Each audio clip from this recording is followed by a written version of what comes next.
Okay, we're ready. So welcome everybody to the Santa Barbara Botanic Gardens 11th Annual Conservation Symposium. And thank you so much to our major sponsors, the Nakashima-Reni family. Let's give them a round of applause.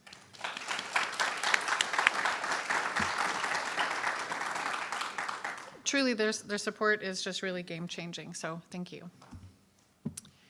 So the Santa Barbara Botanic Garden, our mission is to conserve California's native plants for the health and well-being of people and the planet. And that might seem like kind of a big leap from native plants to the health of the planet. But let me break it down. It's native plants that have evolved in a place with the climate, with the soil, with the bugs and the birds, and they're better at supporting the food web. So they're essentially the foundation of biological diversity. And biological diversity does so many things for us, from our clean air, clean water, holding our soil in place, breaking down our waste, pollinating our food, that it's really not so much a stretch to say that the health and well-being of people and the planet is at stake. So we're proud that at the garden we tackle the conservation of California's native plants and habitats comprehensively, from the level of genes to the level of ecosystems.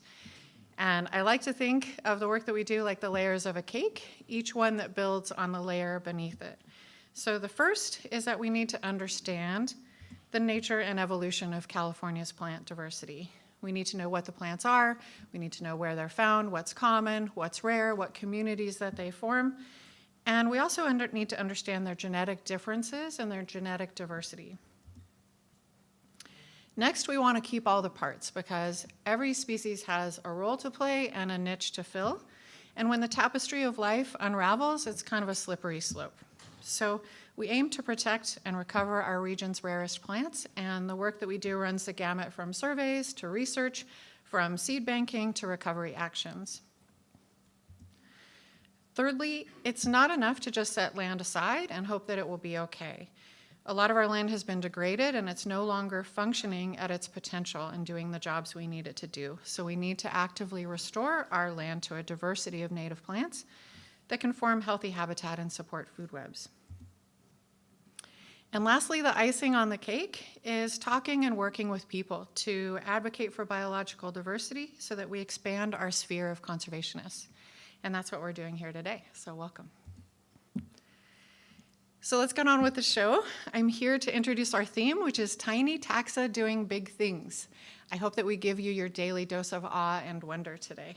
My name is Denise Knapp, and I'm the Director of Conservation and Research at the Santa Barbara Botanic Garden. So we have a really great lineup of speakers for you today. One of them came all the way from the UK. Dr. Erica McAllister will be telling us about how important flies are, which I find are greatly underappreciated. Right. Dr. Rike Nesborg, the garden's Tucker lichenologist, will tell us about fascinating organisms called lichens, which are actually multiple organisms in one. Dr. Jim Shivak traveled from Cal Academy in the Bay Area to tell us about another under-noticed groups called bryophytes, which include mosses and what we're lovingly calling warts.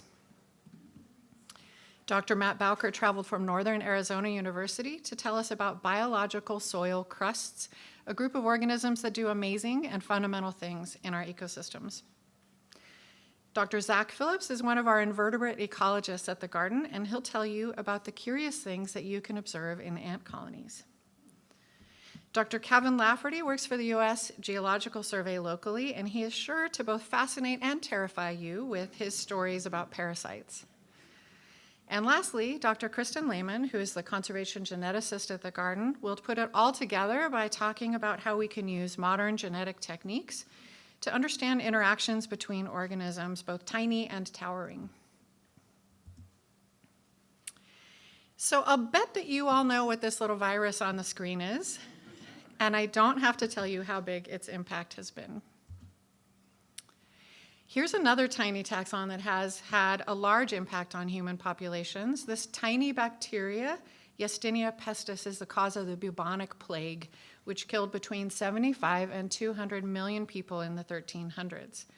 It's spread by another tiny taxon, the oriental rat flea, which in turn gets around via small mammals like rats. But let's talk about lighter topics, like how amazing some of these tiny creatures are. So since we're talking about fleas, you probably know that they can hop like mad. But did you know that they can catapult themselves about 50 to 80 times their body length in distance? This is comparable to a 6-foot human leaping over a 30-story building. I mean, that's amazing. They're also ridiculously fast, being able to complete their takeoff in as little as 1 millisecond. They're able to propel themselves so high because of a protein called resilient, which is like an elastic pad which expands and contracts when the flea jumps and lands. And this elasticity gives them about 100 times more power than if they were operating on muscle alone. Fleas can also be quite entertaining. How many of you have attended a flea circus? So Erica wins. So only one in the audience has attended a flea circus, but you're in luck, you still could. There's one still in existence in Munich, Germany, I understand. So a popular feat for a flea to perform in these circuses was to pull a tiny chariot. A tiny wheeled vehicle about 0.5 centimeter across was crafted by jewelers and watchmakers. It was so small. A piece of extremely thin copper wire was put around the flea's neck, and this was really delicate because it couldn't be too tight or they wouldn't be able to eat, and it couldn't be too loose or they might escape. So this harness was then attached to a tiny chariot, and the flea's super strong legs would allow it to pull the chariot across the ring. So speaking of jumping, how about grasshoppers? Look at these guys' legs. They are just made for jumping. So many grasshoppers, like the desert locust that is shown here, can easily jump the distance of 1 meter, even though they're only a few inches in size. So this is like a human, long jumping the length of a football field. The trick to doing this is in the joint of their back legs, which has a pair of springs that form kind of a catapult. This is a male Taurus scarab beetle, which is part of a group of beetles that feeds on dung, in other words, feces. A recent study rates this beetle as the world's strongest insect. It can pull 1,141 times its own body weight, which is the equivalent of a 150-pound person being able to lift the weight of 6 double-decker buses. Why does it need all of this strength? To be able to mate with females underneath the feces, of course. Okay, who here has heard of a tardigrade? Ooh, that's pretty good. Okay, I would say that that's the majority, over half. So these tiny creatures are only about 0.5 millimeter long, and they're found across the planet, from the Antarctic to tropical rainforests, from the deep sea to mountaintops. They're among the world's most resilient animals. They can survive extreme temperatures, including well above boiling point, and also including just 1 degree above absolute zero, which is the coldest possible temperature.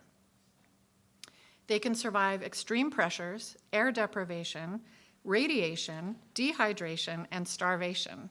And they are the only animal we know of that can survive prolonged exposure to the vacuum of outer space. This is a weevil. Its super long snout has mouth parts at the very end. You may have encountered them if you left your flour or cornmeal out a little too long. And many weevils are considered pests because of the damage that they do to crops. So what good are they? Well, these plant feeders help to maintain our biological diversity. Many weevil larvae feed only on a single plant species or a few related plant species. So these critters basically help keep these different plants in check and keep them from getting too out of control, dominating at the expense of other organisms. Similarly, these teeny tiny wasps are like nature's policemen for other insects. These little guys are more than just parasites, which basically drain resources from another species. Parasites don't kill their host, but these guys do, so they have their own name. They're called parasitoids. Their larvae feed on a host organism until they ultimately kill it. And they're typically quite specialized to their host, so there's a whole lot of different kinds of these little tiny wasps. They may be even more diverse than beetles, which are notoriously very diverse. This picture shows what are called mycorrhizal fungi. They colonize the roots of many different kinds of plants. And this is a mutualistic relationship. In other words, it benefits both partners.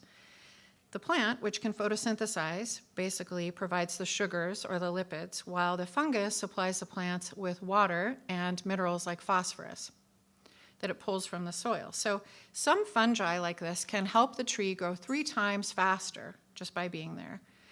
Yet, as important as they are, at least 90% of fungal species are as yet undiscovered. By us, anyway. Recent studies show that mycorrhizal fungi sequester, at least temporarily, 36% of our current annual CO2 emissions from fossil fuels. You see, that's because about 75% of terrestrial carbon is stored below ground, and mycorrhizal fungi are stationed at a key entry point of carbon into the soil food web, right there at the plant's roots. So these fungi can increase resilience to drought and fire since they make more water available to plants and they aid in both plant nutrient uptake and plant growth. There's another important microorganism in the soil, and that's nitrogen-fixing bacteria. More than 90% of all nitrogen fixation is thanks to these bacteria. It's because our atmosphere is mostly nitrogen, but it's in a form that's unusable to most living things. Nitrogen is really crucial to our growth and survival because it's in all of our proteins and our DNA. Nitrogen-fixing bacteria take the nitrogen from the air and they fix it into a form that's usable by the plants, like ammonia, by adding hydrogen and oxygen. The plants then take it into their bodies and it enters the rest of the food chain. So all these little things add up. This is a story about the Fender's blue butterfly, which I find really inspiring. This gorgeous sapphire-colored creature is only found in the Willamette Valley of Oregon, where as a caterpillar, it only feeds on the Kincaid's lupin. It also relies on that lupin for shelter. The lupin and the butterfly are only found in grassy meadows, which once covered a large part of the valley. But by the year 2000, these meadows were reduced to just 0.1% of their former extent. And this is due to a combination of development, agriculture, invasive species, and crucially, the displacement of native peoples whose burning was really important to maintain these prairie openings. So after the Fender's blue butterfly was described by biologists in 1929, it was presumed extinct for 50 years. But in 1988, it was rediscovered by a 12-year-old boy, and it was added to the endangered species list in the year 2000. Conservationists like Cheryl Schultz, who's now at Washington State University, and the nonprofit Institute for Applied Ecology have been working to conserve the Fender's blue butterfly for decades. Their strategies have involved not just growing and planting a bunch of the lupin that it depends on, but they've also worked to provide those things I was talking about in the soil, the rhizobium bacteria and the mycorrhizal fungi that help to make the lupin successful. They've also been working with local tribes to bring back burning, which keeps the meadows open and increase the vigor of the host lupin, but also the associated plants that provide nectar for the adult butterflies. So the other thing that burning does is it helps to control the exotic annual grasses, which make it inhospitable to a really important ally of these plants, which of the caterpillars, of the butterfly, and that's ants. And that's because the ants eat a sugary substance that is excreted by the larvae. You can see in the lower right photos these sort of bumps, and I can try to point to it, but I think that's complicated. There, you can see. You can see those bumps that I'm pointing to there. In exchange for these sugars, the ants basically stand guard against predators and parasites. Oops. As of 2018, the butterfly population has quadrupled, and it's poised to be downlisted from endangered to threatened because of all of these efforts to restore the whole system, which is what's so cool, is that by protecting this endangered butterfly, this whole system is basically restored and rejuvenated. Then there's bees, which contribute more than $15 billion to the U.S. economy by pollinating crops. So, of course, they're vital to food security in the U.S. and beyond. 1 out of every 3 bites of food that you take is thanks to bees and butterflies and moths and other insects. There are 1,600 different kinds of bees in California, which is almost impossible to picture, and they're better pollinators than our imported European honeybees. So wrapping up here, I just wanted to say cheers to the humble yeast, which is a fungus, for giving us bread and beer. And cheers also to Dr. Shirley Tucker, who is our 2024 John C. Pritzloff Conservation Awardee. Yeah.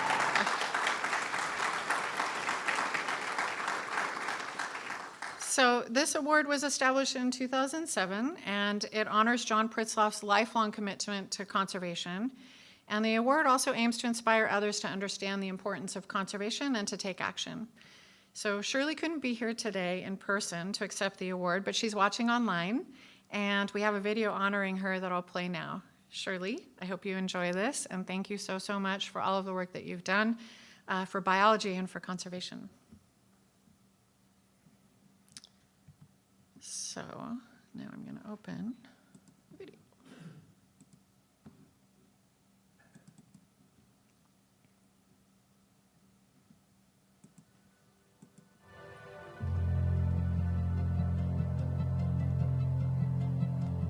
Intelligent, Determined. Farsighted. Impactful. Dedicated. charismatic, Groundbreaking. Humble. Humble. Generous. So generous. Extremely generous. generous. Oh yes, generous. She is generous, but like she's also brilliant and a leader and somebody who we should be more like. Today we honor Today we honor Today we honor Shirley Tucker. Shirley Tucker. Dr. Shirley Tucker.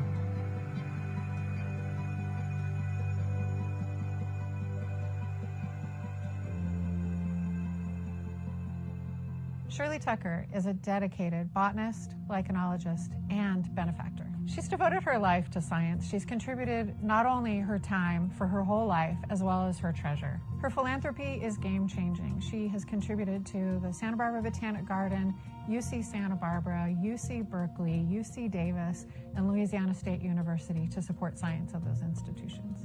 So when I was first getting going in lichens in the late 1970s and 1980s, there was very little information about Western North American lichens. Shirley's publication on California lichens, where she attempts to basically gather all the information that's known about California lichens into one place, was very important to me. I referred to it all the time in my work back then. I still do, actually. It would be much more difficult to really refer to whether this lichen has been found in California before. Yeah, so I have kind of a dream job, and it was one that was enabled by Shirley Tucker's generous gift here to the garden. I have the best job in the world, but largely due because of Shirley Tucker.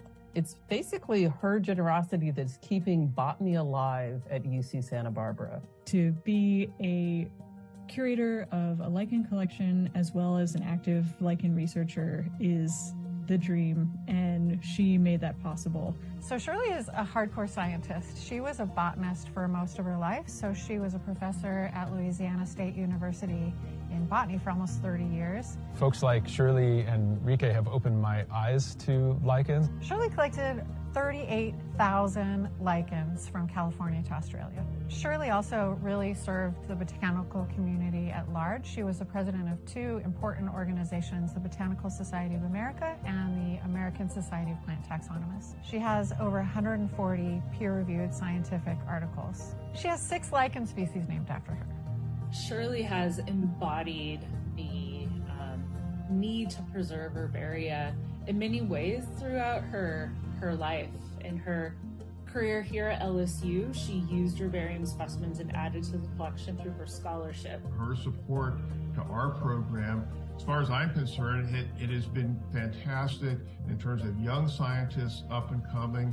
One of the things that I'm most excited about in my position is training the next generation of lichenological researchers. You know, UC Santa Barbara, we have about 150 undergraduates, and so just stack that on the 7 years that she has supported this position, and you're already talking about a major influence on the next generation. Creating positions and supporting different projects. Shirley has just done so much for science overall. It's so amazing how one person can affect so much. And even in her retirement, Shirley continues to document new species, describe them. It continues to contribute to our understanding of this global biodiversity. Kind of work that biodiversity scientists, that we do, that Rike does as a lichenologist here, it's more important now than ever. Shirley just really gets that, how important it is to understand our biodiversity so we can protect and restore it.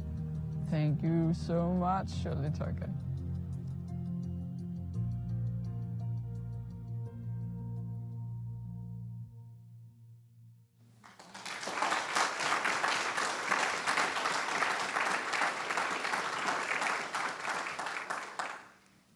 Isn't she inspiring? So we're a few minutes ahead of schedule. If anyone knows Shirley and wants to say a few words, I'd love for you to come up and say those words. Otherwise, we'll hold on for a few minutes before I introduce Rike, who's our next speaker. It's totally impromptu, so I get it if you don't have anything prepared. Sven, hopefully we can take just a few minutes, and we'll get started then. Feel free to grab a cup of coffee. Hello, all of you online. Thanks for joining us.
So it's my pleasure to introduce Dr. Rike Rees-Naesborg. She is our Tucker lichenologist and also the curator of the Lichenarium at the Botanic Garden. There aren't nearly enough lichenologists in the world, and we're fortunate to have one of only two in California here at the Botanic Garden. So welcome, Rike.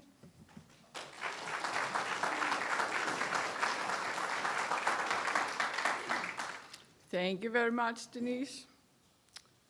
Can everybody see this twig? Can you see what's growing on this twig? Can anybody tell me which species it is? No, I didn't think so. It's golden eye lichen, and you may not believe this, but this is actually the average size of a lichen. So you can see we're talking tiny things here. So lichens, they're tiny and inconspicuous, and yet they provide some amazing ecosystem services. And therefore, I think lichens, they're nature's undervalued secret service agents. Before we dive into it, I want to give you an overview of what I'm going to be talking about. What is a lichen? Then I'll talk a lot about lichen ecosystem services. And finally, I'll touch on why that lichens are rarely considered for conservation. But I really want to make sure first that we all know what a lichen is. Traditionally, lichen has been thought to consist of one fungus that was associated with one green partner in symbiosis, and the green partner could either be an alga or a cyanobacterium. But we have found that's actually not the full story. What appears to be a single discrete lichen individual is actually consisting of multiple distinct fungal genotypes that are growing seamlessly together to form the body of the lichen. And each lichen hosts a diverse community of photosynthesizing partners that's either green algae or cyanobacteria. And in addition to that, lichens also host diverse and abundant bacterial communities and diverse communities of non-lichen fungi throughout their body. And these bacteria and non-lichen fungi, they may have functions that can help the lichen, or they could even be parasitic on the lichen. There's just too much we don't know about lichens yet. But because of all these different parts that seem to make up a lichen, I think we need to think about lichens as miniature ecosystems or microhabitats. However, when we talk about lichens, we still refer to them as one individual organism because that's much easier. So now you know what a lichen is, but how many lichens are there globally? Well, we think there are somewhere between 13,000 and 30,000 species of lichens globally. And lichens, they're found pretty much everywhere, but they actually dominate about 8% of the Earth's surface, of the land surface, of course. And that's true in places like the tundra, where you'll see carpets of lichen. All this yellow-green stuff you see here, that's lichens. Some forests are also dominated by lichens. You'll see trees that are festooned with lichens. Another forest where it looks like the trees have put on yellow yoga pants. Then there's also a lot of lichens in drylands, even though you may not think that there would be. The Namib Desert has an orange coating of lichens. And in the Atacama Desert, you'll find cacti that are so decorated with lichens that you almost can't tell they're cacti. And even some subtropical fields look like they've been covered in a blanket of snow, but that's actually lichens. So now you can see that lichens, they really are abundant in many places. But what are lichens really good for?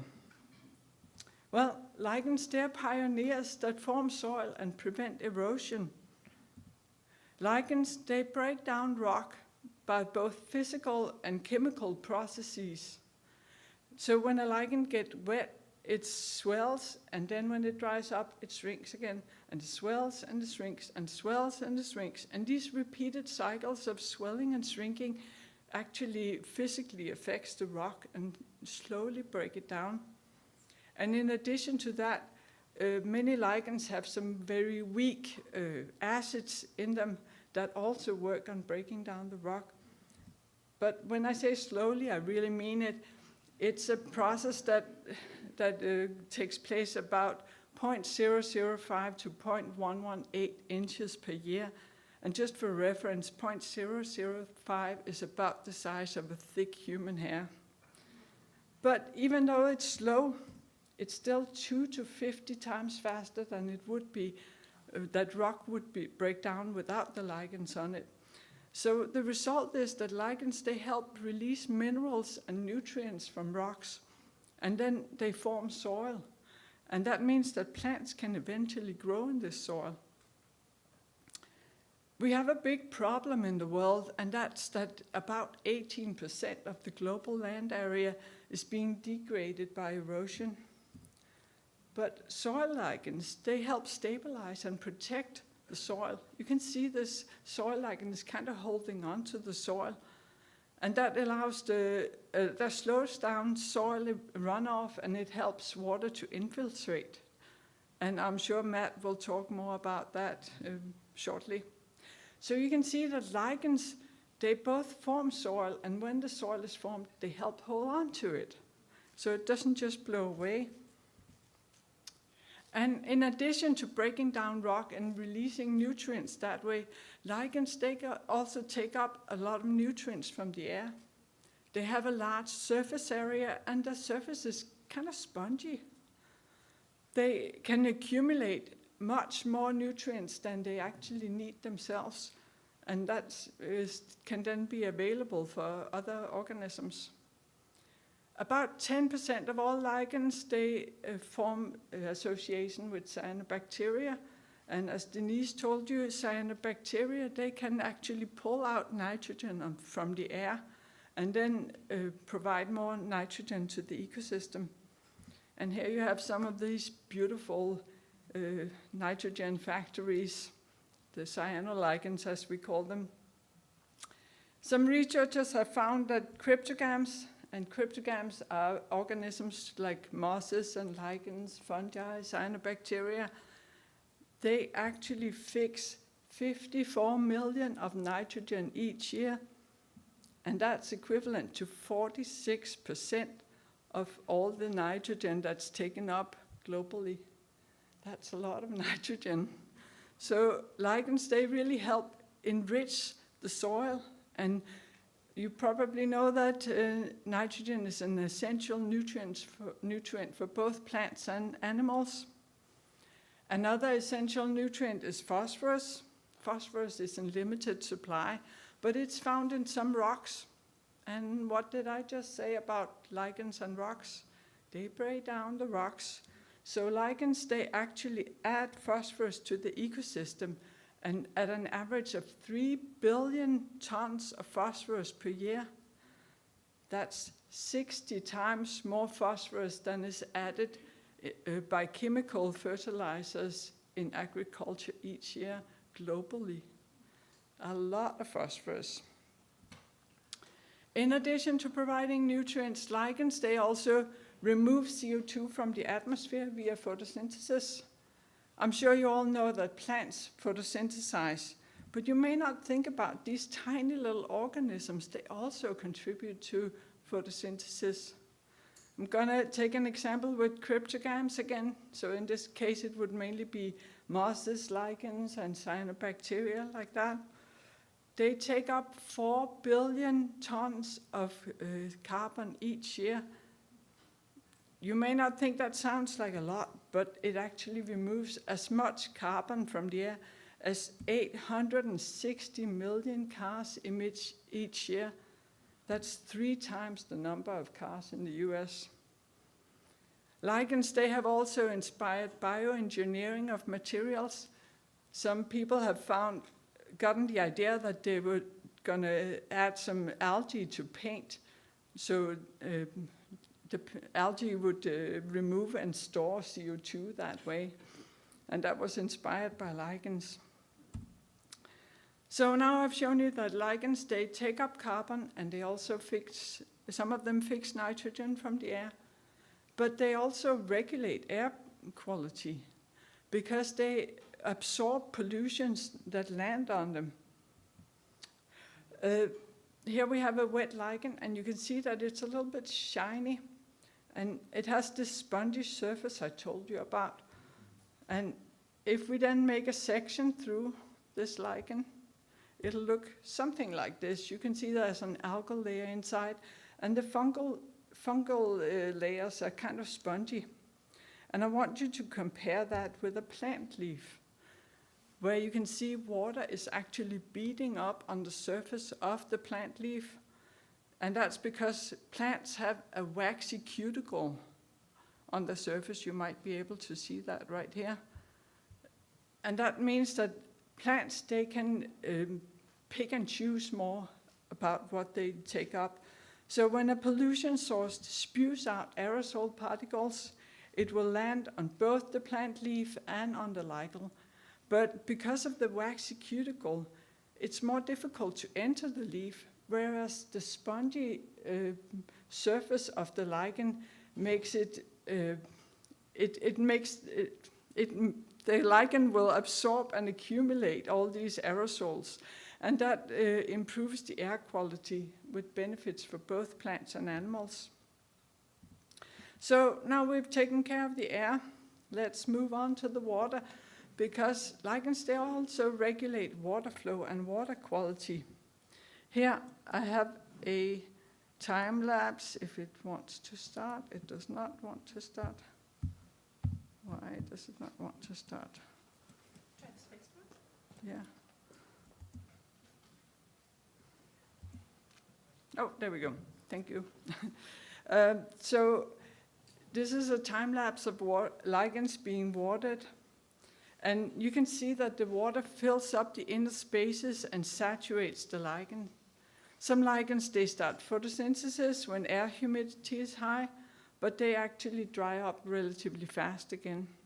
And other lichens, they need liquid water in order to activate photosynthesis, and they can hold on to water for a long time. It's really the 3D structure of the lichen that captures raindrops more effectively and causes less runoff than naked surfaces do. And lichens, they can store between 300 and 3,000% of their dry weight in water. I want to give you an example from a forest where researchers have looked at lichens on trees, and they've found that lichens in trees increase canopy water storage up to 38 times. That means that the forest is wet for much longer. And you probably know that it takes a lot of energy for water to evaporate, and that cools down the air. That means that lichens help moderate local and regional temperatures. In addition to removing contaminants from the air, lichens also pull out contaminants of the water and hold on to them, and then that improves the water quality.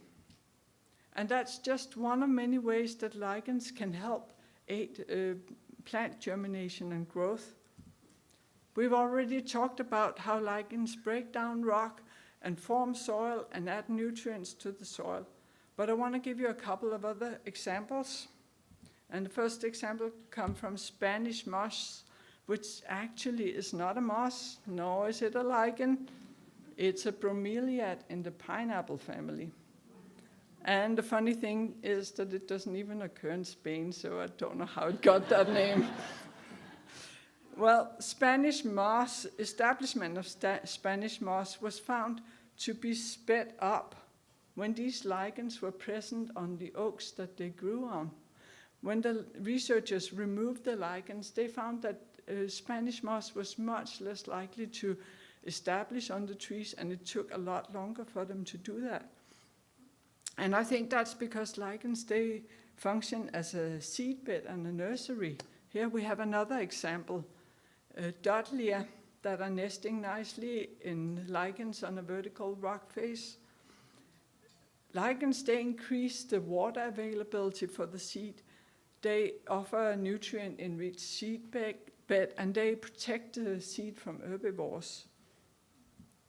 So lichens, they may protect seeds from herbivores, but they are themselves eaten by a lot of animals. There are some monkeys in China that where a large part of their diet consists of lichens. Northern flying squirrels eat lichens. Gazelles in Oman eat lichens, even though it may not look like there's anything to eat in this photo. Different insects eat lichens. Here it's termites chewing on lichens. Slugs and snails eat lichens. And a lot of microscopic organisms also eat lichens. Here we have some tardigrades again. Even we humans eat lichens. A lot of different cultures have incorporated lichens in their diet. But I want to give you a specific example of an animal where lichens really are super important, and that's reindeer, same as caribou. Reindeer eat a lot of reindeer lichen, surprisingly. It's estimated that there are 7 million reindeer in the world, and each of them eat between 9 and 18 pounds of vegetation each day. In the wintertime, 90% of their diet consists of lichens, and I think it's pretty fair to say that where reindeer exist, we have winter about half the year. So I used these numbers and I calculated that totally reindeer eat up to 15 billion pounds of lichens each year. That's a lot of lichens. But lichens, they don't just provide food for animals, they also provide shelter, habitat, camouflage, and nesting material. A lot of microfauna have their habitat in lichens. Researchers had looked at one lichen individual and they found 24 different taxa of animals with more than 4,600 individuals on one single lichen. Lichens are used as camouflage, and I want to give you some examples. Can you find the gecko in this photo? How about the lichen katydid? Lichen moth? You see that? What's hiding in this photo? It is a lichen huntsman spider, and the body is right here in case you have a hard time seeing it. It uses lichen camouflage in order to sneak up on its prey. And a totally different strategy comes from green lacewing larvae that adorns itself with lichen. It actually picks lichens and put it on its back. And it's kind of picky. They don't just use any lichen. Out of the 300 species of lichens that were present in this area where researchers looked, they would only use 8 of these species. So maybe I need to get some green lacewing larvae to help me ID lichens. Lichens are also used as nesting material. Here we have a photo of everybody's favorite. These 2 little darlings were actually right outside my window in Santa Barbara during lockdown in 2020. So I watched them from eggs to fledglings. And as you can see, the nest is nicely decorated with lichens, so I think the mom must have known I'm a lichenologist. You'd think I'd be done by now, but no. I have to mention that lichens produce a lot of valuable chemical compounds. There are more than 800 compounds that are unique to lichens, and they have important functions for the lichens. For example, shielding them from UV light or preventing herbivory. But humans have also found these compounds useful. This guy, for example, has anti-cancer effect on cells growing in a test tube. And I'm sure you're all gonna appreciate this one. It's been found to have antiviral effect against the virus that causes COVID-19 and other coronaviruses. It inhibits infection by preventing replication of the virus. We believe that up to 50% of all lichens have antibiotic properties, and this is one of them. It had significant effect against all the tested bacteria. This little guy had antifungal effect on skin fungus, and this beautiful lipstick cup lichen has been found to have antioxidant effect. Researchers tested it on the enzyme that is thought to cause Alzheimer's disease and found that it actually had significant effect on that. So maybe lichens can be used to cure Alzheimer's. This guy has anti-inflammatory effects, but before you all go out and pick lichens and start eating them, I want to caution you because some of these compounds are actually poisonous. This guy, for example, has been used to kill wolves in the olden days, so don't eat lichens. Let the scientists figure out what can be used.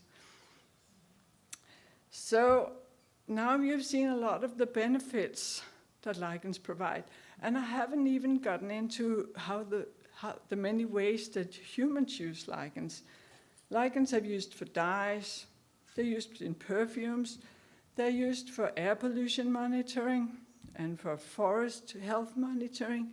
So when lichens have so many benefits, why are they rarely considered for conservation? I think they're neglected because we simply underestimate the benefits. And of course, they're not as cute in the eyes of most people as animals with their big brown eyes, and they don't produce beautiful flowers. So how can we make lichens more appealing?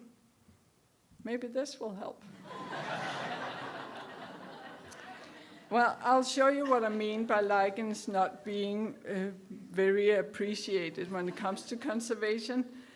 We believe there are about at least 20,000 species of lichens globally, and on the IUCN Red List there are only 69 species. That's 0.35%. How about the US? We have the Endangered Species Act that's supposed to protect all endangered species. But even though we have at least 3,600 species of lichens in the US, there are only 2 on the endangered species list. That's 0.06%. Well, it's got to be better in California, right? Wrong. We have the official endangered species list, and even though we have over 2,000 species, none of them are on the endangered species list. But luckily, we also have an unofficial list that's managed by the California Lichen Society in collaboration with the Native Plant Society, and we're working on adding species to this list. We now have 87% on this list, but I really want to draw your attention to these percentages. As you can see, they're pretty small, all of them under 1%. And then I want you to see what happens when I change the table to reflect mammals. We have a little bit bigger percentages here, just a little bit. And I don't think that's because mammals are more threatened than lichens are. Another way of showing you this discrepancy is by showing you the effort that goes into protecting different species groups. Here I have plotted the species groups on the x-axis and the effort measured in % spent. And you can see in 2020, 95% of all the money went to protect vertebrates, and only 0.004% went to lichens. Well, I want to end up by showing you the 2 species that are on the endangered species list. And these 2 species are both found on the East Coast, and they were both added to the endangered species list more than 20 years ago. It's the Florida perforate reindeer lichen that's only found in Florida, and the rock gnome lichen that's mainly found in the Appalachia part of Tennessee. And I want you to notice these two maps because they're the same scale. And look what happens if we move to our own backyard and look at a map that's the same scale. Here is a species in California that has very, very limited distribution. It's threatened by development and fires, and it needs protection. But it's not protected yet. So finally, I want to say I've shown you that lichens have a lot of benefits. For example, they release 60 times more phosphorus than we use in chemical fertilizers in agriculture. And they remove more CO2 than 860 million cars remove each year, emits each year, not removes. They also produce compounds that might be able to cure cancer or prevent viruses. And still, they're rarely considered for conservation. So now I think that Obama is probably wondering why the lichen that's named after him, Caloplaga obamei, that's endemic to Santa Rosa Island, isn't protected. And I'm sure he has the support from the lichen heads around him, because after all, lichens are nature's secret service agents. And I'll take any question that you may have.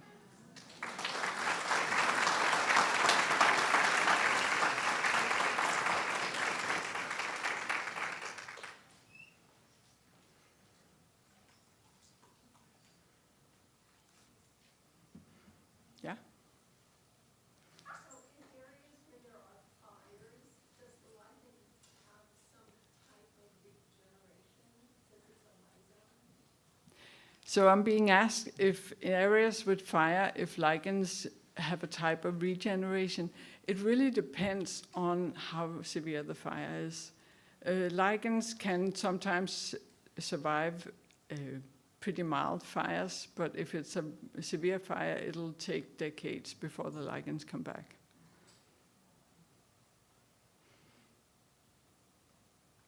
Can you explain how you define a lichen species if it's a fluid assortment of fungi? I am being asked if I can define a lichen species, and the answer is no.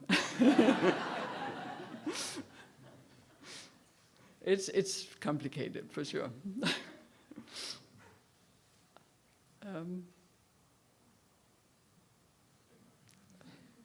Okay.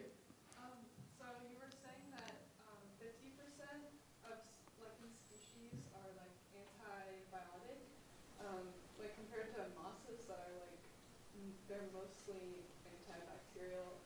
Is it really like 50% of lichen species are like mosses in that way, and or is it are all lichens sort of? I don't know. Sorry. I'm not quite sure I know what you're getting at. Okay. Let's take Bill. What conservation efforts would you suggest outside of ESA federal or state listing for lichens?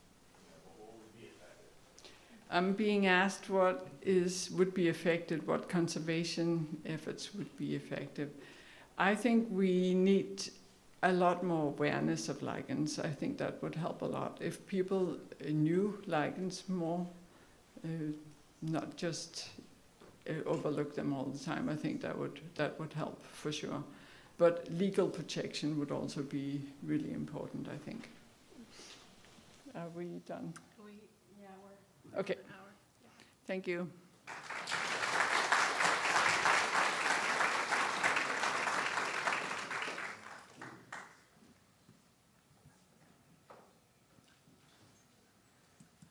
I work with Rike and I learned so much.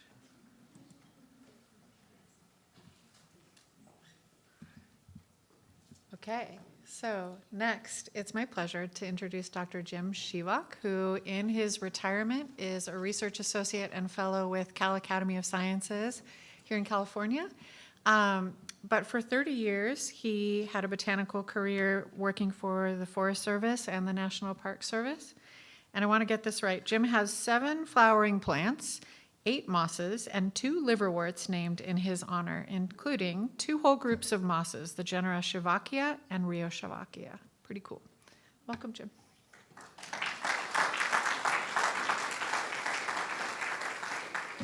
Well, good morning. It's great to be here to talk about some of my great and favorite plants. And so we'll give a real quick overview here of the bryophytes and what they are. So before we actually talk about what they can do, we need to kind of have a little bit of background from our general botany, which for the most of us, we didn't get very much about what are bryophytes. So I'm going to have to give you a real quick overview so we can actually see what they are so you can recognize them. Now, there it goes. Okay, so what are they anyway? Well, these bryophytes, we now know molecularly, based on the data sets, that they are the first land plants, and there are 3 of the 4 lineages of all the plants on the planet. So that's pretty substantial, and yet we've kind of just like ruled them out as being primitive, not important, and yet they've been around for a long time. They've seen every kind of climate change on the planet that it's had, and they're still here. And so they're remarkable in a lot of ways. This particular picture here of Apotrubia is one of the most basal members of the liverworts, and in its tissues, it has some endofungal relationships, which we believe give rise to the mycorrhizae. So these are some of the various earliest parts of plants making that association.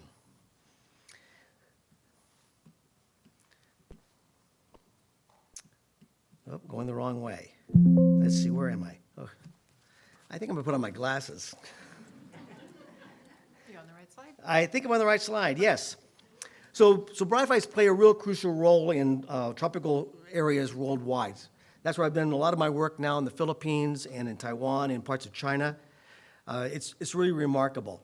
And I just want to just really stress that, we've heard that, they're just lower plants, they're primitive plants, and that's really not true. They're remarkable. They're completely different from the flowering plants and ferns. Their whole evolution is completely different. We now know they're completely different lineages, and they've figured out a different way to be on the planet than everything else. So what is that? What makes them so unique and different? Oh, this is kind of touchy. Well, first of all, they had to master 2 things. You have to deal with water availability and desiccation tolerance. And because of this, it's kept the bryophytes very small. And that's been their real dilemma. They're just right at the edge of our perception. We just don't really see them as individuals in the forest or in the landscape. They're just so small. So basically, they're 1 cell thick. So think about that, a leaf, there's only 1 cell thick. Just architecturally, the design of that is not gonna make you get too big. So most of our bryophyte leaves are just a few millimeters in size. But the plant themselves can be quite large. So they also had to have, so when the rain comes, whatever's in that atmospheric rain or moisture, it goes directly in the tissue. There is no barrier of any kind. So as soon as that water hits, they are rapidly hydrated. And then at some point, when the environment's beginning to change, it starts getting hotter and drier, they have to get that water and release it and dry and basically go to sleep. So we have bryophytes that just shut down all cellular activity and go to sleep and wait till the next water event. And so we've had some things in Iberia for like 60, 70 years, and we've actually brought some of these specimens back to life. So bryophytes are just sleeping, waiting for that next event. So let's now look at the 3 basic groups. Here we go. So hornworts. Hornworts are a very small group, about maybe 200 species worldwide. They don't have any leaves. There's a thallus. And so it's basically a green vegetative mat. And in hornworts, they like to be on soil. And so you'll see them primarily on soil banks of roads, exposed areas in the sun. So all the plant you see, they're all haploid plants. All the bryophytes are haploid, where all of our flowering plants and ferns are diploid. So that in itself is a huge, huge difference in their being. So here we have the horns, so they give it the hornwort, and that's the actual sporophyte. So the sporophyte is the diploid stage. That's the 2N. So on this particular hornwort, after fertilization, the sporophyte develops, and as it matures, it just splits open and the spores fall out, and they're airborne. And so that's how they move forward. Now we'll go on with the liverworts. In this particular group, there's two kinds of growth forms. There's the thallus liverworts, and there's the leafy. And they make up about somewhere around 10 to 12,000 species, we think, in the world. And they're really, really common in more wet places. So like in California, because of our Mediterranean climate, we only have a little over 150 liverworts in the state. But we have many, many more mosses. But when you go into the tropics, just the opposite happens. The liverworts become dominant. So here we can see the sporophytes, these like umbrella structures. That's the two-end part. The spores are released. And on the bottom part of the slide with the simple thalloid, you can see that white stalk. That's like it's very, very short-lived. So most of these sporophytes, 3, 4, 5 days long. So very, very short duration. And the actual spore structure is this like olive structure at the tip of the sporophyte. And that's just going to split into 4 valves, and the spores are just going to rapidly disappear and get blown away. So they're very short-lived. So now we'll look at the leafy liverworts. So one thing about the liverworts is they're basically growing in one plane, just kind of creeping across the substrate. So you have the Fulania here. They can be various different colors, like this pink or reddish. But you can just see that they're basically grown like bird feather, just growing out across the stem, which is very typical of the liverworts. Another thing that liverworts have that other bryophytes don't have is oil bodies. And you can see the cells here, and again, there's one cell thick, and these compounds probably don't taste very well, so we don't have a lot of herbivory eating bryophytes. And you'll see later that they're mainly used for homes. So only the liverworts have this particular oil body compound. And now onto the mosses. They're the most speciose group of at least 12,000 species, or up to maybe even 15,000. We just don't really have a good grasp yet of how many. One thing that most mosses, the leaves are spirally arranged around the stem.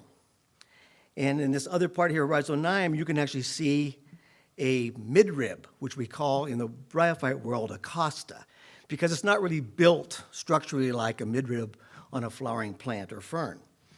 So it's going to have, so if you see a midrib, you know you have a moss. And also on the bottom part of Heuchera here, you can see small little specks, little green portions on the leaves, and those are gemmy. And most bryophytes have the capacity of producing new plants by asexual means. So these little gemmy just fall off. They're like little baby leaves, and off to the races they go. So like a little animal comes walking along, gets those gemmy attached to its body, and it just moves plants to another location. So there are some mosses that the sporophyte has never been seen. No one ever knows that it ever produced one. So it's just an asexual reproduction. Mosses also have a capsule here. That's the two-end part. And mosses, later on in their development, develop the capsule much, much more significantly than the liverworts. The liverworts just have that little capsule that just splits into 4 valves. But later on in the moss development, the capsules get very, very specialized. And at the openings, they have these teeth-like structures called peristome teeth. And they come in a variety of set numbers. And these teeth, with just in the atmosphere of temperature, those teeth move. And they can move, close the capsule, they can open up, they can reach down inside, spores can get attached, and then the spores can be released as the air current blows. So the spore release is much longer. It can take weeks for all the spores to get out of the capsule. So in this case, the moss capsule can last for a long time.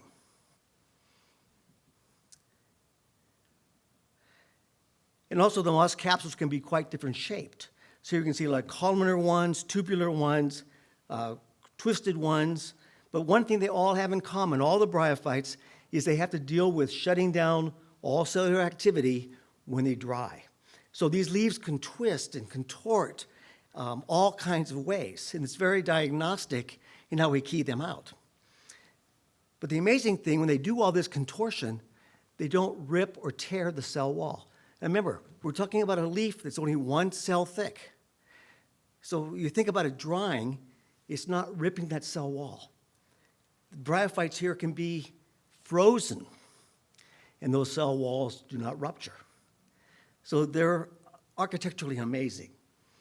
So here's just some examples of the various ways the leaves, when they start to dry, so when they're hydrated, the leaves are out, and then when they start to dry, those leaves either bend across the stem or they twist and curl in all kinds of diagnostic ways.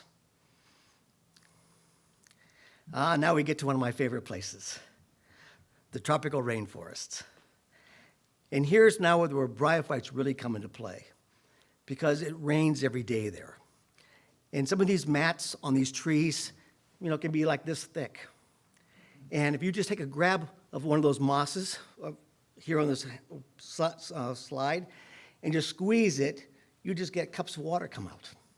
They hold a tremendous amount of water, and they release that water slowly. And everything that lands on them in a liquid solution goes directly into that tissue. And then they release all these compounds slowly back in the environment. So a healthy forest is one with lots of bryophytes. And if you were to pull a piece of this bryophyte off the stem of the tree, you would just see unbelievable amounts of beetles, spiders, snails, worms, all kinds of invertebrates living in these forests. It's pretty amazing. On the other side here, the spirit ends. This is another interesting plant. These can form like tutu rings around the tree ferns. And there's only 7 species of spirit ends in the world, and they're only found on tree ferns. And I've always wondered, how does a species, as spores are blown through the forest, only land and know that that's the trunk of a tree fern? But that's where we find them. So it's pretty amazing. So they're good taxonomists. Now let's move to some of our temperate rainforests. Bryophytes are important here too. They carpet everything: branches, rotten logs, soil. So we actually go through this forest and roam around. There's just a lot of biomass. And they do the same kind of thing in the tropical rainforest, providing habitats for species, food sources. There's various birds that use certain species of bryophytes for the nests. So we see all that. But what we also have in California, our climate is changing.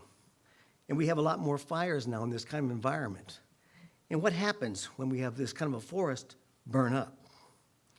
Well, we have bryophytes. And we have here the fire moss, Funaria. And if you go to an area after a pretty substantial wildfire, that next season, later in the summer, the forest floor will be orange. And that's from all the sporophytes here on this plant. And this particular species is worldwide in distribution. And we basically only see it after fire events. So all these spores have been in that litter in that forest since the last time it burned. So how that single spore stays in the soil for 200-300 years before this forest burns is really remarkable. It also produces this beautiful skin on the forest floor. It's like a nursery stage, and then the flowering plants can germinate, keeping all that soil kind of moist. So it's just a nice protective carpet. We're going to hear more about soil moss, or soil crusts. There's a handful of bryophytes that you only see for a few weeks of the year. The rains come, they very rapidly hydrate. We kind of call them ephemerals, but they're really perennial. They're there all the time. And then they go rapidly into sporophyte production. And sometimes these soil crust species, the capsules are so large, they're not even elevated on a stalk. So here we can see the capsules right here in the base of these leaves, very, very few, and within a matter of a few weeks, they're all done for the year, and they move on.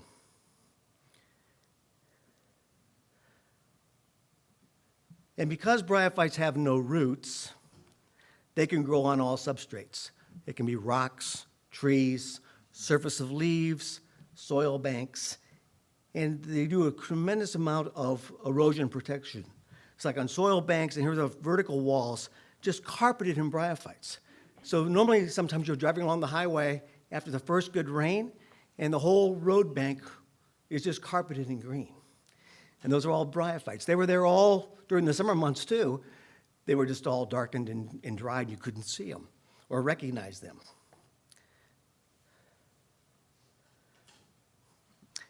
Bryophytes in rivers. They're able to tell us a lot about water quality. I've done a lot of work in these kind of areas. They're very species rich, but I'm always kind of fascinated how they get attached. So look here in the picture, you can see bryophytes on these boulders. Very smooth. Water has just run over these boulders for a long period of time, but bryophytes get established, either by a spore or a plant fragment. But it always amazes me this establishment phase has to be really problematic because it has to get there, get a foothold, hold on for dear life for the first big storm event and get washed away. And if you pull one of these specimens off the rock, sometimes through time, as the water flows over these boulders, fine silt and sand slows down and gets wedged at the base of the plant, and it keeps growing over that. And so if you pull that specimen off this rock, you can find up to 2 inches of soil, silt and sand. And it keeps those bryophytes even wetter longer. And then you'll find clams, snails, all kinds of larvae for fish. So it's really important if you have really good fisheries in freshwater streams, you're going to have lots of bryophytes. Here's a stream in Hawaii where the entire stream channel is carpeted in endemic moss. And because mosses are flowing, in this case with the water, they can actually get fairly long. So this species of limbella can get almost 2 feet long. And some pendulous mosses growing in the tropics can also get about 2 feet in size. But again, most bryophytes are small when we first see them. Sphagnum. We've all seen sphagnum. You've seen bags of it in the nursery trade, used for all kinds of, potting your orchids and whatever. But they are super important for carbon. They store tons of it. And this is one of the basal groups of the mosses. In this particular case, as you can see the capsule here, it's on a very fine, whitish-looking stalk, and it's short-lived, quite different than the other mosses.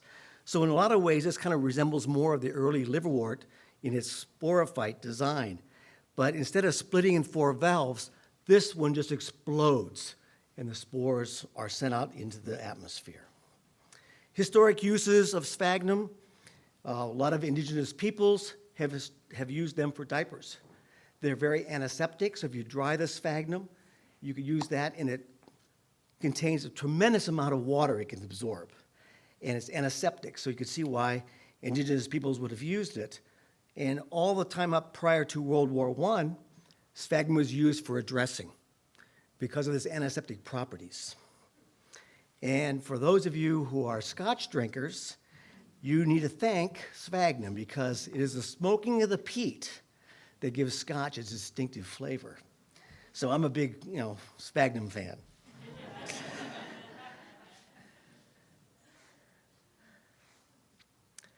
In sphagnum, there's about 200 species in the world. They're primarily in the northern hemisphere, and even several are quite reddish tinged, which is spectacular. So you see these big sphagnum bogs or fens of these very spectacular looking plants.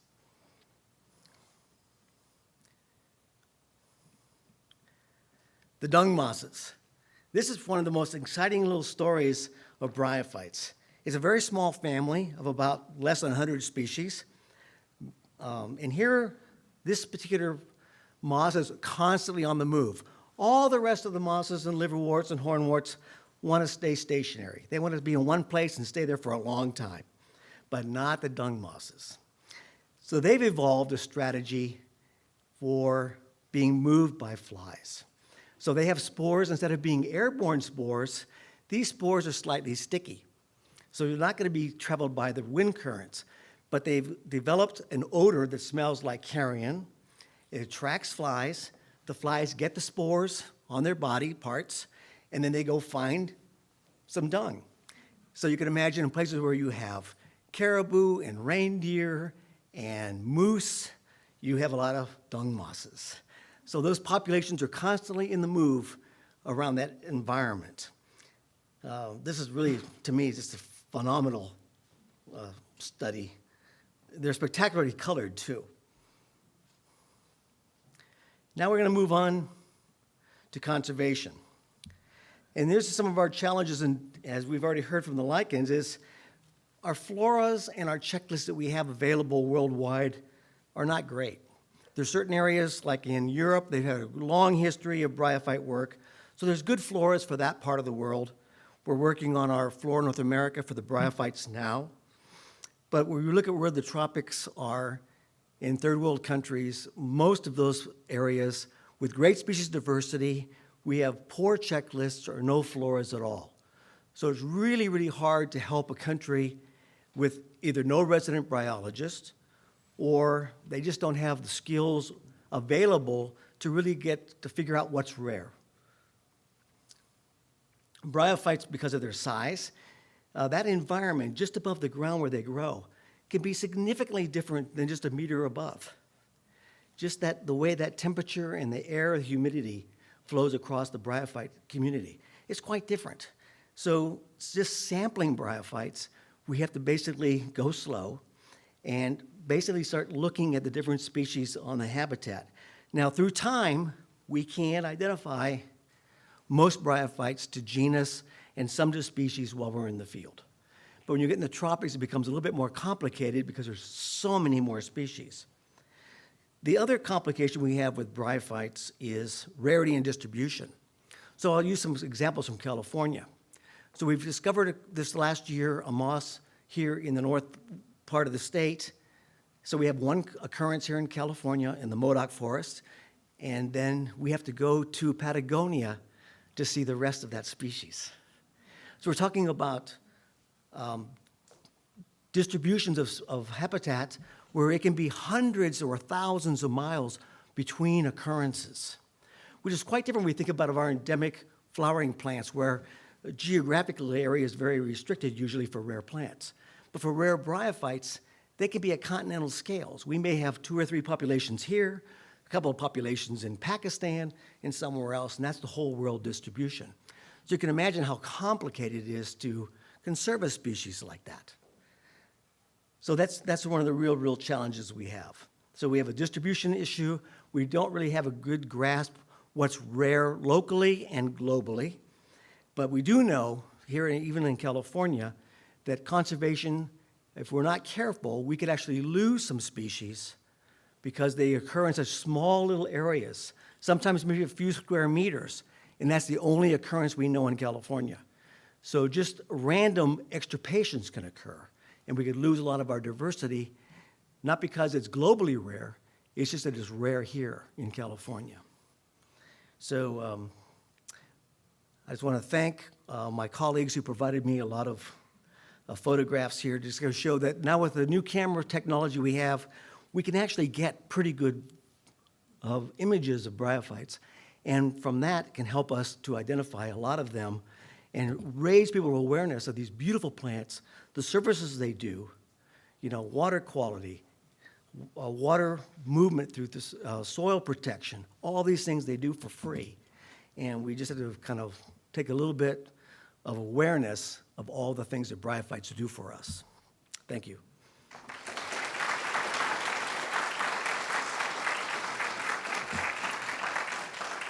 I think we've got a couple of questions. Yes? You mentioned early on that mosses are much more speciose or diverse compared to liverworts and hornworts, and I'm wondering if there's a reason why. Can you repeat the question? The question was, is there a reason why the mosses are more speciose than the liverworts? Is a general idea, but I think part of that is that the liverworts are concentrated in the tropics, and we just haven't done a really great job of inventorying them and describing them. I think that's part of it, but also mosses are more capable of growing in really dry environments, like even Death Valley. You don't think of mosses being there, but there's 100 species in Death Valley National Park. Just most of the year we don't see them because they're just under the ground or on a boulder. So their liverworts need more water. So we don't find them in the real arid areas per se. So that would be one reason why globally I would expect more mosses. Yes?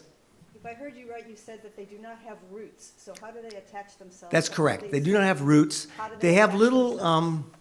well, there's two things that happen. When a spore germinates, it first becomes a little, what we call a protonema. And that little growth will kind of like work its way around a little piece of bark fragment or a crystal of a rock and kind of wedge itself. And as soon as that happens, then the first leaves develop. So they just kind of wedge themselves into that substrate and they're off to the races. Once they're there, they'll just keep colonizing that habitat. Yeah, so they don't cause any problem whatsoever. Like bryophytes on your wall or on your roof, they're not penetrating anything, they're just sitting on it. It's just substrate. So the interesting thing about bryophytes too is, you know, once the flowering plants and ferns kind of came along, you had all this vertical habitat to now colonize. And bryophytes are great, and they evolved very rapidly when the vascular plants showed up. It was a whole new colonization of habitats for bryophytes, and they radiated out amazingly when the flowering plants showed up. Yes? You mentioned that one of the challenges with being able to catalog and find where all these bryophyte hotspots are has to do with the fact that they're very small over very large tracts of land. Have you thought about maybe using predictive spatial modeling to help narrow down where they could potentially be? The microhabitats sometimes can be so small that it's really hard for like mapping kind of things to figure out where to go. I mean, sometimes I can think I should find species X in this part of the state, but it still takes a lot of work to find that specific little microhabitat. Right. So normally I try to find as many different microhabitats as possible that the common species don't want to be in. So when you look at the landscape, no matter where you go in the state, there's be a handful of species that occupy like 90% of the habitat. Then you want to look beyond those species to find the rare and unusual ones. And that's just training your eye. The other dilemma with bryophyte work is you need to have microscopes. Well, you could name a lot of things with photographs of things. To get really to the species level, you need a compound scope because we need to see those cells across the leaf. And the architecture of that leaf is different, so the cells can be different shaped and sizes across the leaf, and collectively, that's how we identify them. So I think we have room. One more question? Okay. There's a lot of demand in the floral industry for mosses and lichens. The companies don't really like to divulge where they do the collection. What do you think about that? Yeah, there's a real problem with wholesale going out into a forest and just rape and pillaging because these bryophytes are slow growing. It does a lot of damage to the environment. It is a real concern. Some forests have tried to regulate this by permit. For example, like if you're gonna have a timber sale or something like that, you could go in there and basically harvest that before all those trees and that forest is converted. So there are things that you could do to reduce that thing versus just going out in the wild and rape and pillaging. You know, I think it happens in lichens too. Okay, thank you.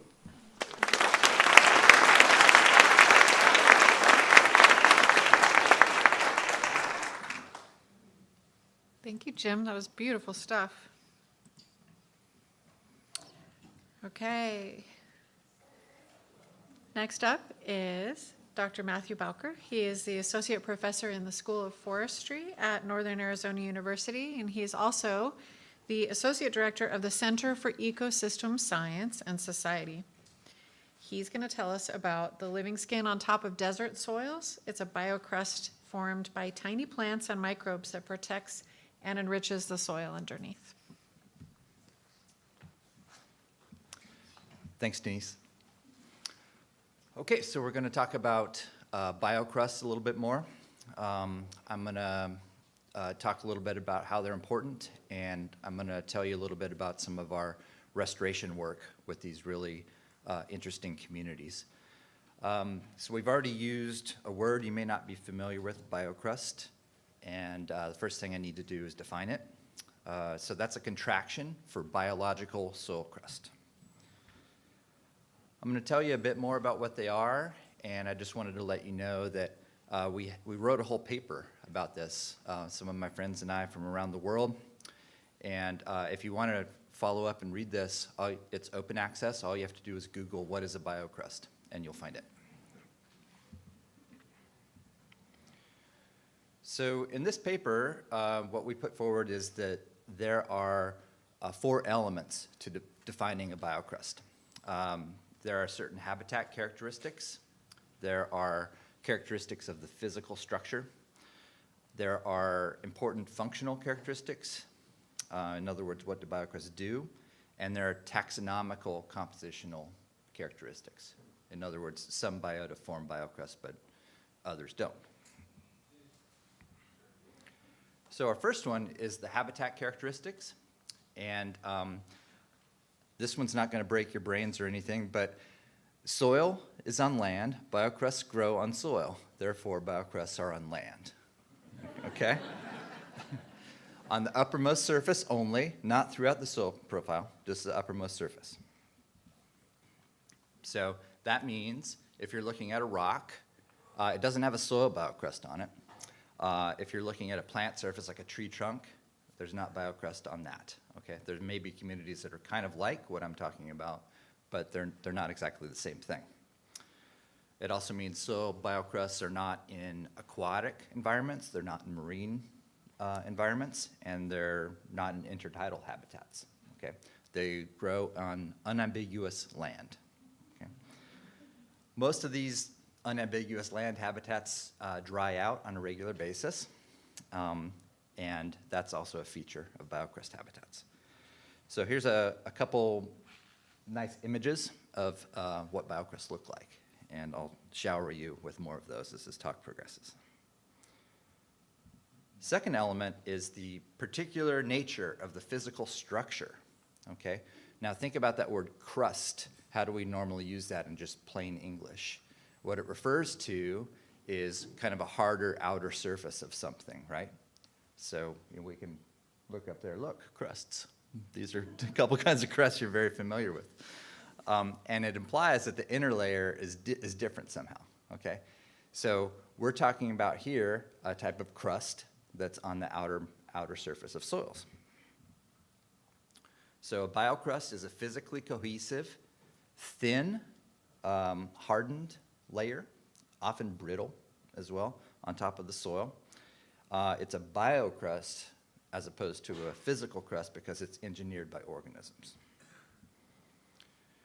Usually when you look at the literature, the things that people are referring to as biocrusts are just millimeters thick, centimeters at most, and it's a common feature that they can break under pressure because often the soil underneath the biocrust is a little bit softer and you can push right through it.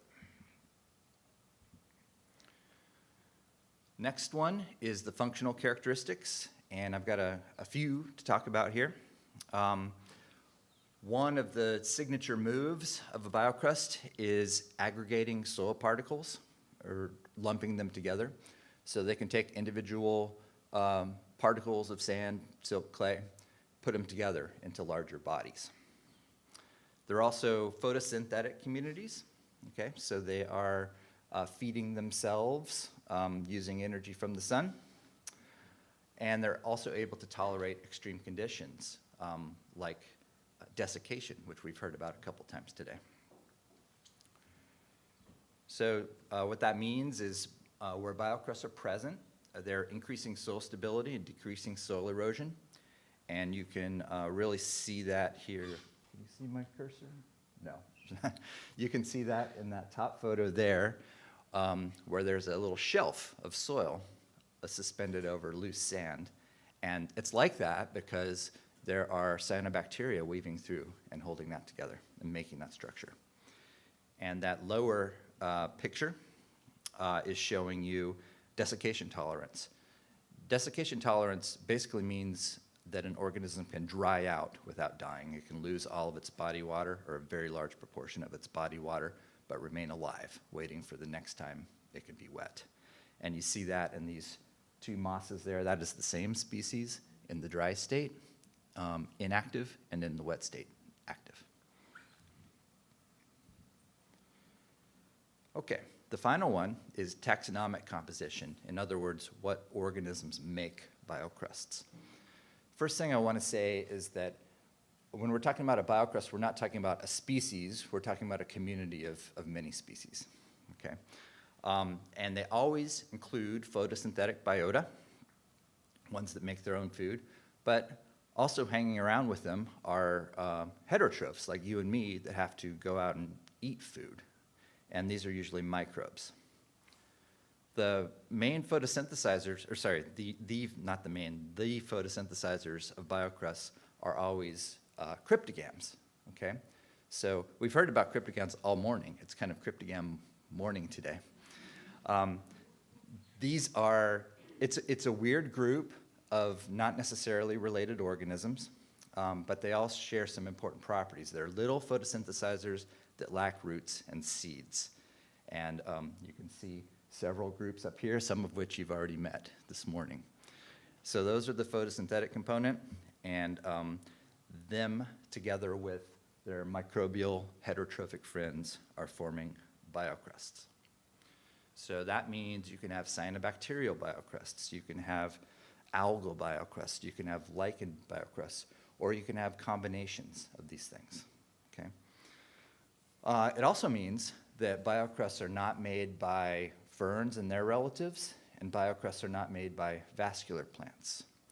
We don't need a special word for those because we just call those plant communities or forests or grasslands. We've got lots of words for those, but biocrusts are the ones that are making this thin soil surface community made by these cryptogams. So this is everything I just told you in one diagram. These are those 4 pillars of that definition. And what I want to communicate here is that when all of these things are true at the same time, right in the center, that's when you know you're looking at a biocrust. And that's what separates a biocrust from other communities that have some similar properties. So this ends up including a lot of variety, this definition. I'm showing you some interesting biocrusts from around the world here in different environments. We've got a couple from Germany in the upper left in really wet environments. We've got the reddish one is Australia. In the center at the top, that's semi-arid Mexico. And on the bottom, that's from southern Utah. And then over on the left are a couple from Iceland. And just for laughs, here's more. We got some more Utah, we got Spain, Mexico, and that one in the center, that's what Jim was talking about. The fire moss community is a type of biocrust that grows after forest fire, and it's mostly engineered by mosses. So we find these biocrusts all over the world. Here's a map published recently that depicts where biocrusts are expected to occur, and the dots are showing where biocrust studies have actually been published from. In general, the habitats you tend to find them, or where they're most well documented, are dry lands, okay, so water-limited environments. But you can also go to cold-limited regions, high latitudes, high altitudes, find biocrusts there. And you can also find them in disturbed mesic regions, wetter environments that normally would have plants, but because of a disturbance, there's an open niche for biocrusts. As a matter of fact, you can walk out those double doors, and there's some open ground out there with biocrusts. Okay. So this is tiny taxa doing big things today. So those, I told you about the tiny taxa. Now let's talk about the big things that they do. Some of them we've heard about in other contexts, but I'll try to provide a little new information. I'm going to talk about 4 things that biocrusts do, among many others. And we'll start with what I described earlier as the signature move, aggregating soil. So all biocrusts do this. They bind soil particles together. This is a scanning electron micrograph of that happening. The stringy stuff that you see are cyanobacterial filaments, and you can see they're kind of like roping together soil particles, kind of creating a net around them, and just binding it all together into a cohesive aggregate. And this creates stability of the soil surface. And this is really important because if you have stable soils, then you're not going to have major erosion events like this dust storm predicted here, where you've got the soil blowing and then lifting up 1,000 feet into the sky. In fact, biocrusts are so good at this that it was recently estimated that if you were to erase, if you took a magic wand and erased all the biocrusts of the Earth, there'd be about 60% more dust blowing around the globe. So they're having a major effect on the Earth system, really. Next one I want to talk about is hydrology and soil water. This one's complicated, but one general thing I can say is that biocrusts regulate most things related to soil water. But they do different things in different places. Not all biocrusts have the same hydrological function. So in some environments, they have a bumpy texture, and that bumpy texture, when it rains really hard, it kind of baffles and slows down water runoff and helps the water find a pathway into the soil. So they can help water soak in those environments.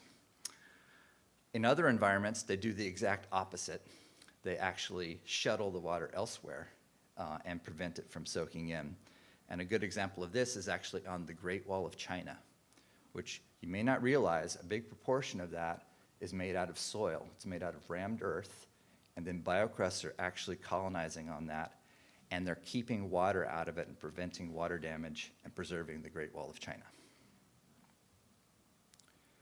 A couple other things related to water. I really like this one. They're excellent capturers of fog and dew. And this is really neat because it's like bonus water for the ecosystem. Most ecosystems run off of regular precipitation like rain and snow, but if you've got fog and dew and something can grab onto it, that's extra activity, extra productivity. So this is an image here of a biocrust moss, and you see those white hairs coming off of it.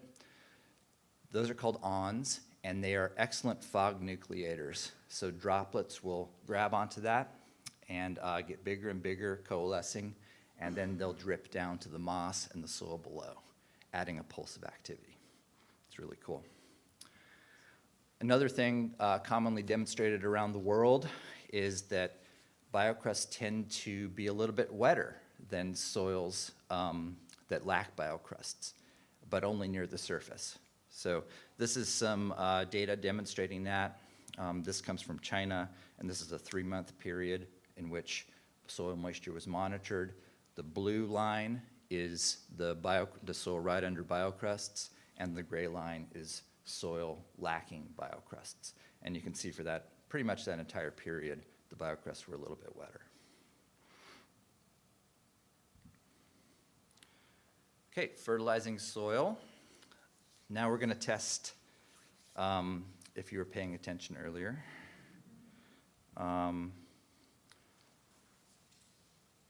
If I said, if you were at your favorite pub quiz, and I said, the most frequently limiting soil nutrient is, I heard a phosphorus, that's a good guess too, but nitrogen is the answer. What's the problem with nitrogen? Lack of bioavailability, yeah. Yeah, and why is it bio-unavailable? That's exactly right, most of it is atmospheric. So nitrogen limits many, many ecosystems around the world on land, and the problem with it is most of the nitrogen's in the atmosphere, and most of the nitrogen, most of the Earth's nitrogen is in the atmosphere, and most of the atmosphere is nitrogen. So we're breathing it right now, but we're not benefiting from it. We have to go eat protein to get our nitrogen. The nitrogen we're breathing is just coming in and out and not doing anything for us biochemically. Okay? But there's a solution, a biological solution, we've already heard a little bit about this morning, and that's this process of nitrogen fixation. And biocrusts are contributing to this, and this is one of several ways that they build soil fertility. So this, again, is that process where you've got the N2 gas in the atmosphere. That is not a nutrient. And certain organisms have a special enzyme that can grab that, and then they can conduct some amazing biochemical presto changeo, and then turn it into ammonium, which is a nutrient. So not just any biota can do this. This is a special trick of just some bacteria, and some of those live in biocrusts.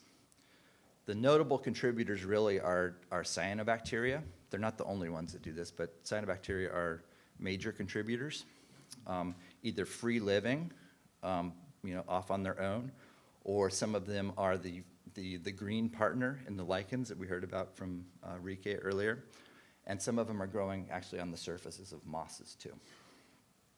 But most biocrusts around the world are fixing some nitrogen to some degree.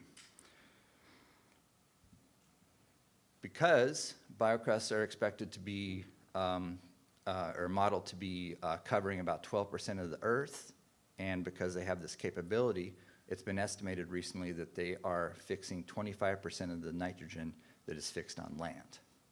So that's a pretty big number. Last one I want to talk about is their interactions with other biota. So they are kind of shaping the habitat for other things like microbes and plants and animals. I'll focus on plants today. They can really shape the composition of plant communities, and this is because of ways that they alter the habitat. So one example is the presence of biocrusts can alter the emergence success. So when a seed is trying to germinate and then push through the soil and grow up into a little seedling, a biocrust is somewhat of a barrier that it has to get beyond. And some plants do this quite well, and other plants not so well. So it's kind of like a seesaw that's going to tip the community one way or the other. Similarly, biocrusts, as I said before, they accumulate and maintain soil fertility. So this can be very, very influential for a growing seedling. If it grows in a biocrust, it has a good nutrient supply. And another thing I mentioned earlier was their effects on soil moisture. They increase soil moisture, but only near the surface. So they're changing the depth profile of soil moisture. So all these things together are going to lead to distinct plant communities in and near biocrusts compared to nearby areas that lack biocrusts. So one good example of this was from a study I recently participated in, where we found that soil surfaces with more biocrust supported communities with a greater proportion of native plants as opposed to exotic plants. So, these are pretty big things, right? They seem pretty important. You may wonder, what can't biocrusts do? One thing they're not so good at is resisting disturbances. So here we might be talking about the physical disruption and hoof action associated with grazing and ranching, or it might be the heat from a wildfire, or it might be the construction and land disturbance activities associated with energy development. Okay? They're not so good at dealing with that. And when you have these kind of forces active in a location, you can lose a large proportion of the biocrust very fast in seconds or minutes. But then for them to spontaneously come back will definitely take years, maybe decades, and maybe even longer. So there's a real mismatch between the loss and the regain, which leads us pretty well into part 3. What can we do about it? So among other hats that I wear, I'm a restoration ecologist, so I'm really interested in ways to bring back biocrusts. And our basic game plan is on this slide here. The idea is grow the biocrust organisms, add them back where they've been lost, and then encourage their recovery so they can go forth and do good things in the ecosystems where they live. So I'll just give you a quick tour of some of this kind of research. There's groups around the world working on this problem. So in terms of growing biocrusts, there are definitely ways to do it. One approach is to go into a biocrust and try to isolate a strain of cyanobacteria that can be grown and grown separately from the rest of the community. And if you do this, if you isolate it, you can keep it in culture for a long period of time. And this can be upscaled to bioreactors and even these big ponds like this one. And you can grow large quantities in basically a nutrient broth. So this is a technique that's been employed. Another approach, instead of taking the community apart and growing organisms one by one, you can just try to grow the whole community, basically in a farm. And you need to get a little bit of material from natural biocrusts, and you can set up irrigated beds and grow out biocrusts, and it actually works quite well, and you get a lot of community members that way. This is a new idea, just came out in a paper this year. What if photovoltaic solar farms are biocrust production facilities? So the researchers that wrote this paper happened to notice that there was spontaneous natural colonization of biocrusts on the soil underneath the shade of solar panels. So they wondered, well, what if we, harvested from that and then managed it in such a way that it grew back, and we just used it as a low-effort farm? So that's the idea that they're putting forward. And then this one is one that was developed in my group. This one we're specifically using for biocrust mosses. So we can grow moss basically just on using fog. We don't even need soil. We just grow them on cloth. And because they're so good at grabbing that fog with those little hairs, they grow wonderfully in this environment. And within a couple months, we can pull out sheets of basically moss lawns like Jasmine is holding there. So about 2 months to do that. So that's some examples of growing biocrusts. There's different approaches. It can be done. Establishing them in the field is one of these things that's easier said than done, because we've got degraded field sites that might have a harsh environment. The organisms that you grew, they may have lost their field hardiness. And then you also lose a lot of material to wind and water and even ants. We've seen many times ants stealing our biocrust. So we need solutions for that too. And this is a really challenging part of this. But we have cool ideas that have been shown to be promising. Here's Kyle Doherty, and he invented moss cloth. And the idea is we use that cloth, that fog chamber, and grow moss over a piece of burlap. And then you can put that cloth, moss side down, attach it to a soil, and then in about a year, you've got a patch of moss crust. So this worked quite well. A related idea, a little bit similar but bigger, are sods. We're actually growing biocrust sods now. Way over on the left-hand side, that's our sod farm in Scottsdale, Arizona. And I'm going to start a video now of our crew cutting and rolling sods to be transported out in the field.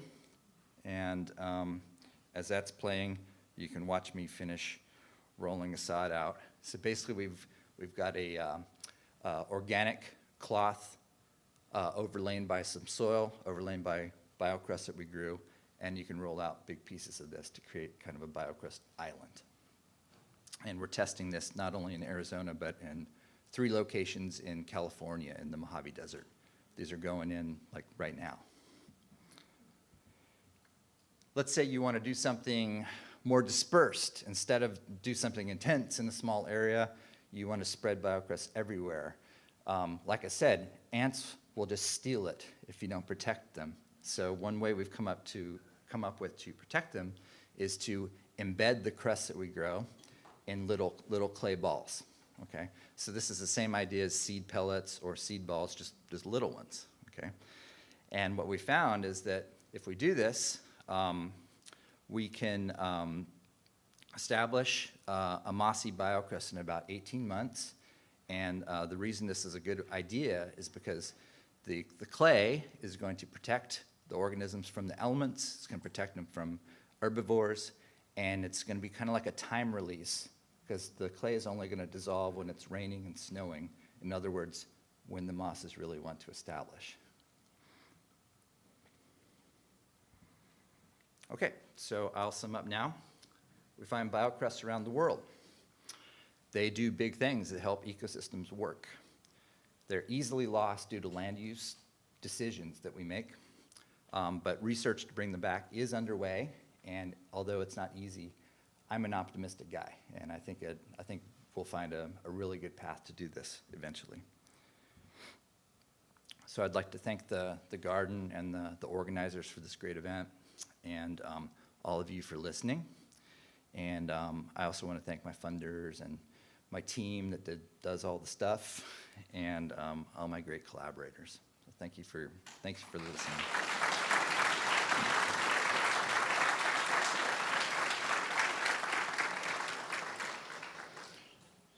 Yes, right over there. I'm wondering, when you do your restoration and you're making little moss sods or carpets, how are you drawing in the other components of crust? How am I doing what? Like, I see the moss in the restoration, but how are you going to get the other components? Oh, okay. Yes, the question was, when we're using these restoration techniques, how do you get the other components of the biocrusts? You know, it depends on the environment, which organisms you really need to get back. Some of the environments where we're working, kind of the anchor is the moss. So we're fairly content with that. We're putting out a biocrust dominant organism. The sods example is a little bit different, because there we're growing a mixture of mosses, lichens, and cyanobacteria. So the sod is actually the whole deal. Oh, so many at the same time. I think the woman here in front of Bill.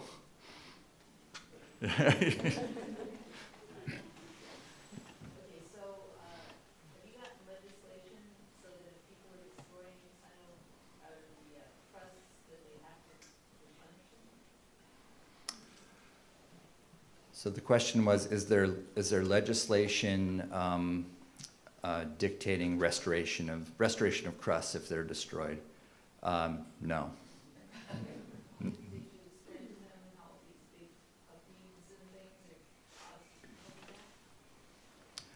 I couldn't quite hear you. Could you say that again, please? Yes. Yes. So, yeah, one of the dustiest places in our country is in Arizona, and there's an area in between Tucson and Phoenix, and it's kind of a mosaic of agricultural land. A good portion of it's disused or abandoned, and it's unvegetated, uncrusted, and you know, without that, we have a real air quality. Without something holding the soil down, we have a real air quality problem. So there ought to be a law, but there isn't.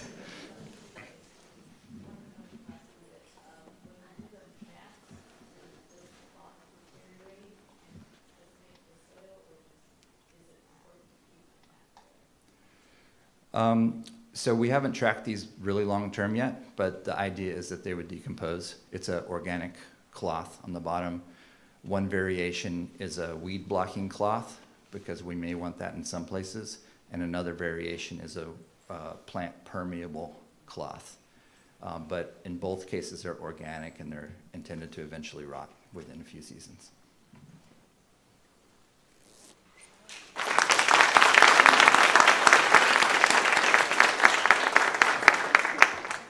It's so cool to hear about these major solutions to these problems that we have. And isn't it great that we have these world experts in these important topics here telling us about their organisms today?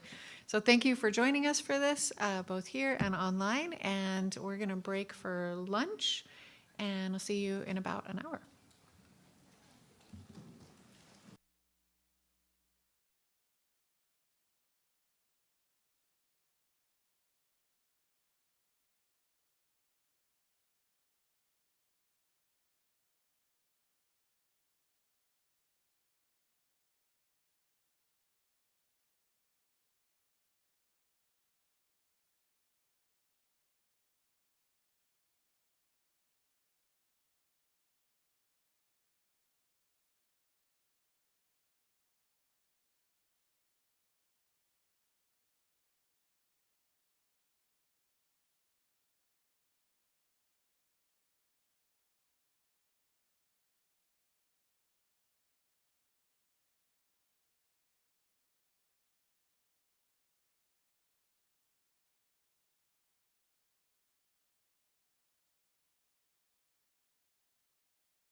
All right, folks, we're back. Welcome back. You're all in for a treat. Next up is Dr. Erica McAllister. She is the principal curator of flies and fleas at the Natural History Museum in London. And she's also an award-winning author and radio presenter, and she's hilarious. So welcome, Erica.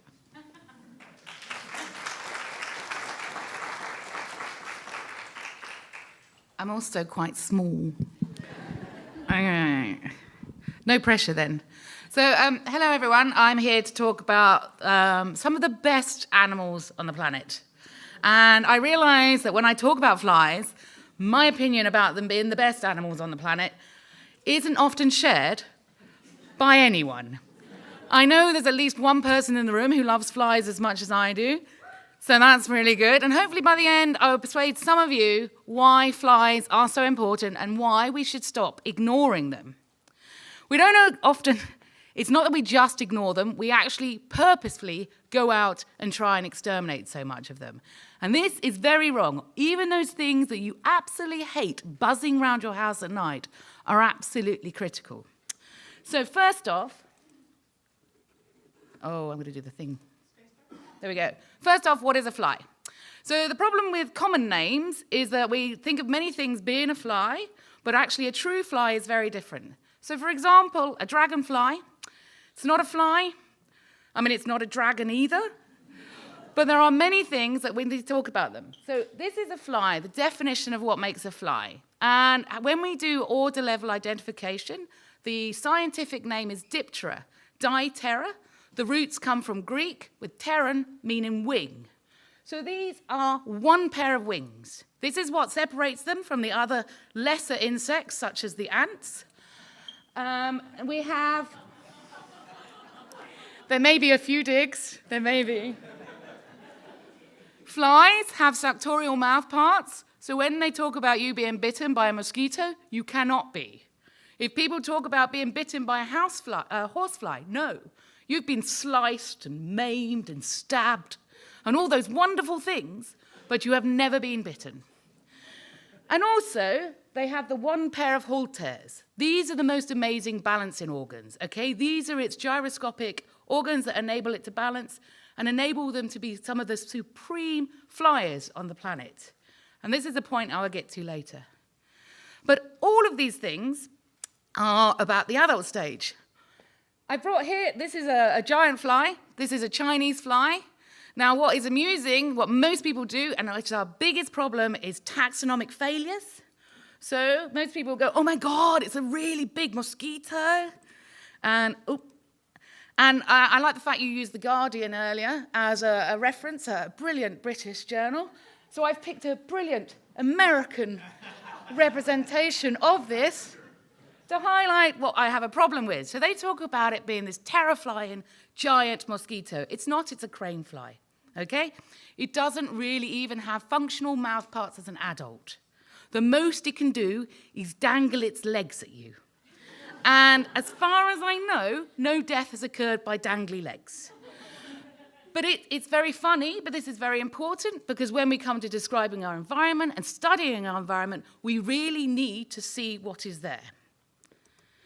So let's talk numbers.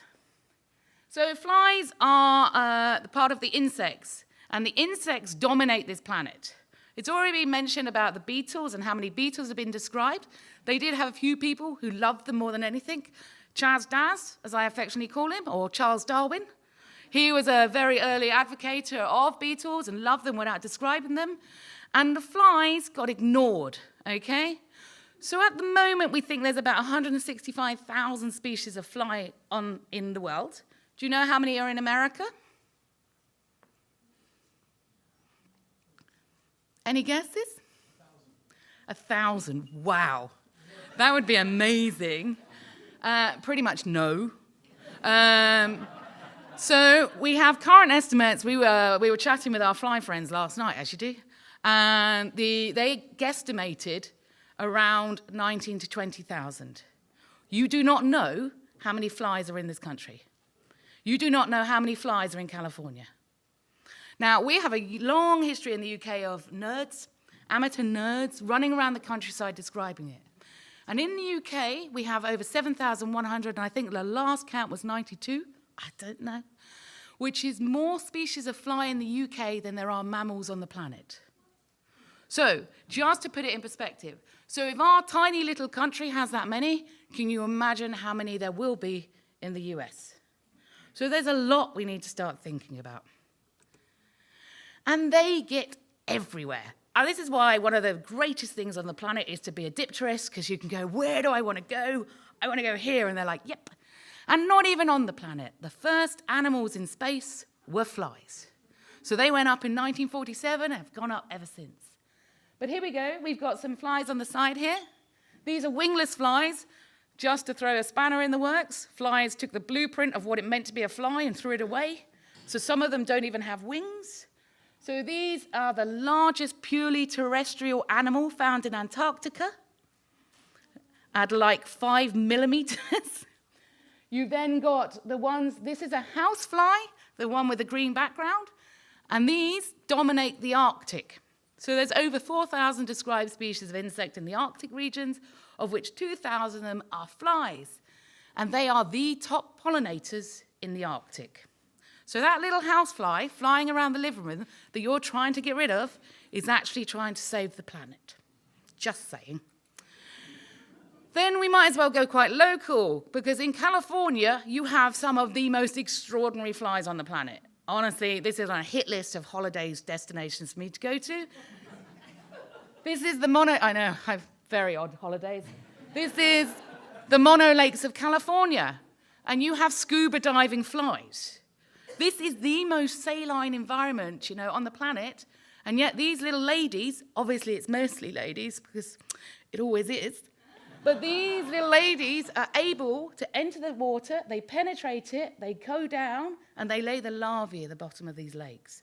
And the larvae are able to exist in these environments, feeding off these dead bodies that just float down. It's a great environment.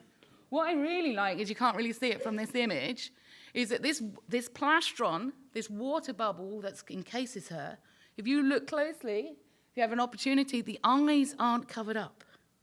So it's like the inverse of us when we go scuba diving. And it's amazing how this has evolved. You then get the ones who don't go down, they go up. So these are some midges, some gall midges that are found up in the mountains. So these are amazing. I've collected 5,000 meters in Peru. I wasn't very effective. I don't know if you've been at what is 5,000 meters? Something feet. Okay, it's high. It's very high. And the thing is there's a lot going on, and like the flies were laughing at me because they're not moving, and I'm like, come on, flies. But they've gone down into caves. So this is the largest true flying troglobont. Only lives in a cave. Everyone goes, oh, it's bats. No, bats go in and out. These flies stay in there, and they are blind. So they feel themselves around the cave, they fly around, and they've got really hairy wings. We've only ever found females, so we're not quite sure whether the males are very small and insignificant, or I didn't say anything, it's nature telling me this, or whether they're just not there at all. And then another amazing species that I had the most amazing privilege of, was it only yesterday or the day before yesterday, of collecting are the petroleum flies. So we went to the La Brea tar pits, and we collected flies whose larvae live on the surface of these tar pits, as well as the adults who run around. This is an incredible habitat, the idea of living in there. So there's such a diversity. They get everywhere, they do everything. And also, they are the most ecologically important creatures. There's a little bit of bias in my talk. I'm totally prepared to admit that. But when we talk about pollinators, everybody automatically goes to the bees, okay? And it's like, no, honeybees, as we've already found out, already know they're basically a domesticated farmyard animal. They really do not help when it comes to our biodiversity. And flies get up in the morning and go to bed late at night when the bees have already gone to sleep, okay? They are out there doing all sorts of things, and as we know, a lot of them are attracted to some of them the less pleasant environments, but this is actually very important. Some of them are herbivores. We know about sanguivores. You know about all the mosquitoes and the blood feeding. They're fungivores. They're decomposers. They're predators. They're parasites, parasitoids. You name it, they do it. So when it comes to ecosystem functionality, flies have got their little Taxa in about everything.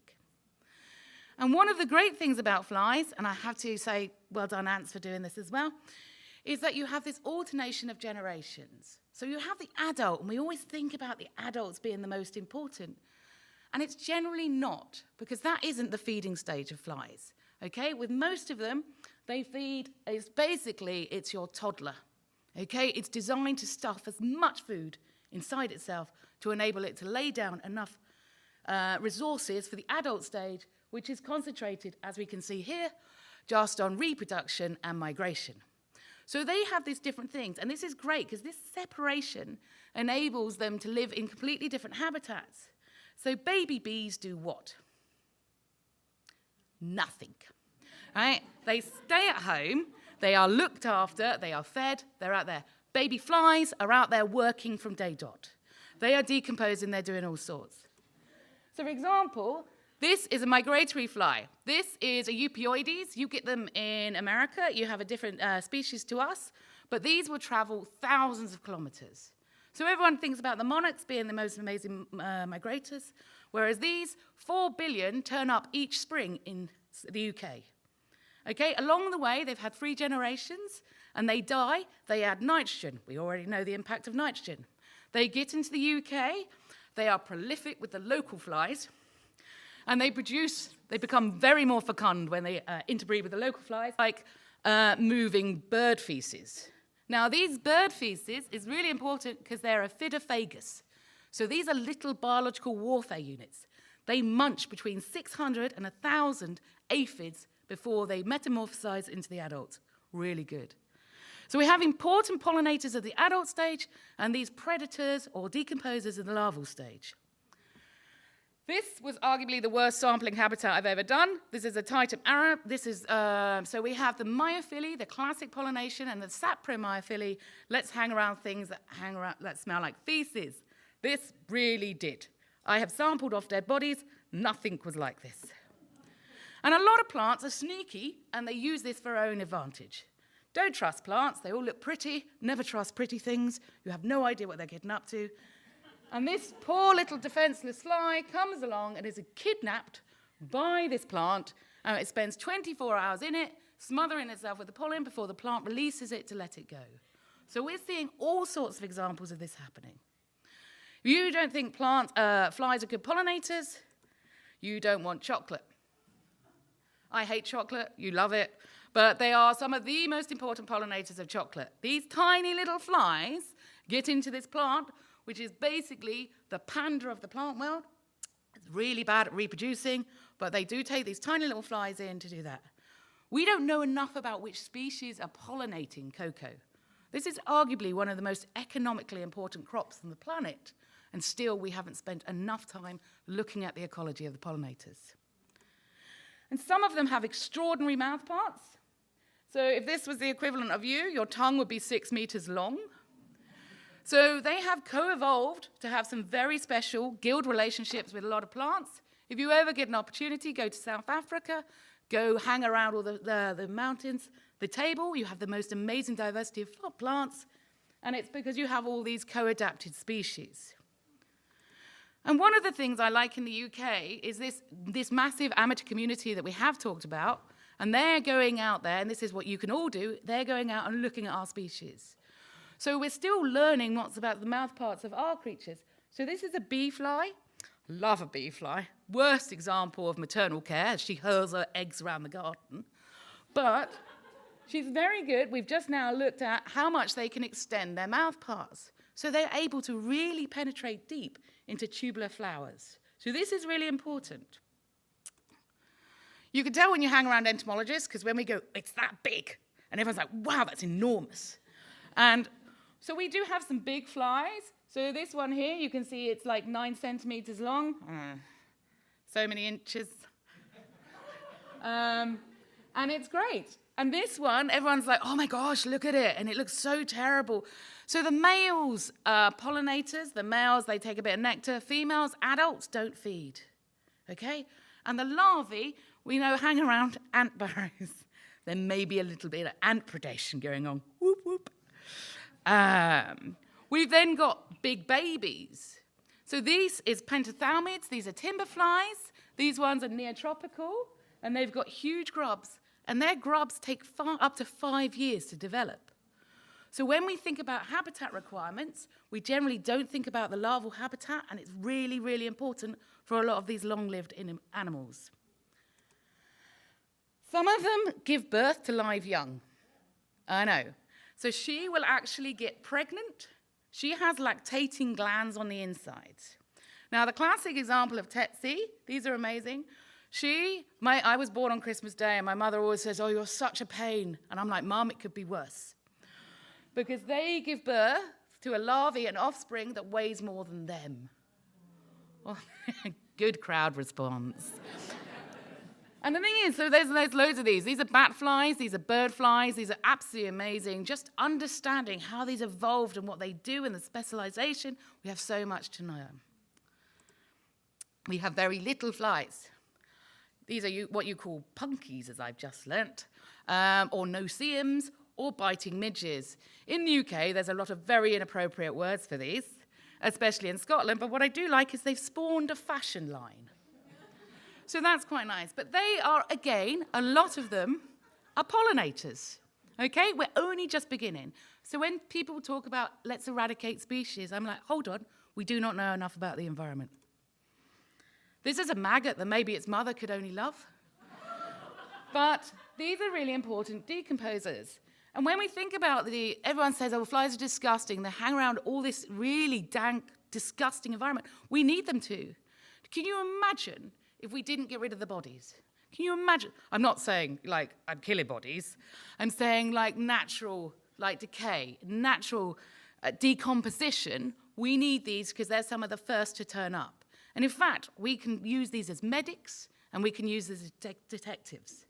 So this is a forensically important species, and the females, the mothers, are able to sniff a corpse from up to 7 kilometers away.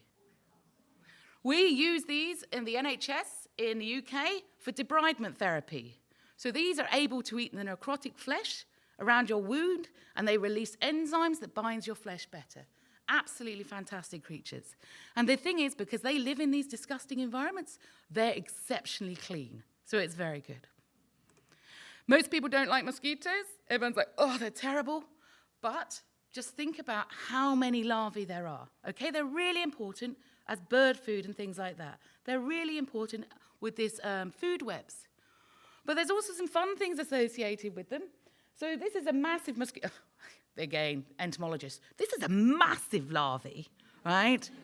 And these ones feast on other mosquito larvae, okay? So we can use them as biological control. Unless you're like me and you forget, and one of them gets into your sample and eats all the really important specimens. You're like, no. But these are great. These are huge, but the adults don't even blood feed, okay? So they're really important pollinators. So we need to learn more about the species in our environment. This is another wingless fly. It's a bit of a cutie. Looks a little bit like a teddy bear. I have a soft spot for these. But these only live on honeybees. The only reason I'll keep honeybees around is because of these things. But our lack of understanding, the UK, the British Beekeepers Society, had these listed as parasites, and therefore they must get rid of them all. They're not. They're kleptoparasites. They're really actually important. And how many people have got beards in the room? There we go. So imagine this beautiful little creature, every time you feed and you've got food all around your mouth, these beautiful little things will come down and they will eat the food and they will go away. So they're really quite important little creatures, but we wiped them out. So again, we need to know more about them to actually get them back. And then we really will talk about the flies that are quite economically important to us, which go around doing all sorts of things.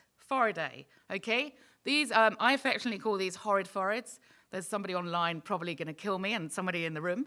And I call them horrid phorids just because they're very taxonomically difficult to understand. And this is a problem with flies, is that they are difficult to actually learn to speciate, and we're trying to develop new things. But just this one family of flies does every ecological interaction. It is the most ecologically important family, I'd say, because of it. So you name it, they're doing it. Some of them live in shoe polish, some of them feast in coffins, you name it, they live in termite nests, they do all sorts of things. And there's a whole group of them that decapitate ants. It was like I knew there was going to be an ant person in the audience. I don't know. So what's amazing about these is that these, and you can see the ants getting really stressed. They're very aware of what's happening. So these tiny little flies will come up and start like irritating these little ants to try and get in. And you can see already her ovipositor, her egg-laying tube. So what she wants to do is she wants to get through the weakened parts of the back to lay her little eggs in, okay? The larvae hatch, crawl up through the body into the head capsules. It's like a horror movie gone wrong, this. It's great. And then they will actually spend a couple of weeks feasting in the head capsule of an ant. And the ant is carrying on doing nothing, right? It's like, doo-doo. Something is obviously going wrong, but whatever. And my favorite ones, obviously everyone has a favorite decapitator. My favorite ones are the ones who release an enzyme which causes their head to fall off, and it's like a perfect little capsule for these little ants, these little flies to live in. You know, they have a nice little secure environment. Now, everyone thinks this is quite, oh my God, this is terrible. But imagine these ants are fire ants, okay? And we know how much problems we have with fire ants in this country. So they have gone back to South America and they found some species that are very, very species specific, some flies that only attack the fire ants. And they've started, under very controlled environments, releasing them. Now, when the fire ants die back, so do these flies. So they're very important that we start looking at these to help us sort out some of the mess we've made of the planet. And within this family as well, as we're doing big and tiny and small, we've got some of the smallest creatures within the fly world. And this was described by a Californian, you'd be glad to know, and it only measures 0.4 millimeters. These tiny little flies, again, live in the nests of ants. And these are tiny little ants, and they have these smallest flies. We have names. That's the thing with a lot of flies. We have a lot of names to them, but that's about it. So I can go through the collection at work, and I can show you all these amazing flies. I can tell you something about them, but till we all start getting out there and looking at them, it's hard for us to understand what's going on. We talk about the ecology, we talk about conservation, but really, we need all of you to start paying attention. And you don't have to go out into this. You have rather nice habitat around here. But you can just start looking in your own yard and doing all sorts of things. So these are very little creatures. There's about 165,000 described so far, but we think there's millions to go, okay? I don't want to think of millions because that gives me a heart attack and I have to go and sit in a cold room knowing how much work we have to do. But we are massively undescribed. So you need to do this. You need to look like me, running around, put a net, go and explore what's going on, or just sit down and observe. You don't have to take photos of piles of feces if you don't want to, but maybe grab a glass of wine, sit in the garden, have a phone, because everyone has a phone, and take photos. There's so many recording schemes, iNaturalist and programs like this, that you can actually put in this data. And this is great, so all of you could be helping saving the planet by just sitting at home, which is a fabulous way to end. Thank you.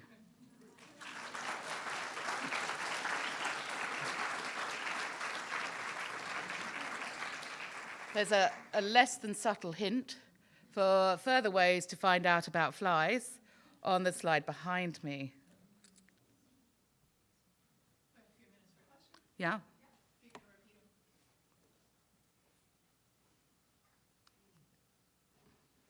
Do the petroleum flies have a way not to get stuck in the tar? This is, do the petroleum flies have a way not to get stuck in the tar? That's a research question coming up. Yes. I know. So then you've done some work looking at them, haven't you? Under a little bit. Yeah, so we're gonna use some nice photography, some SEM, and try and have a look at their little feet to understand what's going on. But also the chemical structure. I mean, obviously they do, but we just don't know how yet. So many flies are associated with curing certain human diseases, and I know that there's work being done like at UN level trying to look at genetic engineering in order to sort of eliminate reproduction of those species. What's your thoughts on that? Are there some particular concerns that you've had? So this is about the eradication of certain species. There's all sorts of developments, like there's what we call sterile insect technique. So you actually sterilize a lot of the males, you release them into the population. And so when they copulate with the females, you get no viable offspring. There's other methods where they're doing gene alteration. So they're trying to wipe out some of the most prevalent, most important vectors.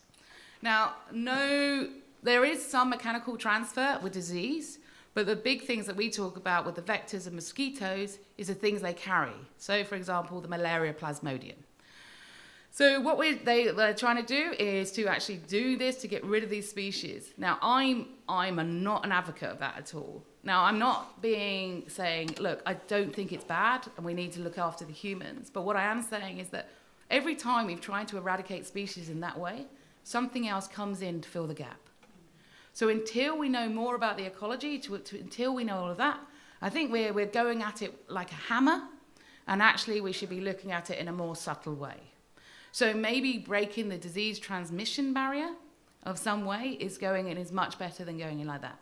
So for example, in Africa, we've got the top vectors, so Anopheles gambii and Funestus and all of those, but we're seeing new ones come in, and new ones as we encroach into the Congo and different habitats like that. Species that weren't vectors are now like, oh, do you know what? The malaria is moving into them. So just wiping out these things, I don't think is the answer.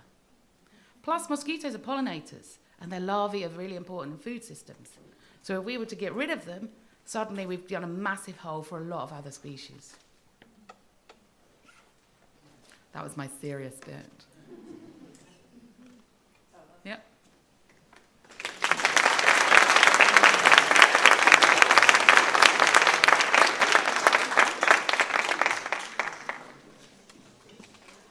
Right? Pretty good.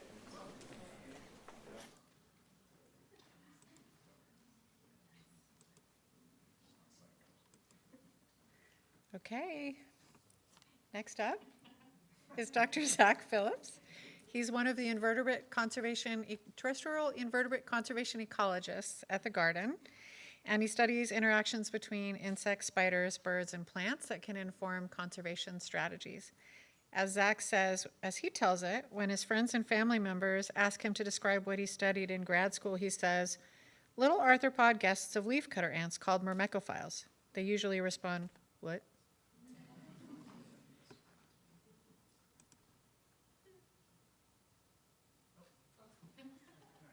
Come on up. Yeah. Really don't want to follow that. All right. Can everyone see the ants I'm holding up?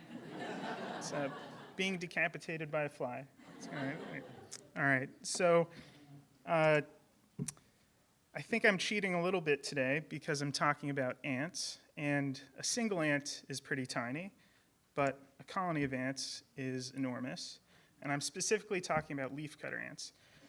So this is the excavation of a cement cast of the internal architecture of one leafcutter colony. When it was alive, before it was turned into a sculpture, it probably had millions of ants in it. So in a sense, ants are tiny and big at the same time. Individual ants are small, but they come together collectively to form a superorganism, or a colony that behaves like one large animal. And the ants in a leafcutter colony are like different cells or tissues of the colony. They come in different sizes and play different roles. So the left spiral is all of the workers in a leafcutter colony, going from the smallest worker to the largest at the top, which is called a soldier. And then the right column are the winged reproductives of the leafcutter colony, a male and a female. The one cast member that's not here is the queen of the colony. And the ants don't just cooperate with each other, they also cooperate with a fungus. They've evolved a mutualism with a fungal garden, and the fungus and the ants are totally codependent on each other. The ants forage for plant material, bring it back to the colony, feed it to the fungus, and then the ants eat the fungus themselves. So this is a kind of agriculture that they've evolved. And it shouldn't be a surprise with colonies so big that they have big impacts. A couple of these impacts are pretty obvious, like all the dirt they excavate out of the earth and the herbivory. And I think I should take this moment to apologize to the biocrusts. I don't know what they're doing or why they're doing it. But in the neotropics, leafcutters alone make up 25% of herbivory. But they also have less obvious impacts. They provide resources to hidden communities. And two of these communities are the underground communities of animals that live in the nest themselves, and also nocturnal communities. And I'll be talking about that aspect of leafcutter ecology today, how they provide resources to these communities we don't often see, including in cities. So in the first part, I'll talk about an animal that lives in Austin, Texas, just in leafcutter colonies. And it'll be more of a research narrative, getting like a deep dive into one of these creatures. And then the second part will be more of a natural history account about all of my nighttime encounters with animals interacting with the colonies. So part one, investigating a cryptic ant guest. So before I came here to Santa Barbara, I went to grad school in Austin, and one of the great things about Austin is it celebrates its animals. Armadillos are an icon and part of the culture. The Congress Bridge bats are these bats that roost in the middle of the city and draw crowds of tourists and locals to watch feed in the evenings. One of the songbirds, Willie Nelson, plastered all over the city. And Texas leafcutter ants also are there, but they're not as celebrated as those other Austinites. These leafcutter ants are primarily distributed in Louisiana and Texas. There is one place in Austin that celebrates them, though, Brackenridge Field Lab. That's an urban field station, about 80 acres large. And this is one of my main research sites, so a lot of the observations I'll be talking about happened here. And the logo of the field station has a Texas leafcutter ant carrying a Texas-shaped leaf. And I also have a leafcutter testimonial, not from leafcutters, but from a leafcutter biologist who worked at Brackenridge, Deborah Waller. The first time I saw the leafcutters, I felt part of the continuum of life, and Austin became a wonderful city to me with magical hidden secrets underground where the leafcutters lived. One of those magical hidden secrets is a cockroach. The world's smallest cockroach, Adophila, about 2 to 3 millimeters long, so shorter than your typical grain of rice, and this is what I was studying. It's kind of a tiny taxon's tiny taxon, and it only lives in leafcutter colonies, and mostly in the fungal gardens of the leafcutters. It's probably more of a nuisance to the leafcutters than a real problem, just like cockroaches are to us. And I'm calling it an ant guest here, and that's just a broad term for any creature animal that lives with ants, which would include a lot of the flies. The roaches aren't the only insects that have evolved as ant guests. It's happened a lot with different insects. This is not a two-butted ant monster. I'm not saying those don't exist. This just isn't one of those. This is a beetle that's posing as an ant abdomen. So the beetle is the top part of the two butts, and it's just hitching a ride on this army ant.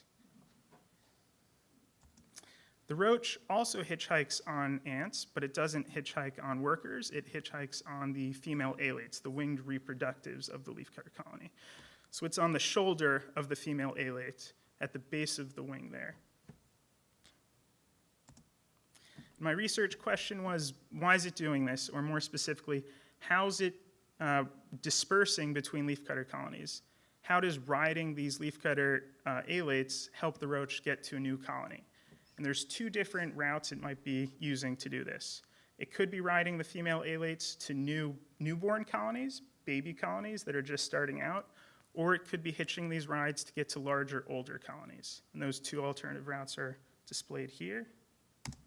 And this is just another schematic of that to show it in a different way. So going from a large colony to a baby colony vertically, and horizontally between two large, older colonies. So let's all pretend we're tiny roaches for a bit, and we'll go through that first dispersal route. It starts during leafcutter mating flights, and the mating flights in Austin only happen once or twice a year in the spring, when all the female and male alates come to the surface of the mound, along with almost all the workers defending their valuable alates. The roach just rides on the female alates. And this is a little video of the start of one of those flights, and at the end of it, one of the alates will land on my hand.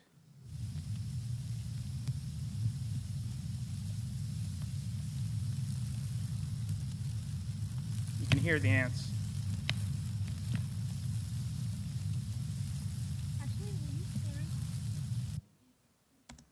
Oops. I guess we could just watch that the whole time. Okay. After the female alates depart the nest, they mate mid-air with male alates from other colonies. Then they land, remove their wings, and they excavate a small sealed-off chamber underground. And on that flight, they've carried a bit of fungal garden in their mouth in a special pocket, and they regurgitate that, and that's the starter garden for the new colony. And at that point, the female alate's called a foundress. It's the same ant, it's just a label designating a different stage of colony development. And she's just alone in there for a few months, no workers at this point, and she has to take care of the garden and raise her first brood. And that's what I'm calling the newborn colony, just this foundress alone in that small cell. So that one ant can produce this colony, which can live over 10 or 20 years, with the same queen living that entire time. So here is the beginning of what might be an ant empire. She's digging a new hole.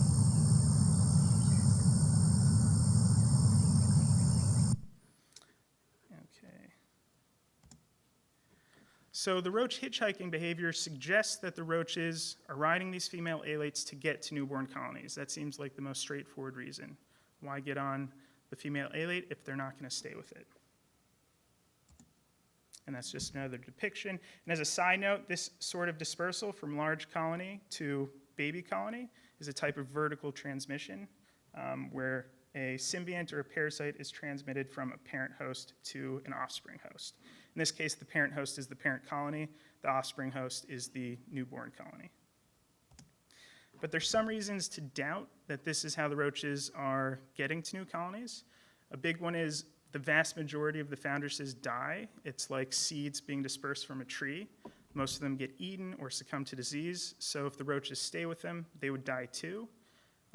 Roaches abandon female alates in field experiments that we conducted, and we haven't found roaches with foundresses, so there's not really any direct evidence that that happens.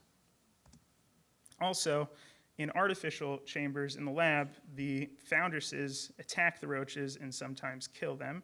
So in this one, the foundress, who's in the background, her giant mandibles, is going to attack the roach on the tiny little fungal garden, but she'll miss.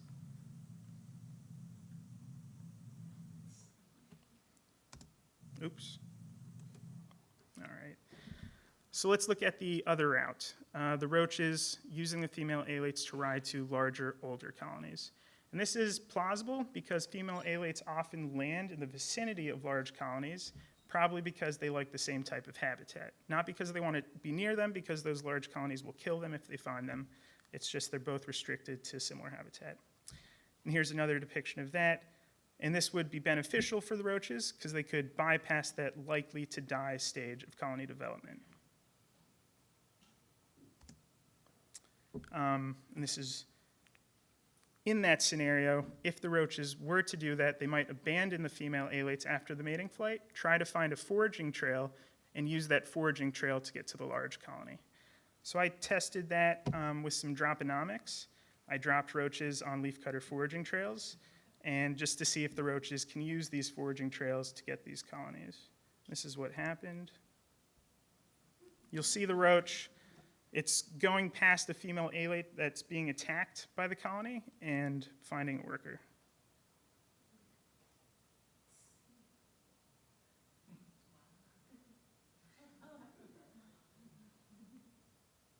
And it rides it back to the nest. And this is a close-up shot, a bit blurry. The roach is going to do a backflip onto a leaf that passes over it. Backflip. Yeah. Do one more time. Backflip. Okay. Oops. I want to keep watching it. So all of these observations combined suggest the roaches use 2 hitchhiking steps to move between colonies. First, they ride female alates to leave a colony, and then they hitchhike on a worker to get to another colony, called the Texas 2-step. Okay. So I'll end the first part with just a brief cockroach testimonial. Not all cockroaches are bad. That's the testimonial. And this is just a collage of a bunch of the cockroaches that make up about 5,000 species that aren't human pests. And only about 30 species are considered human pests. Okay, part 2. So I spent a lot of time at the leafcutter colonies at night, and they became sort of sit spots. In this picture, I'm wearing duct tape that's taped outwards to keep the leafcutter workers from attacking me or killing me. They still attacked me. So it became a sit spot, which is basically a favorite place in nature that you visit regularly. In this case, it was an insect-based sit spot. And it was a nighttime sit spot because leafcutter ants are active at night. And this gave me an opportunity to see a type of ecology I don't usually see and most ecologists don't usually see. Ecology has a nighttime problem or a nocturnal problem where the nighttime processes and activities are ignored compared to their daytime counterparts. And one of the main reasons that is ecologists themselves belong to a diurnal species, so we like to get a good night of rest. And here's just a leafcutter foraging line. The leafcutters turn to foraging at night during the warm season.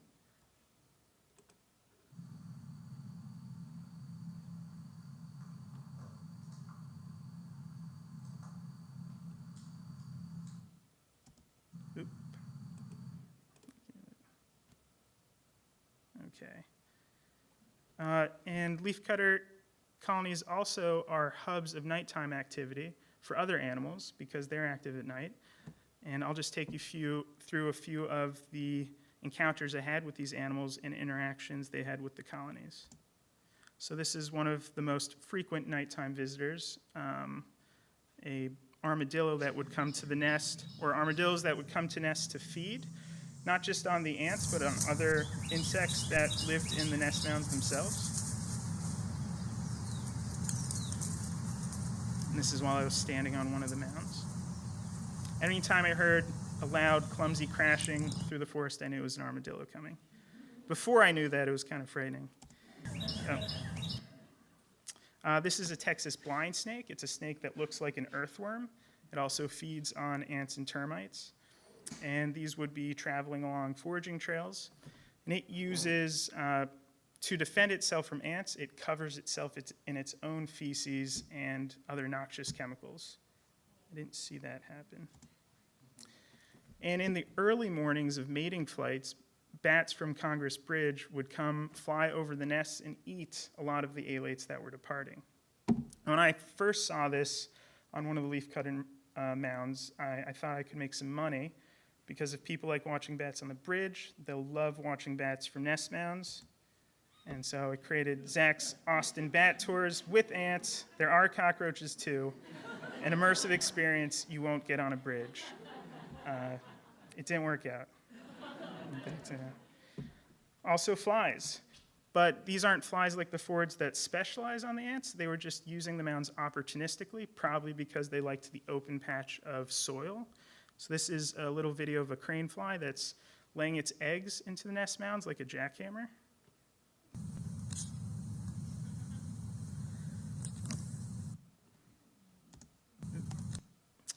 And this is a specialist, like the Adophila roach, that lives inside the colonies. This might be the only time this has been seen where the beetle's actually going into a colony. It doesn't live in the fungal gardens like the roach. It lives in the waste chambers underground. So even there's that much heterogeneity underground in the nest. It's like a little city with different neighborhoods that different animals take advantage of. And it somehow gets by the ants into the hole. You can see it's a lot larger than the workers, So it can probably only get into the nest during mating season because that's when the entrances are expanded for the alates.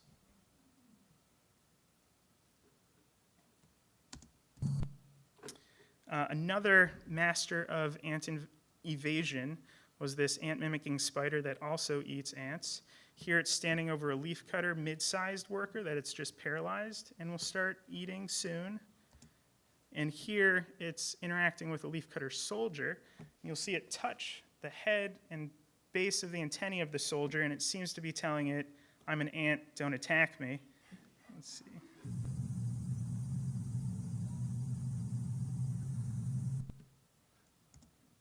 And the video I showed you before of the nocturnal foraging was actually was spider focused. The spider's the protagonist of the video.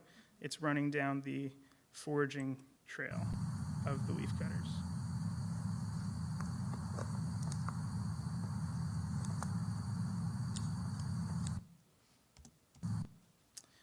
I didn't see Willie Nelson come crashing through one animal.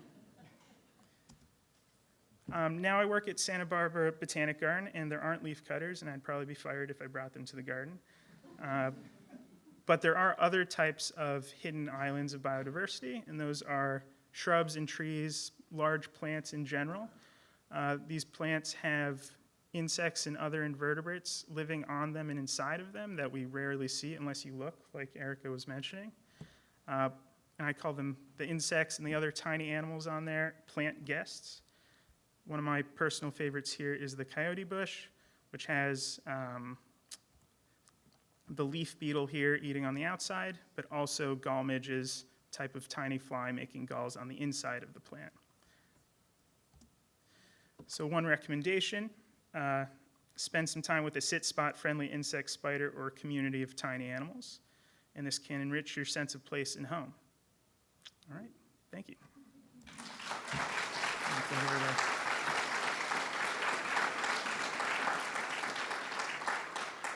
And I'd like to thank a lot of the people in Austin, and also Kevin Spraker from the garden who made that poster for me of my failed business.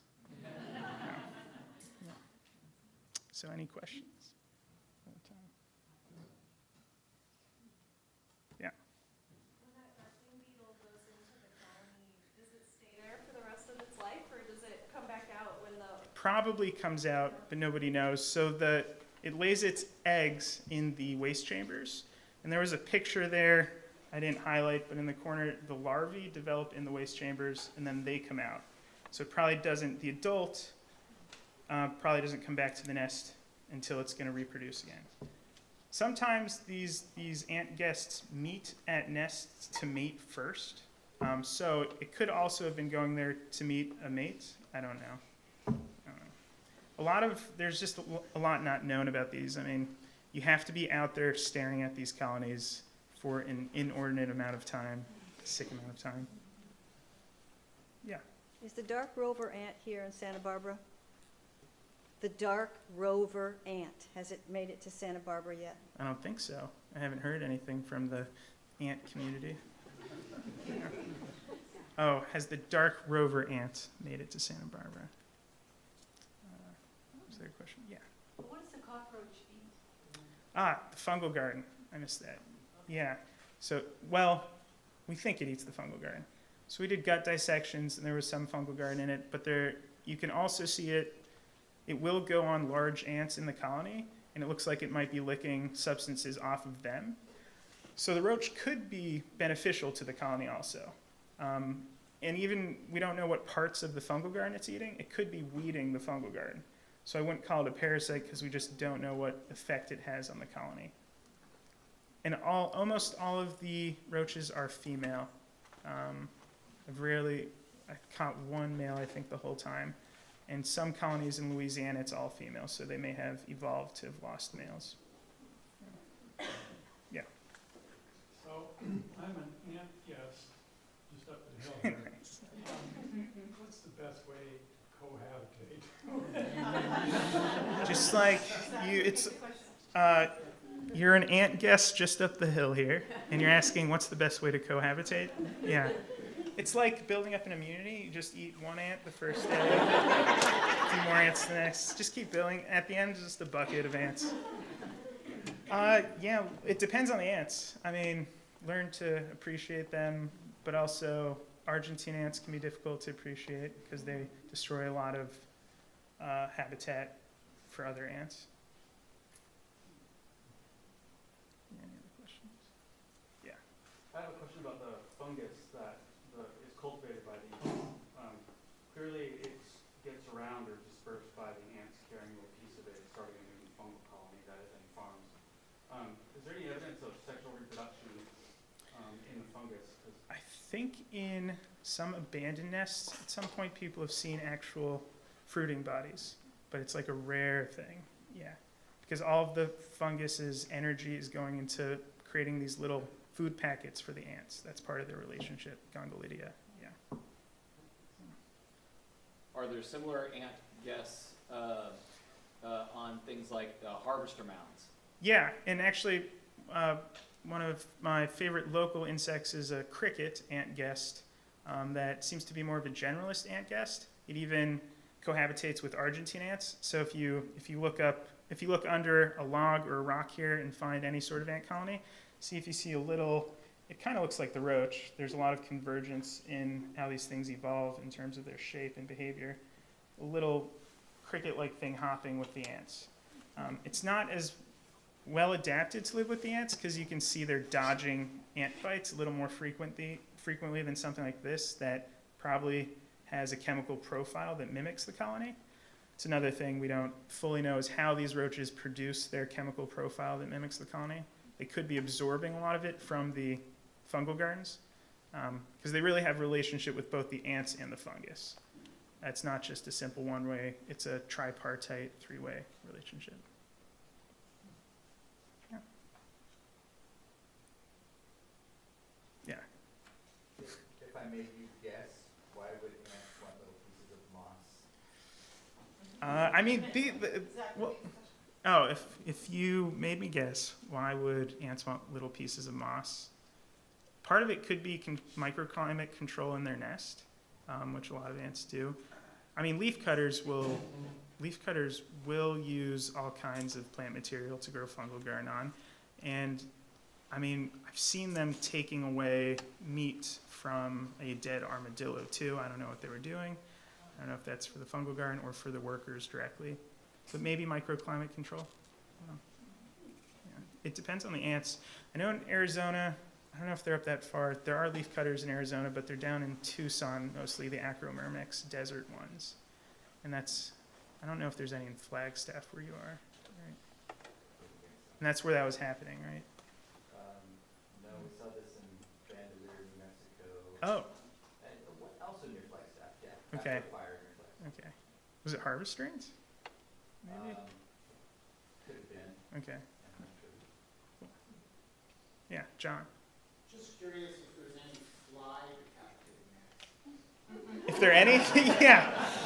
No, haven't heard of them. Yeah. The leaf cutters have fly decapitating ants. Yeah.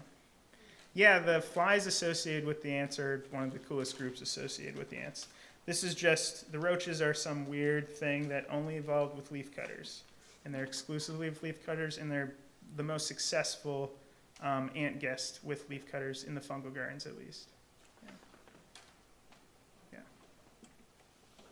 How long can those cockroaches go without eating if the little bit of stuff in the mouth is?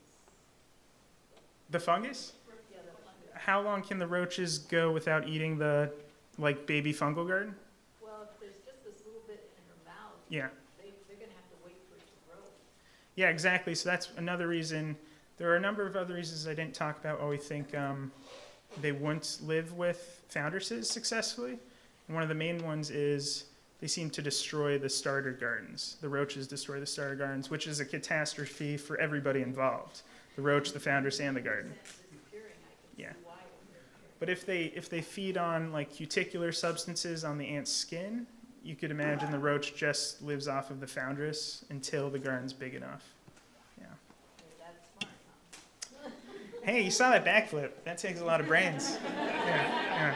It's like you can't do a backflip. I can't do a backflip like that. All right.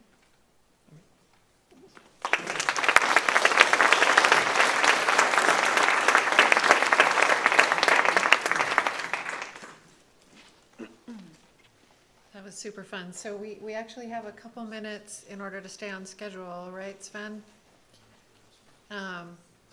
What do y'all think? Should we start a few minutes early or should we wait to, yeah, okay, Sven says start. So all right, we're gonna do this. All right, next up is Dr. Kevin Lafferty. He's a senior scientist with the U.S. Geological Survey and also adjunct faculty at UC Santa Barbara. He is fond of parasites and will try to persuade you to feel the same way. And I think if anyone could, it would be Kevin. So welcome, Kevin. Thank you very much, Denise.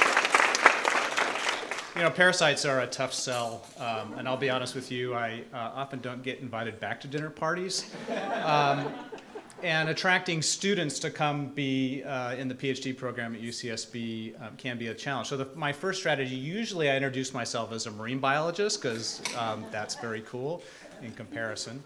And, but secondly, I tell my students that being a parasitologist is like having your birthday every day, because you get a present, you don't know what's in it, and you get to unwrap it, and oftentimes there's a surprise waiting for you. The present is usually like a dead fish or maybe some roadkill or something, but nonetheless, you open it up and you look inside. And when we look inside, we oftentimes are looking for tiny things, which means one of our main tools, of course, is the microscope. So we study little guys, and if we're lucky and we're rewarded with our surprise at the end, we have a little cute little parasite looking back at us. Yeah, aw, isn't that nice? That is the last thing you probably expected to say in a lecture on parasites. So let's get to something a little bit more disgusting, which is that they're not always tiny or cute. Like sometimes it's just as plain as that thing on your face. And this is a parasitic isopod. And my title is about, you know, tiny giants. And the reason I bring this up is obviously that's a big parasite. But most free-living isopods, basically the closest relatives of this guy, are very small in comparison to the parasitic isopods. And throughout parasite evolution, what we see are small taxa that become parasitic, adopt a parasitic lifestyle, and then become large.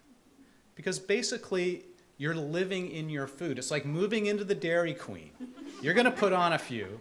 And it allows parasites to focus on the fun parts of life, the reproduction and the eating, and worry less about the moving around parts. And so parasites are actually quite big, even though they're tiny. This is a conservation symposium, and so as much as I would like to tell you the thousands of incredible stories about parasites and their adaptations, I want to talk about the conservation questions that sort of keep me up at night, and the ways that my colleagues and I have gone about trying to answer some of those. And so I should mention that all the studies I'm going to talk about have been done in collaboration with literally hundreds of colleagues from dozens of countries around the world. I'd like to start off with a question that Denise alluded to in her very first slide, and it's this one. Can conservation improve human health? This is one of these incredible win-win opportunities that we look for in life and in conservation in particular. In fact, in the literature, there are thousands of mentions that this should be a common outcome. We did a recent review of this topic and found there's only actually about fewer than a dozen well-documented cases that this actually does occur. That doesn't mean that they're not out there. They're just hard to find and document. And so I want to talk to you about one of the ones that I'm most passionate about. And it has to do with a neglected tropical disease called Schistosomiasis. Schistosomiasis is a parasitic disease caused by a blood fluke, a worm, that lives in the circulatory system of vertebrates. We have our own species of schistosomes, 2 species, or 3 usually, depends on how you cut it up. But the schistosome worm has a complex life cycle where it lives in the human, in the circulatory system. It produces, so I should say, it eats blood cells, which you would think might be a big problem, but that's not really the problem. The problem is you have a worm living in your circulatory system that's producing hundreds to thousands of eggs per day, and they need to get out. And they get out either through the intestine or through the urinary tract, and most of them don't make it out. They stay in the body, they lodge in the liver, they lodge in the intestine, they lodge in the bladder, and they cause a lot of pathology. And this accumulates over time, so it's a chronic disease. Most people that get infected when they're very young. They carry it with them for many, many years. An adult worm can live for 10 or 30 years in a human. Okay. The other part of their life cycle that's important is they require an intermediate host, in this case a freshwater snail. That is where the worm actually does a lot of multiplication and production. It produces these free swimming stages that go out in the water and find a human and penetrate the skin. So that's the life cycle. And we study this parasite in the Senegal River Basin. And the reason that we are interested in this particular area is because prior to 1984, which is about the time I graduated from college, there was no Schistosomiasis in the Senegal River Basin. And what the World Bank decided to do was to install a dam across the Senegal River. And the main purpose of this dam was to block the tide from going 200 kilometers upstream towards Mali. And that allowed the banks of the Senegal River to be cultivated for sugarcane. So a dozen landowners got wealthy, and they imported a lot of laborers from southern Senegal where Schistosomiasis is endemic, and those individuals brought the worm with them. And the dam also created perfect habitat for freshwater snails. So it was this perfect storm of people coming together with their parasites, and the intermediate host was there, and it was the largest outbreak of human Schistosomiasis that's ever occurred, and it's still going on. So we were interested in this for a number of reasons, but particularly because we study food webs. One of the main things that my lab does is go to places and put complicated food webs together. And one of the species that used to be in the Senegal River food web was this large river prawn, Macrobrachium vollenhovidae.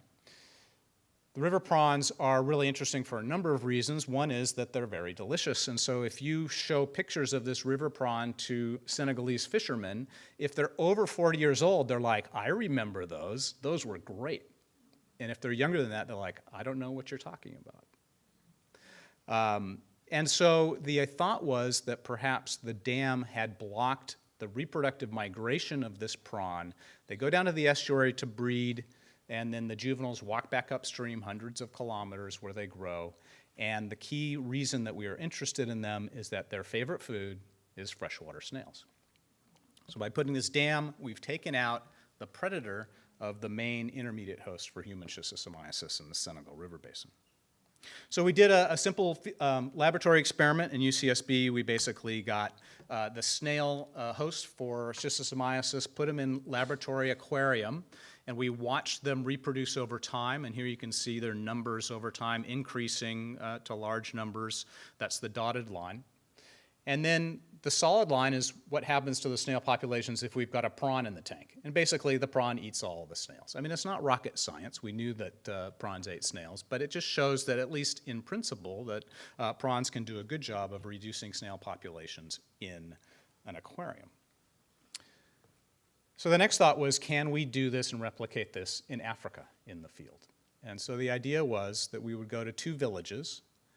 And in each village, we lined up the school kids, and we made them pee in a cup, and then we counted the number of eggs of schistosomes that were in that specimen that they gave us. And then we gave them a pill that costs $1 and cures all their worms. So we start with 2 schools, 2 villages. All the kids have no worms, but they don't have any immunity to the worms. So the minute they go back out, back to their village, and it's 100 degrees outside and school's over, they jump in the water and they get reinfected. But at one of those villages, we added freshwater prawns. We put a little barrier to keep the prawns in, and then we tracked the snails over time. And what we saw was, like in the aquaria, if you compare the black line where there are no prawns with the purple line where there are prawns, what we see is the prawns do a pretty good job of keeping those snails in check. In particular, that lower row, those are the snails that are infected with the parasite. And they were kept to very, very low levels where we added the prawns. Now, we weren't interested in curing snails of the parasite. We were interested in keeping kids from being reinfected.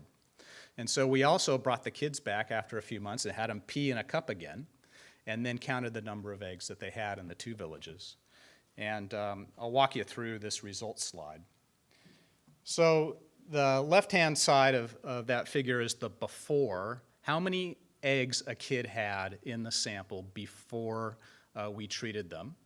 And you can see the purple line is higher than the dotted line. The purple line is our intervention village where we added the prawns. So they had a lot. They were heavily infected, those kids.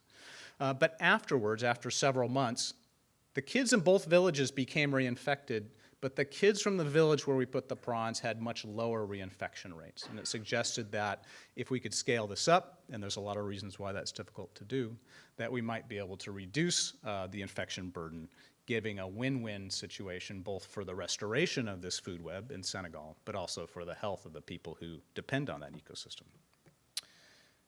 Okay, so that's one of the questions that keeps me up at night. Another question is, can parasites harm threatened species? This has actually been a big emphasis of my research, particularly with the near eradication of several species of abalone from California following the introduction of a parasite through abalone aquaculture back in, well, the late 80s probably. That's a fascinating and complicated story, but it takes far too long to go into all the details. But I thought I would give you one that we've been working on more recently, and one I think that many of you should be able to relate to, and that's, oh, I'm sorry, that's the question. And that is this cute guy, the Channel Islands fox. Now, there will be more fox pictures coming, I promise you. But this is some work that we've been doing out on San Miguel in conjunction and cooperation with the Channel Islands National Park, who's one of the partners that the United States Geological Survey does business with. Now, most of you probably know this story. It's actually a world-famous conservation success story. Because golden eagles had colonized a few of the northern Channel Islands and were preying on foxes, their numbers plummeted to very low levels. For instance, on San Miguel Island, it was down to 14 individual foxes. It was determined that those individual foxes needed to be brought into captivity on the island and protected from the eagles while a captive breeding program could be started. Then with some very heroic efforts, the golden eagles were removed and the foxes were released, and we saw this incredible exponential growth of the fox population. This occurred on basically the other Channel Islands as well. And while the other Channel Islands have continued to grow and reach very high numbers, probably reaching carrying capacity on those islands already, the case on San Miguel was not as simple. After about 2012, we saw this very steep crash, and it then became curious what was different about San Miguel. And looking at the foxes due to very hard work by the fox technicians out there, captured foxes are checked for their body condition, and you can see that foxes in good body condition are represented by those blue bars, and foxes in not so good body condition, skinny ones, are represented by the orange and red bars. And you can see early on while the population is doing well, there's a lot of blue, and then later the foxes are getting skinny and they're staying skinny. And one of the key things associated with poor body condition in these foxes was a parasitic worm that had never been seen in California or in any of the Channel Islands and has only ever been seen on San Miguel Island. And we believe it's an introduced parasite, a thorny-headed worm, which is called an acanthocephalin. Now, it took us until literally a few months ago to even identify the species of this acanthocephalin. So they're not always easy to sort out, but we have a paper probably going to submit this week that goes into some of these results, including what the parasite is. This is probably the saddest photo. This is a picture of a fox necropsy, and you can see that intestine is loaded with those white bodies. Those are the parasitic worms. And the reason that they're a problem is that thorny head penetrates through the intestine and can cause a hole, and the intestinal contents leak out into the body cavity, and that can be fatal for foxes. Now, what can we do about this? At this point, really, what I'm advocating the most is simply realizing that this parasite got out to San Miguel somehow.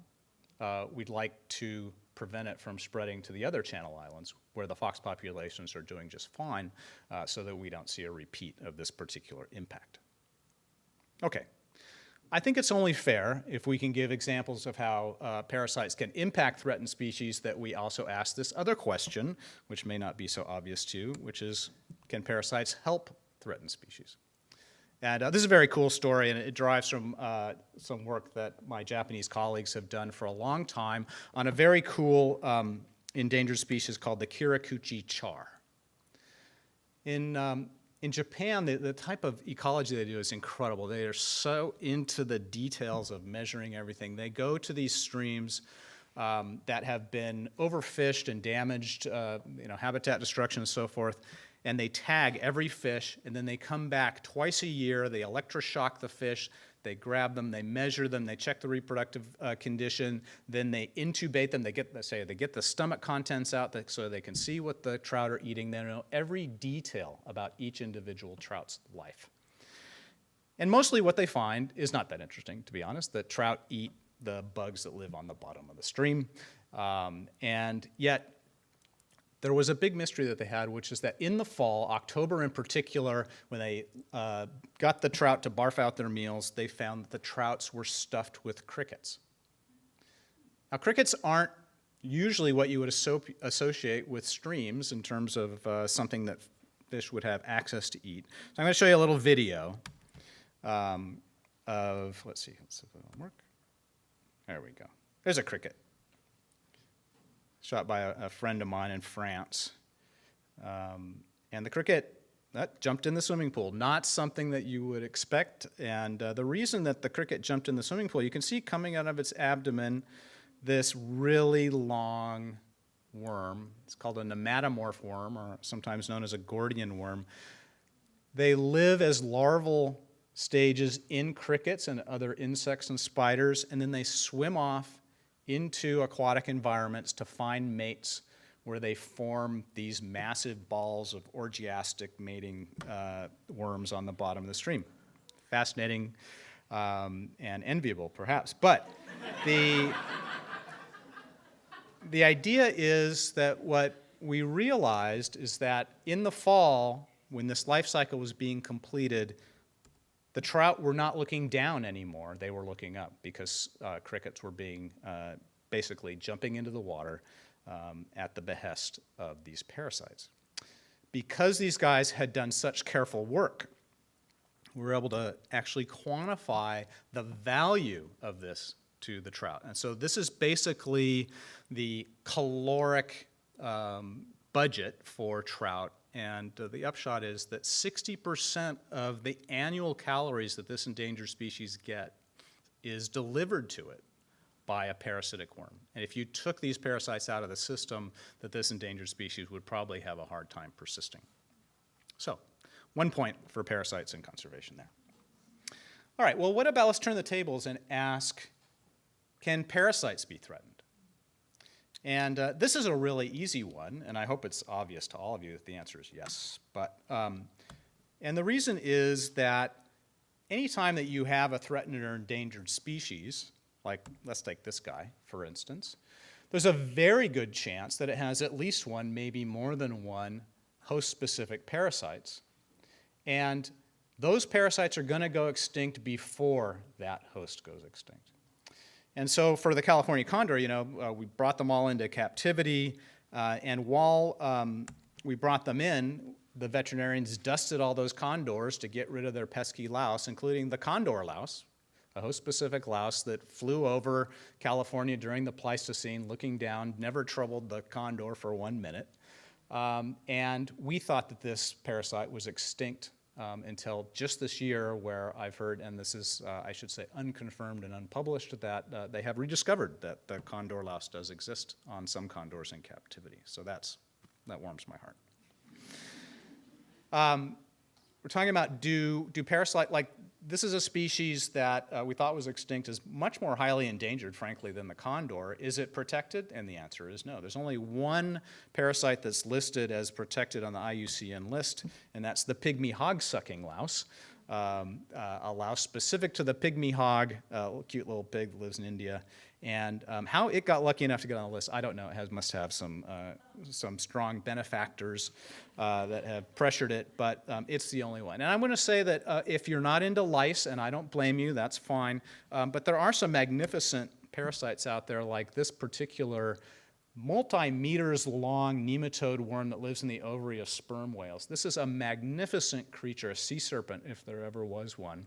And yet, if sperm whales were to go extinct, it would go extinct first. A good colleague of mine, Andy Dobson, put together a table just estimating of the numbers of species that have been listed as threatened or endangered in the world.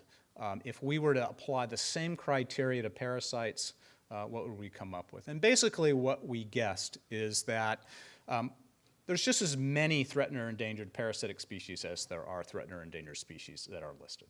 So about half of, you could think of it one way. You could think about half of the threatened species are parasites, or you could say for every threatened species out there, the problem is twice as big as we think it is. When you're saving a threatened or endangered species, you're actually saving that species plus its parasites. Congratulations. In fact, I know this is not a joke slide. This is actually, we have come up with the Global Parasite Conservation Plan, and it's a 12-step plan. So if you're familiar with those, you'll know what I'm talking about. And there's a lot of things that we can do. The primary thing that we can do, and I think everybody can get behind, is that it's a kill two birds with one stone, to use a terrible metaphor, actually, come to think of it. And that is that we have more incentive to save endangered species because we get to save parasites along with them. All right. The last question that keeps me up at night is one that may be counterintuitive to you. And I'll give you two case studies of that. And that is a healthy ecosystem one that's rich in parasites? Now, other speakers have sort of alluded to this, that ecosystems are complex networks, and species that form habitats or create resources they basically provide opportunities for other species, and that's how biodiversity actually grows and is maintained. And parasites are no different from other species in this regard. So if you provide hosts, then you create opportunities for parasites to come in, and that's how this, at least that's the theory behind this particular question. So I'd like to go out to Carpinteria Salt Marsh. Hopefully most of you have been out there, and talk about a place where I actually did my PhD dissertation back in the late 80s, where I studied this particular parasite life cycle. It's a group of parasitic worms called trematodes. They're related to the Schistosomiasis worm, in fact. And in Carpinteria Salt Marsh, there's about 18 or 20 species of these worms that we encounter.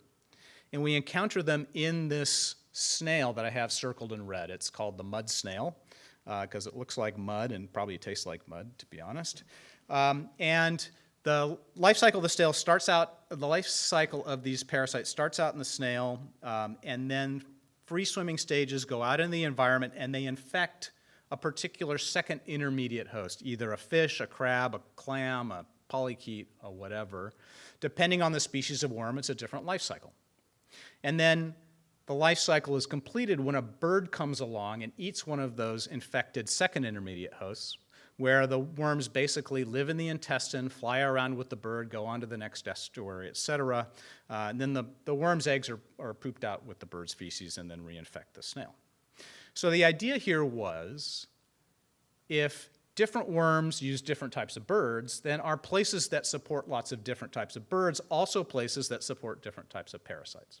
A pretty straightforward question. So we went out through Carpinteria Salt Marsh. We picked a bunch of locations. We can go and sample the snails on those mud flats. It's very easy to stick them in your pocket. You take them home and you dissect them under the microscope, count the different species of parasites in that sample of snails. And then we want to correlate that with the diversity of birds that we see at those sites as well. The trick is that when we go out to those sites, we usually just don't see any birds. So that's an example of how many birds we would count. So and the reason is that the sites are very sort of small in scale, maybe a quarter the size of this room. So we adopted, this is back in the early days, time-lapse videography, where we would then go ahead and track birds over time. And so we would generate, let's see how that works. Let me do that one more time. Okay. So we would generate these video clips And at that point, we had access to lots of undergrads who were pre-adapted to looking at video clips and telling us if there were interesting things on those video clips, and then we could get information on the bird species. Were they just traveling through? Were they eating? The video worked great at high tide, and the best thing about it is that the birds weren't disturbed. So we got a really accurate estimate of the types of birds in the bird community was out there. And then when we plot the diversity of birds versus the diversity of parasites, we get a really good association between bird diversity and parasite diversity. In fact, it was so much cheaper to quantify the parasite diversity than the bird diversity that for basically a quarter of the cost, if you wanted to know how many bird species were in Carpenter Salt Marsh, you could have just put snails in your pocket and looked at them under the microscope. That was the most efficient way to do it. Now, we also had an opportunity to do a convenient experiment. One of my colleagues, Wayne Farron, was consulting with the city of Carpinteria to restore the Ash Avenue parcel, which is adjacent to Carpinteria Salt Marsh. And the reason was that Carpinteria Salt Marsh used to be a much bigger system, but some of it was filled in and destroyed. The habitat was messed up, and the idea was to spend a couple $1 million to make new habitat, dig tidal channels, replant native plant species, et cetera, and then hopefully restore that area that was adjacent to the nature reserve. And we saw that as an opportunity to test this question about could we restore parasite diversity to that area as well. So what this figure shows is the number of parasite species that you would get in a handful of snails from the nature reserve, that's the dark bar, so more than 7 species of parasites in 100 snails, versus the degraded area, that's the white bar, that's the Ash Avenue parcel back in the early 90s. And so you can see there's fewer than 5 species in the degraded area, suggesting that the degraded area wasn't so great for parasites. Then they went in, the earth movers came in, they dug the channels, they put in the vegetation, and at first the parasites suffered, I think because of all the big heavy equipment, but over the 6 years that we followed that system, the parasites came back. In fact, they even reached higher diversity than the nature reserve. And so we went back to the city of Carpinteria and we congratulated them that for $2 million that they had recovered parasite diversity in the Ash Avenue parcel, and they were not amused by that accomplishment until we explained to them that the only way that those parasites showed up was because they had created habitat that the fish and the invertebrates could use. They had planted native species that were good cover for the host that these parasites required, and that the parasites were just the icing on the cake. Well, I have one more little study that I want to share with you, and this has to do with the effect that another type of environmental impact fishing can have on parasite communities. And we're particularly interested in the impacts that fishing can have in coral reef systems. It's very easy to go and study overfished coral reefs because they occur throughout the world. It's much more difficult to study unfished coral reef systems. And so we go to a place called Palmyra Atoll. It's a U.S. Fish and Wildlife Refuge. It's about 1,000 miles south of Hawaii. It's never had human occupation. And it just has a field station. It's run by the Nature Conservancy and the U.S. Fish and Wildlife Service. And so when we fly in on our chartered jet to the atoll, it's absolutely stunning coral reefs there, as you might imagine. The first thing you want to do is go snorkeling, and so when you dip your head in the water, you see the beautiful tropical fish. And when you look at those fish, at least this is what goes into my mind when I look at this picture, and then, man, those fish look nervous. And the reason they look nervous is in Palmyra Atoll, because no fishing is allowed, they get to look at this all day long. Palmyra Atoll is just thick with big predators. And so we chose 5 reef fishes, chromis, a surgeonfish, a snapper, a damselfish, and a hawkfish. And the idea was to get samples of all these fishes and then dissect them for parasites and compare the parasite community in Palmyra Atoll with other areas that were heavily fished. And so we started out by trying to catch them with nets the way the aquarium collectors do, and we were terrible at that, either because didn't have any practice, that was probably the real reason, but also we figured the fish were too nervous, and so we resorted to coat hangers and rubber bands and these little micro spears. So we would swim around and spear these pretty fish. It's kind of sad, I agree, but it also was far more exciting than using a net, because when you start spearing fish in Palmyra, you have to keep in mind that there's all these big predators swimming around. And we would, if we shot a fish over about 5 or 6 inches, the sharks would come for them. And we set off the occasional shark feeding frenzy. And I'm just going to say, it's really exciting the first time, and then you're like, you get over it. It's just, it's too nerve-wracking. So for the big fish, we decided to move to hook and line, and even then, the shark got their due occasionally. So when we look at the parasites under the microscope, we get to see all sorts of never-seen-before biodiversity. It's absolutely fascinating and intriguing to do. And then just a very short summary slide. In Palmyra, the red bars, biodiversity of parasites is consistently higher across all those fishes compared to a comparable overfish site. Primarily because when we fish ecosystems, we take out those top predators first. Those predators are important hosts for parasites that complete their life cycle in reef fishes, et cetera. And simplified marine ecosystems are not really great for parasites to persist in. So let me just wrap this up with the conclusions to the questions that keep me up at night. The first is that conservation can improve human health. We don't have a lot of examples of that.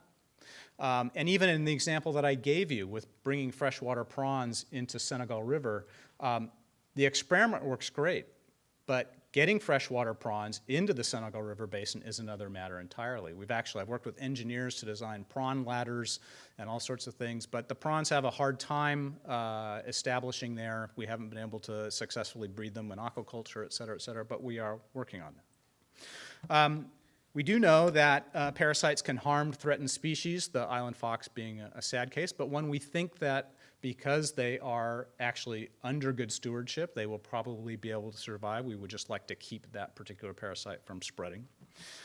In unusual cases, I would say parasites can help threatened species. That's not, I would say, it's something I would generalize about a lot, but that story of the Karakuchi char is fairly fascinating. But certainly parasites can be threatened. I would argue that as much as I like to say that parasites represent half of biodiversity on the planet, they also probably represent half of the endangered species on the planet.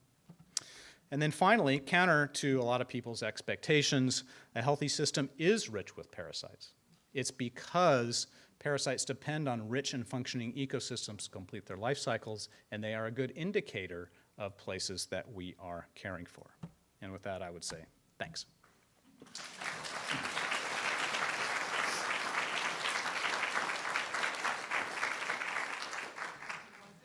One quick question. Yes? Is there any plan to try to remove that parasite from the fox on San Miguel Island? Is there a plan to remove the parasite? So that particular parasitic worm is very difficult to treat with drugs.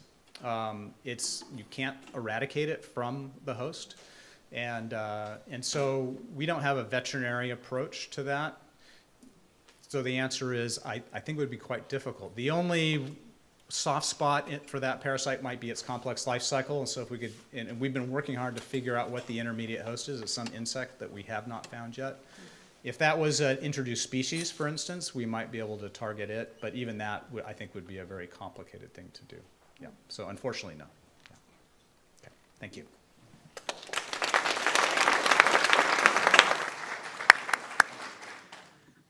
Thanks, Kevin. I'm convinced.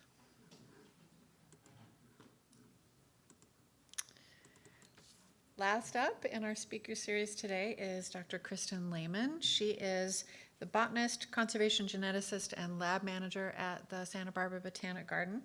And Kristen is great and works really hard, and she does all kinds of great things, including field studies, but also in the genetics lab using different molecular tools. And then also, making all kinds of measurements and things under the microscope, basically to document biodiversity and to understand the interplay of ecological and evolutionary effects of plants on conservation concern. So welcome, Kristen.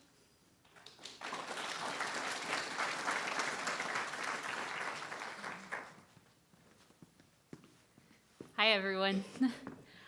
What a treat to get to speak today about tiny taxa. So as Denise mentioned, I'm a botanist by training. And so I will share that I'm not going to talk about the tiny plants that I love, but the plants that I cut my teeth on in my master's degree are plants that require either a microscope or a hand lens, and very tiny, usually about 1 millimeter or so, fruits, and that's how you identify species. So this is right up my alley. And I'm not going to talk about them today. Today I'm going to talk about how we use DNA to understand species interactions. And I'm not going to go into all the technical approaches, but I am going to give you some insight into these new approaches that we're using both at the garden and also are applied widely at any major conservation research program that has a genetics lab. So I'm going to talk about what metabarcoding is, or environmental DNA is also a common jargon that is used for this approach, and how we are applying it in conservation. And I'm going to highlight a couple case studies that we have used at the garden, both on San Clemente Island foxes, and then 3 projects that have come out of work on San Nicolas Island. So I feel very lucky because I'm going to be talking about each of these taxonomic groups that previous speakers have talked about, and Kevin set up Channel Island fox natural history super well, so I don't have to go deep into that. But metabarcoding sounds kind of like jargony. What is that? Why would you use it? For us at the garden, it's a tool that we are able to use, and anyone who's applying it, to go out into a sample from either water or soil or really anywhere and see what DNA is in that sample of unknown origin. So it could be a mixed sample, and we all have DNA. Parasites have DNA, bryophytes have DNA, lichens have lots of different lineages of DNA, and we're all leaving traces of, genetic traces throughout the places that we move in the environment. And so that's why this approach works. So if you've ever seen like forensic files and forensic DNA, it's a similar approach, because every species that exists is leaving small particles of its genetic material that codes for all the life processes that happen. And the neat thing about DNA is that it is a very stable molecule. So you're probably familiar with the double helix structure, and it has to be that stable to serve as that building blocks that pass down the whole genetic makeup of any species. And how is it used? Where is it used? It's very commonly in the scientific literature used for understanding plant pollinator interactions.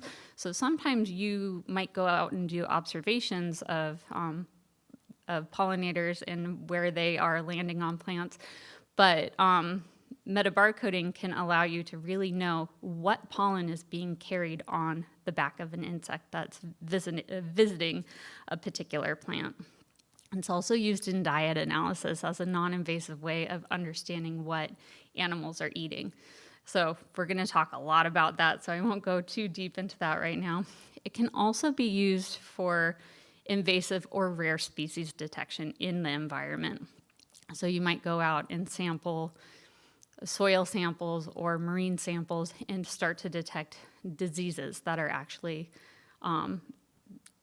in the environment, and that's how it's being applied quite frequently now in natural spaces and in cities. So COVID was monitored this way. In taking water samples, people were able to track where COVID virus was moving throughout our environment. So what are some practical considerations that you have to think about? Different groups of organisms require a different, what's called a barcode locus. A barcode locus is just one small part of genetic makeup of any plant, animal, fungus. And there's standard small bits of DNA, so like 700 base pairs, 200 base pairs, that can allow you to identify, usually to species, but often to genus or family, any of these groups of organisms. Animals have it easy. Animals, you can often use mitochondrial Co1 for things from invertebrates to slugs and snails to all the vertebrates that are like us. You can use, in general, mitochondrial Co1. Fungi, you can use ITS. So one marker often allows you to identify to genus or species. And because there's so few people, so few taxonomists or scientists that study fungus, often you will isolate and sequence that barcode marker to help guide your identifications of fungus, because we're just like creeping into trying to identify how to identify fungus worldwide. Plants make it difficult. So being a botanist, this was helpful to me in learning to apply these approaches, because plants, you need a big combination of markers, usually anywhere from 2 to 4 to identify accurately to the species level. And soil crusts we've heard there's many, many different organisms that make up soil crusts. Often 18S or 16S is used, or ITS as well. One important thing I want to note before we move into our case studies is that the conclusions that you might draw from identifying species using these approaches are really impacted by an underlying what's called a reference library. So worldwide, you might take all the sequences that scientists have contributed over the last 30 years and use whatever it's identified as plus that sequence, and you're taking it at face value. You're hoping that there has been an expert who has determined that species and that genetic makeup is tied accurately. DNA can also degrade quickly in certain situations, and you can imagine in diet studies, if you're taking DNA that has passed through the digestive tract of any animal, that the DNA is going to degrade. And also, genomics is always changing. So what might start as, I'm talking about barcoding today, we might be doing this with full genome sequencing in the next 10 years. So all those caveats aside. At the garden, I like to think that every single study that we are endeavor on has some sort of applied conservation outcome. So it could be going out and documenting biodiversity. In this case, for metabarcoding, we usually have a particular study system that land managers or partners want to understand more about. And so in this case, foxes are a great international conservation win, right? We all have heard about the many efforts that have gone into understanding foxes and protecting them. Well, money continues to be poured into foxes, and on the islands, the Navy on both San Clemente and San Nicolas wanted to understand animals that might be being used in the diets of foxes, and trying to understand beyond what you could detect using manual methods. So beyond taking a scat and dissecting it and trying to identify based off of what is in that scat, what can DNA tell us that we might not understand. So you arrive with your study system, you go out and do your sample collection. In this case, we were collecting scat. You bring that back to the wet lab and do a lot of different techniques. And Caitlin, who's here in the audience taking questions from people, she did a lot. She was instrumental in doing a lot of the wet bench work on all of these projects. Then once you have your barcode loci amplified, you send them out for sequencing, and you send out all your samples. You can put hundreds of samples into a single tube that looks like clear water. And using little tags, invisible tags of DNA, you can identify that sample. You put them all together. You put them on a sequencer. And then once you get all these just text files of ATs, Gs, and Cs, you use a computer to sort out by sample those DNA sequences. And then you compare those sequences that you're finding within each sample against a barcode reference library. And that is what allows you to identify, using DNA, what is in that, in our cases, poop samples. And then usually you're trying to test some sort of hypothesis that has a conservation outcome for how to manage these species. So how did we apply this? Our very first project using metabarcoding was on San Clemente Island foxes. And for each of the projects that I talk about, I'll try and highlight collaborators that helped along the way. As we can say, conservation doesn't get done without people, and collaborations are always necessary to facilitate this work. So on San Clemente Island, we had a big invertebrate survey effort, and they were kind enough to go out and also collect scat for me while they were out throughout the spring in 2019, all the way from January up through June. So we're only looking at one season of fox diet in this particular study, but sampled throughout the island. And the team collected environmentally available scat. And once we brought that back, we extracted the DNA and compared against reference libraries that were available worldwide, reference libraries.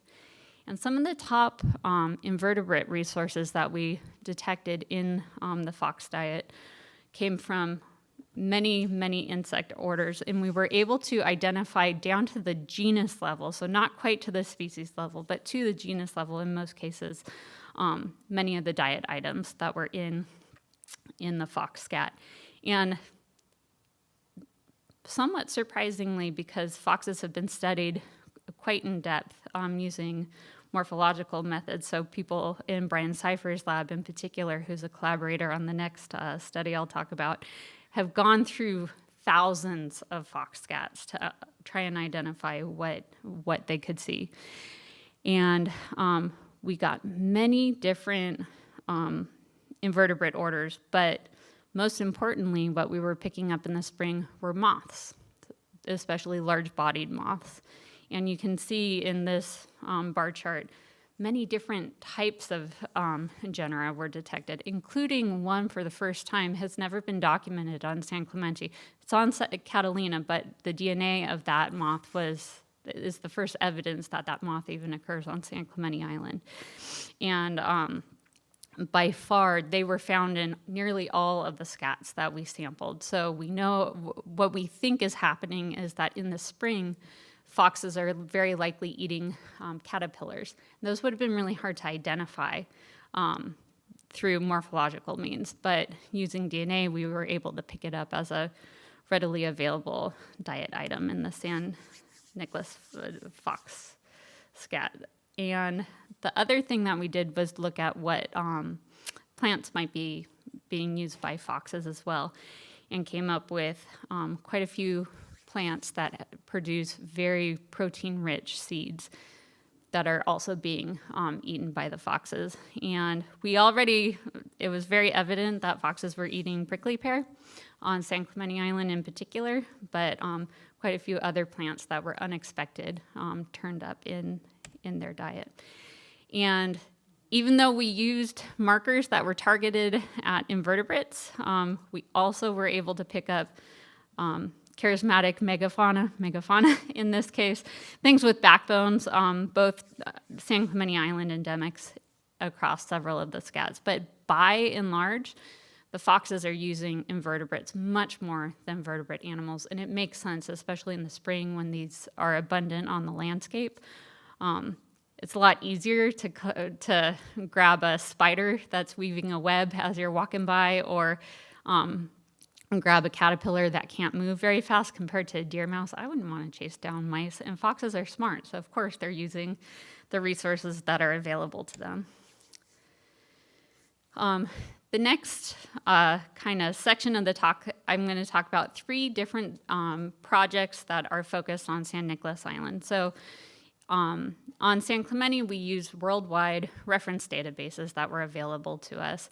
And somehow we talked Bill Hoyer, who's a collaborator on this project, into really funding biodiversity inventory and reference library construction, in particular for tiny taxa, largely unsampled or poorly curated collections, in order to really help inform and improve any metabarcoding analyses that were to happen downstream.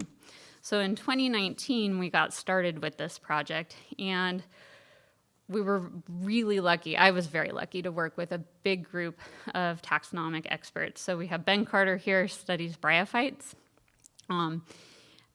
Bill looks at snails as well as manages San Nicolas Island. Casey Richard and Stephanie Calloway were both at Santa Barbara Botanic Garden. They collected invertebrates and identified them. Christian Shores and Adam Searcy went out and collected macrofungi. And unsurprisingly, no fungal collections, macrofungal collections existed for San Nicolas Island until 2019. Bill collected a few of the first fungi, like the first 4, and in one week-long trip, Adam and Christian added another like 125 species to the collection. And the way that all these different taxonomic groups are collected is really informative as well. I'll talk about that briefly. We're really lucky to have Rike. I think she had been at the garden maybe 6 weeks. and she spent about a month on the island and collected all over very carefully. And on San Nic, if you've ever been out to San Nic, you know that there's many, many lichen taxa out there. And then Mac Williams is a botanist and curator at the garden. I was lucky enough to partner with him on collecting vascular plants, and we collected and ended up sequencing nearly every single plant on San Nicolas Island. So when we were out there with plants, you press them flat, try and get the water out of them. Fungi are photographed and also pressed as well. Microscopy is done, but you can see here, they're taken back fresh so that they can be, I keep hitting the button, I'm sorry. And lichens and mosses are collected into envelopes or packets, and then they're prepared back in the museum as well. So San Nicolas for vascular plants was very well documented. It has a flora written by Steve Junak himself, like the expert of all experts on the Channel Islands flora. And even with just our couple weeks of effort out on the island, we collected 13 new vascular plant records.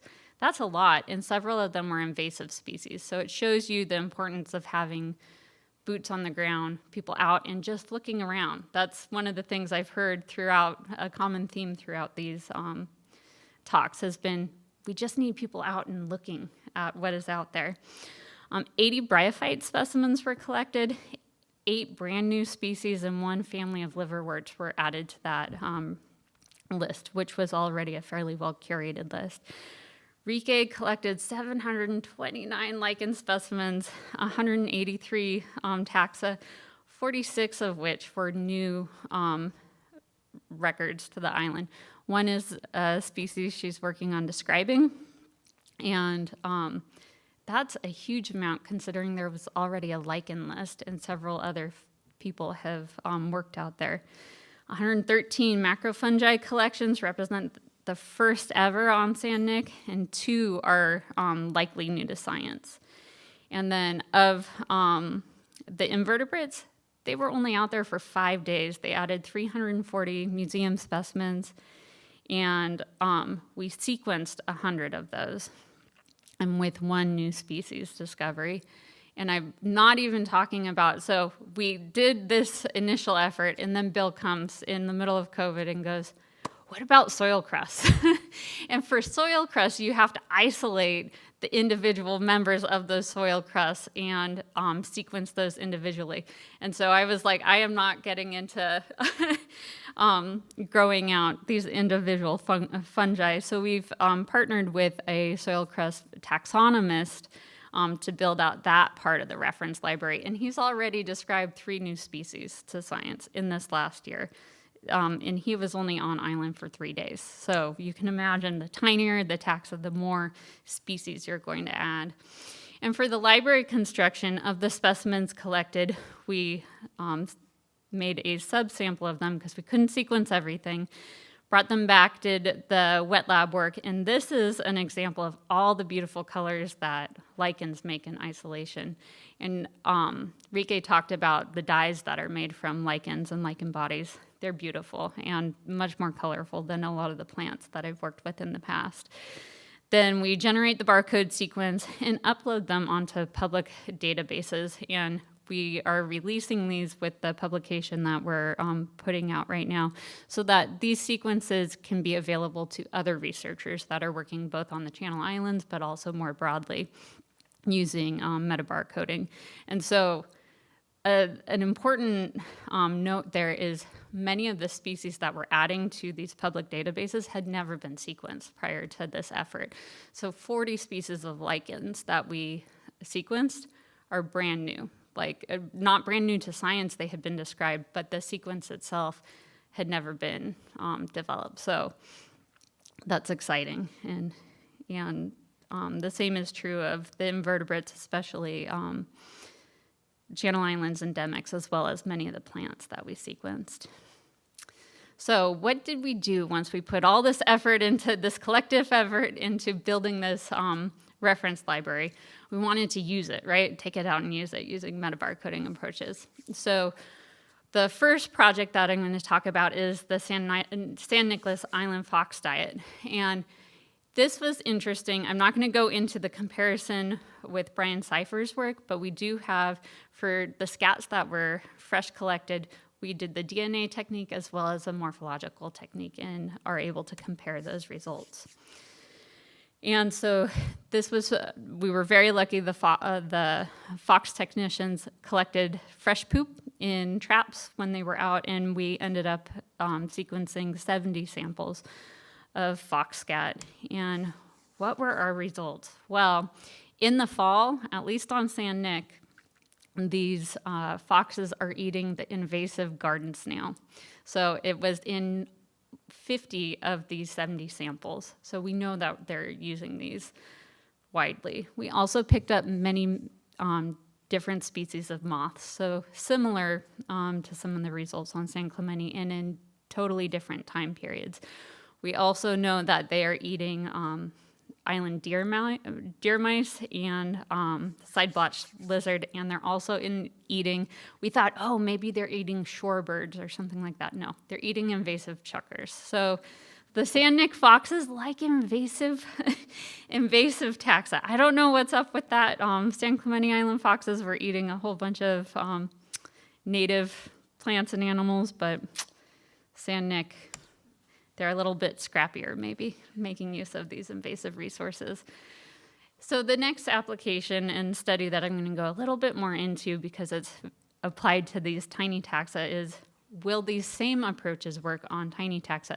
It's impossible, really, to study what snails are eating, because if you look at the poop of a snail, it just looks like a bird pellet. I mean, there's no way to really know what species a particular snail is eating.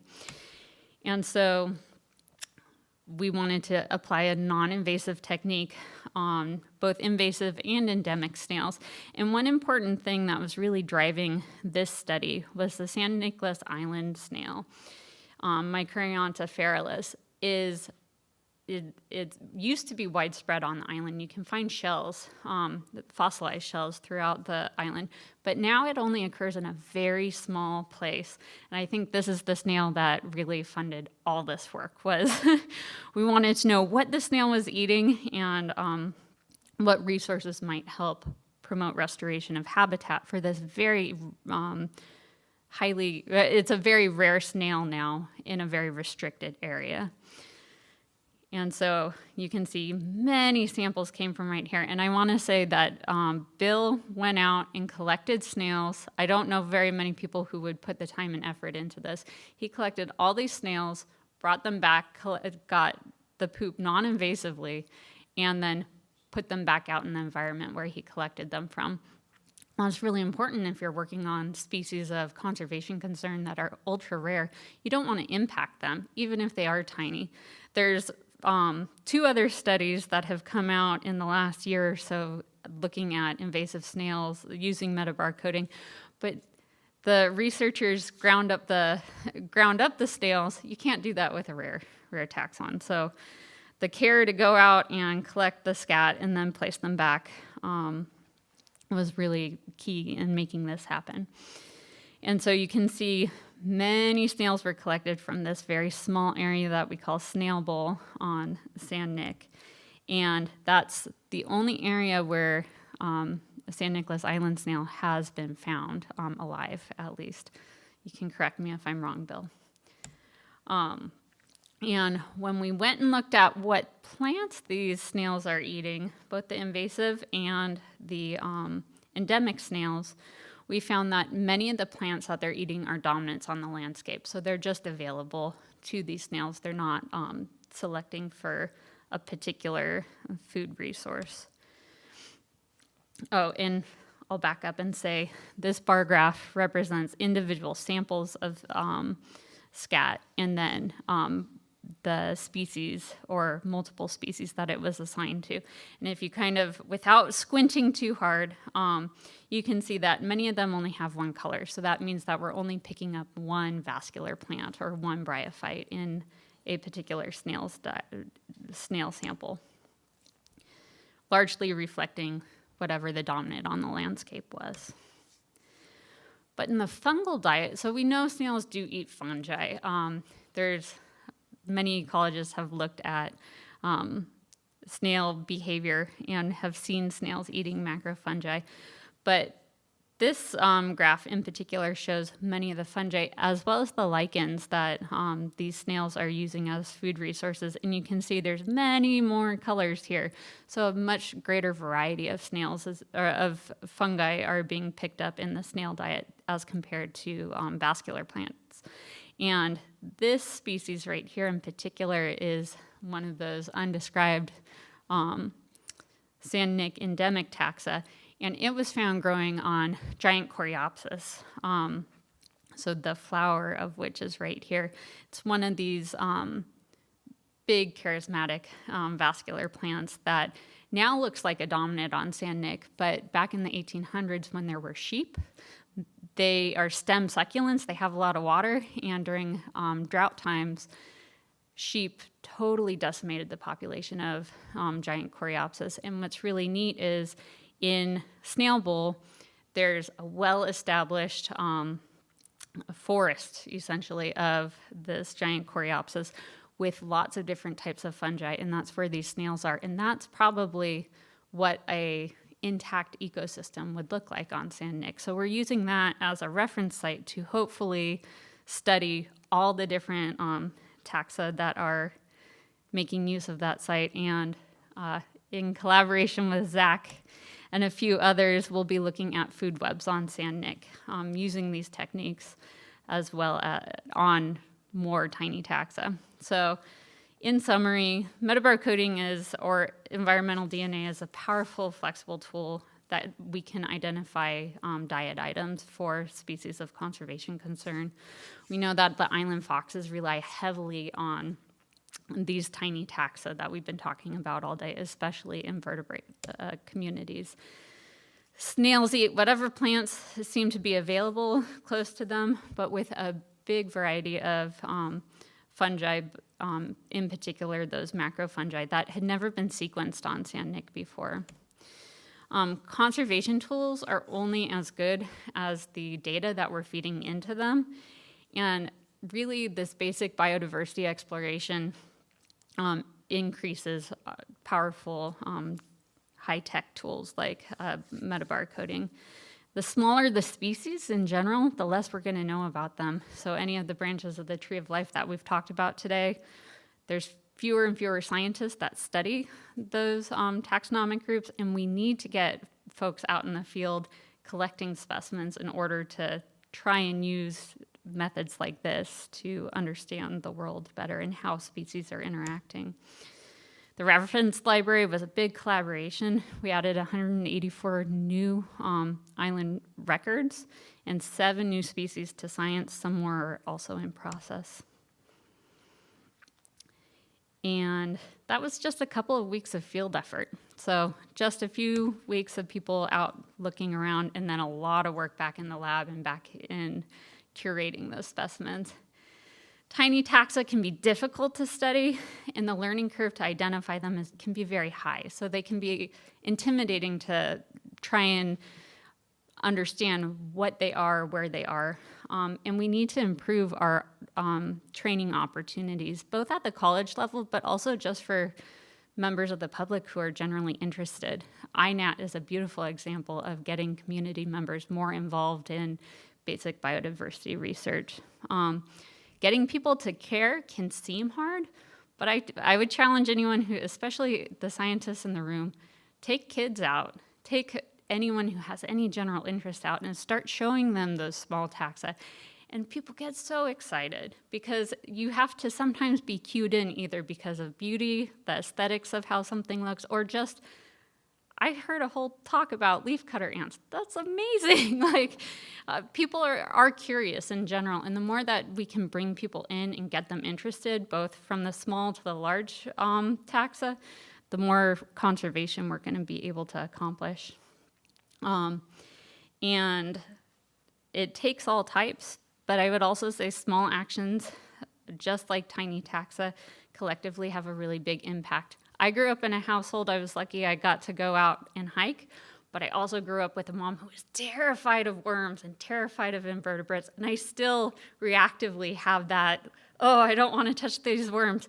These are my kids, though, and we have a worm farm. I have learned to handle them, and it's those small things, like becoming unafraid of the natural world, I think does have an impact as we move forward into what are going to be interesting times. I really do think that that is the way to bring people in and try and help make good change. And with that, I'd like to thank all my collaborators over the years and people, funders who have contributed. I didn't talk about all the barcoding work that we've done, but I'm very appreciative to everyone who has contributed over the years.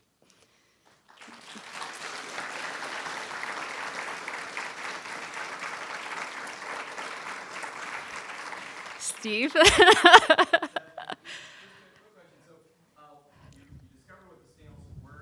Yes. Based on the diet. Was there any way to back correlate to the environment to see what might have been present in large numbers that they weren't eating, and how might that play into strategies, particularly with, say, some of the invasive snails, if we know that there are things that they might be avoiding?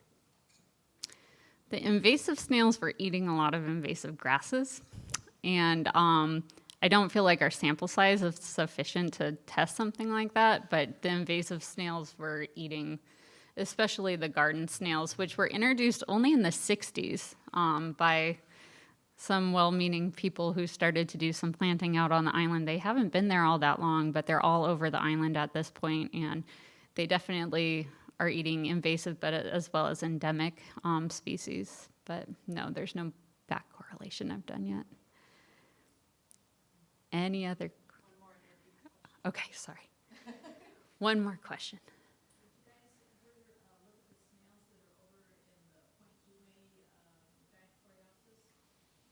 In the Point Doom giant coreopsis? So the question was, have we looked at the snails that are in the Point Doom giant coreopsis? And no, we have not. Not yet. I think any of the snail diet stuff is pretty novel, and not a lot of people are as dedicated as my collaborator who collects the scat and has motivated other people to collect snail scat from across the Channel Islands. So I can sequence it and tell you what they're eating if you bring it to me. Okay, and that's all the time.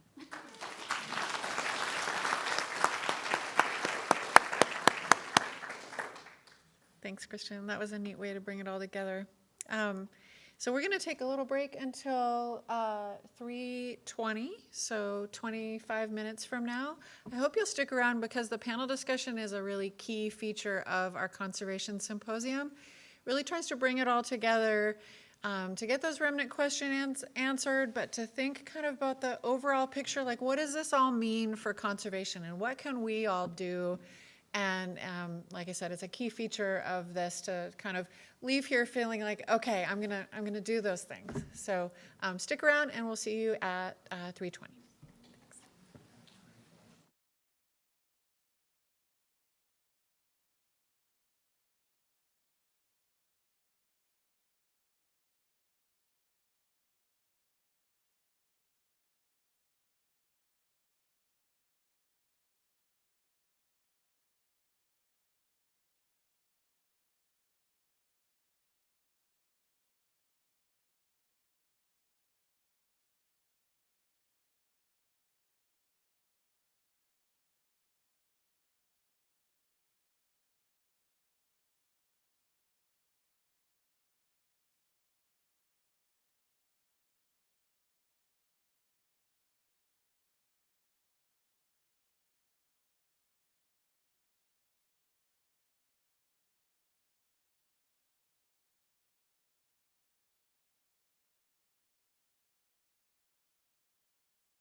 Mic check. Mic check.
Mic check. Check, 1, 2.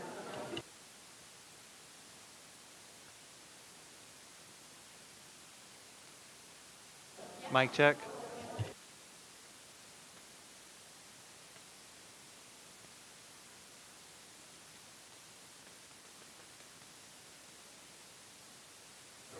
Mic check, 1, 2.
Okay, I understand we're ready to go. So we're going to start the panel discussion section of this. And before I forget, I just wanted to thank everybody who's helped put this on, including Jose, who just brought me this question, Caitlin, who's curating questions, all the people who did the check-in table and the taking photographs, and just our amazing IT folks over here making the live stream work smoothly, and our amazing communications event staff, and I'm sure I'm missing people. Of course, all of our wonderful speakers. It's been a great day. So now we're going to put this all together with the panel discussion. We've been taking questions all day, and here we go. The first one is, for tiny taxa, one of the hardest things is that they're poorly known, but yet we also need to move forward with conservation.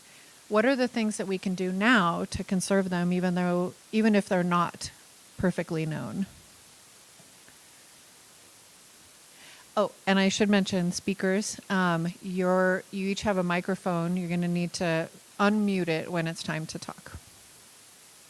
So who wants to start? Actually, we could just kind of go across.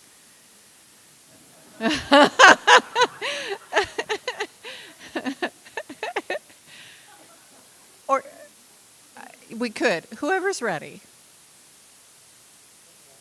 Okay, thanks, Joe. In a lot of cases, we don't need a lot of acreage. And here in California, we have a lot of areas that are already in protected landscapes, whether it be parks, wilderness, refuges. So a lot of tiny taxa can be accommodated, but unfortunately, not all those habitats are evenly distributed across the state.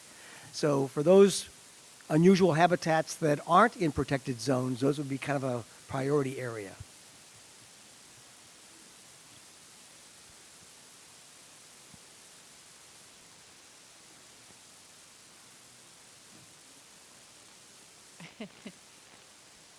Zach's going to speak here in a second. Oh, that one works. You could conserve some of the native plants that the plant guests rely on, all those tiny taxa. Even if you don't know exactly what they are, you know that there is something associated or communities associated with the plants.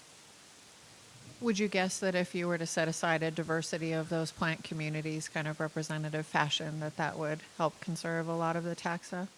Yeah, I would guess that.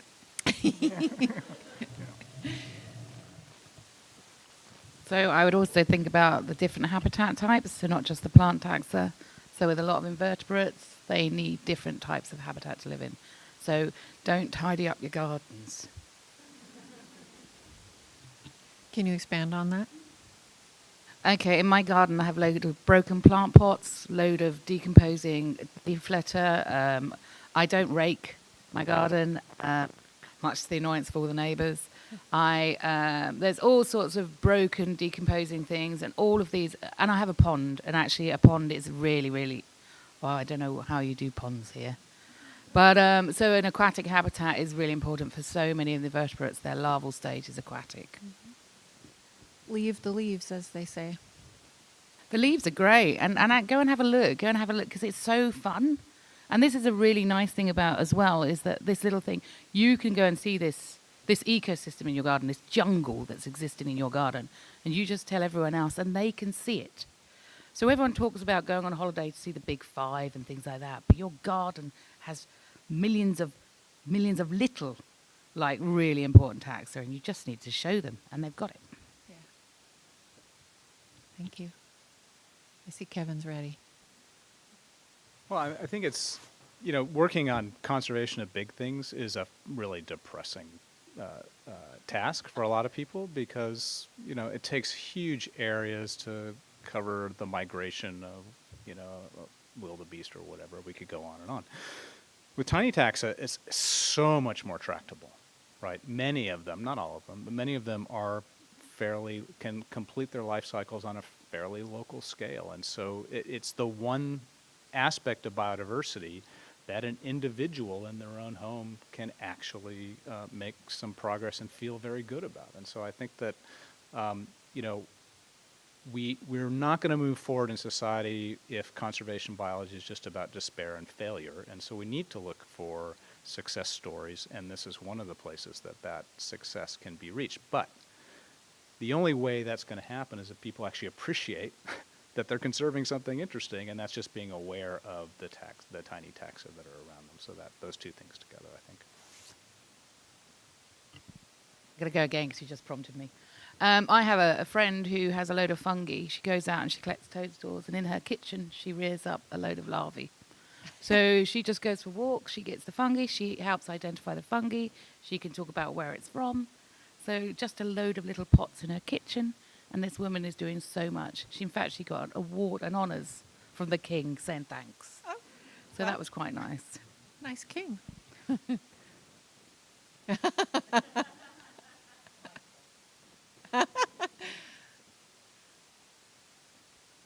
I would say trying to preserve as many different kinds of habitats as possible would be important for lichens, because lichens occur in so many different habitats. So the more different kinds we can preserve, the better.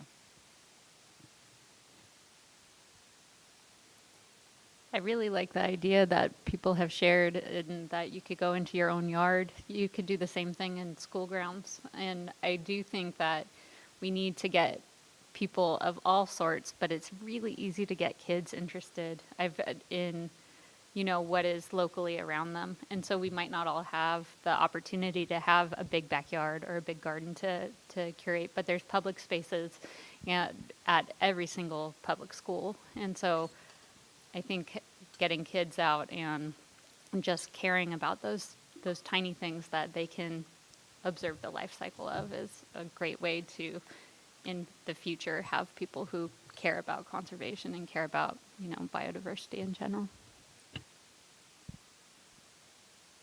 Thanks, Kristen.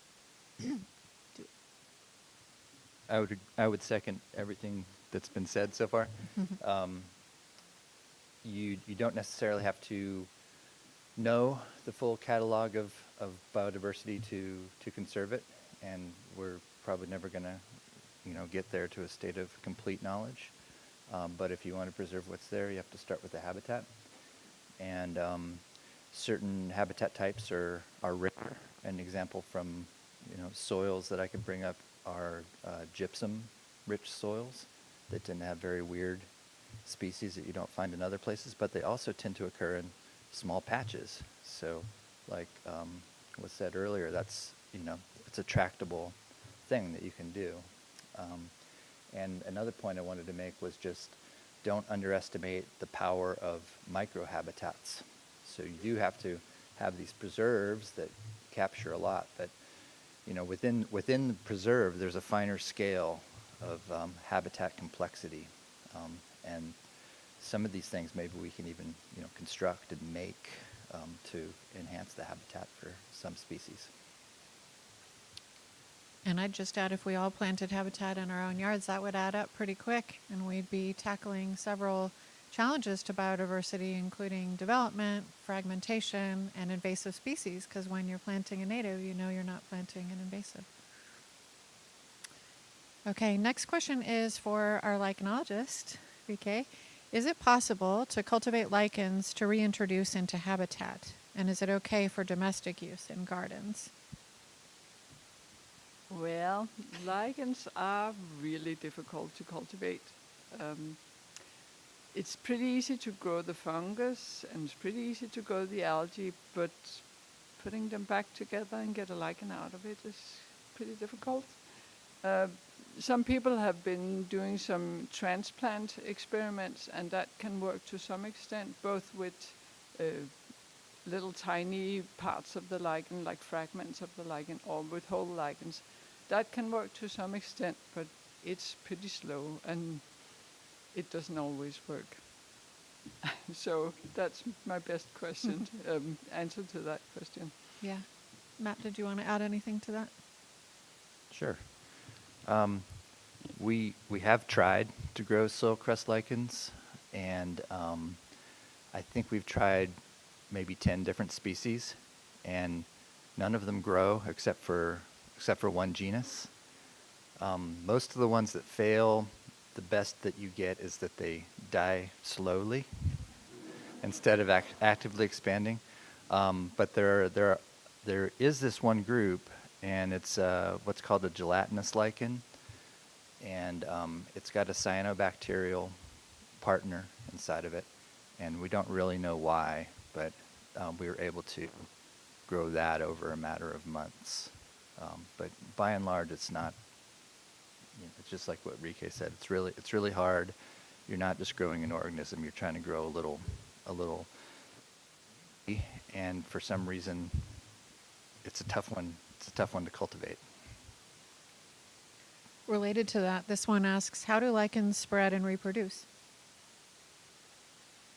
Lichens can spread in many different ways. A lot of them have sexual reproduction, and that's by the fungal spore. And that means it's only the fungus that spreads, which means it needs to find the algae to partner with, and maybe even the bacteria and non-lichen fungi if they have any function that we don't know about yet. But many lichens also reproduce asexually with tiny little fragments. Some have some very specialized ways of reproducing asexually. It's a little complicated to get into here, but there are both asexual and sexual reproduction in lichens. So for this next one, we're going to need a special guest to come up, Bill Hoyer. What? Yeah, please. The question is, so you can think about it while you're walking up the aisle, how do you collect snail scats? You find the snail, put a glove on, stick it in a clean plastic container, take a GPS point, maybe flag the location, take it back to your office, make sure the humidity and temperature are right, add deionized water, put an air hole in the container maybe, wait overnight for it to defecate, then pop it open the next day, wear a mask so you're not in gloves so you're not contaminating anything, put it under a dissecting scope, take the snail out into a separate container, look at the scat under a dissecting scope, use forceps that have been flamed to collect it and make sure you don't have anything else stuck to it that might have fallen off the shell, and then place it into high concentration ethanol. Label it, take notes, seal it, put it in a freezer, and send it to Kristen.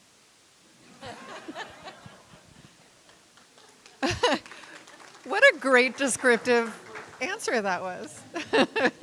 Thanks, Bill. Bill, could you repeat that? Okay, this one's for Jim. Why are rare bryophytes so widely distributed in disjunct populations? What causes these gaps during evolution? Okay, first of all, they may not always be rare. So what we have is just species with unbelievably wide disjunct populations. And some of that is in California where they were here, some past climate change. They're on a rock face, and all the vegetation around them over time has changed. But they're still on that rock face. And so their nearest relative is on another continent or another state where that particular environment hasn't really changed like it has in California. So we do have some rare mosses here in the state of California, but why they're rare is hard to explain because they have all the same capacity with spores, because every one of these capsules on average contains 25,000 spores. So that's a lot of potential colonization sites, but they have to land in just the perfect place. And that's a limiting factor for most bryophytes. Thank you. Good answer. Caitlin and Jose, do you guys have more questions for me? Okay, coming up. Does anyone have anything that came to mind while we were talking? Okay. Here we go. Thanks, Jose. Also, thanks to Matt and Jose for working the chat this whole day. Really appreciate it. Okay, is following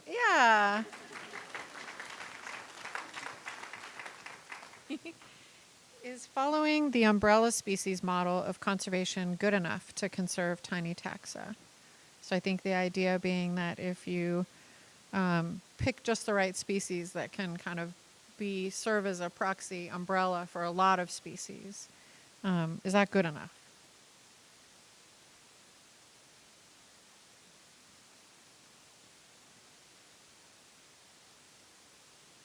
Okay, I'll go with two things on this. It depends. It really does depend on the species, because sometimes conserving the habitat, my biggest problem with doing that is that everyone then ends up just focusing on that species, and actually you lose the story of the whole biodiversity. So when we talk about the things like panda conservation and things like that, it's all been focused. So it's very good because you have to conserve huge tracts of land, but people don't understand, if you take the panda out of it, should we even bother with that tract of land? And so I just think you lose so many stories like that. So, yes, no. Anybody else? The question was framed as positive, less British spin on it. And that is that sometimes that's the only thing that we've got. What I would agree with you is oftentimes we don't bother to look what's under the umbrella.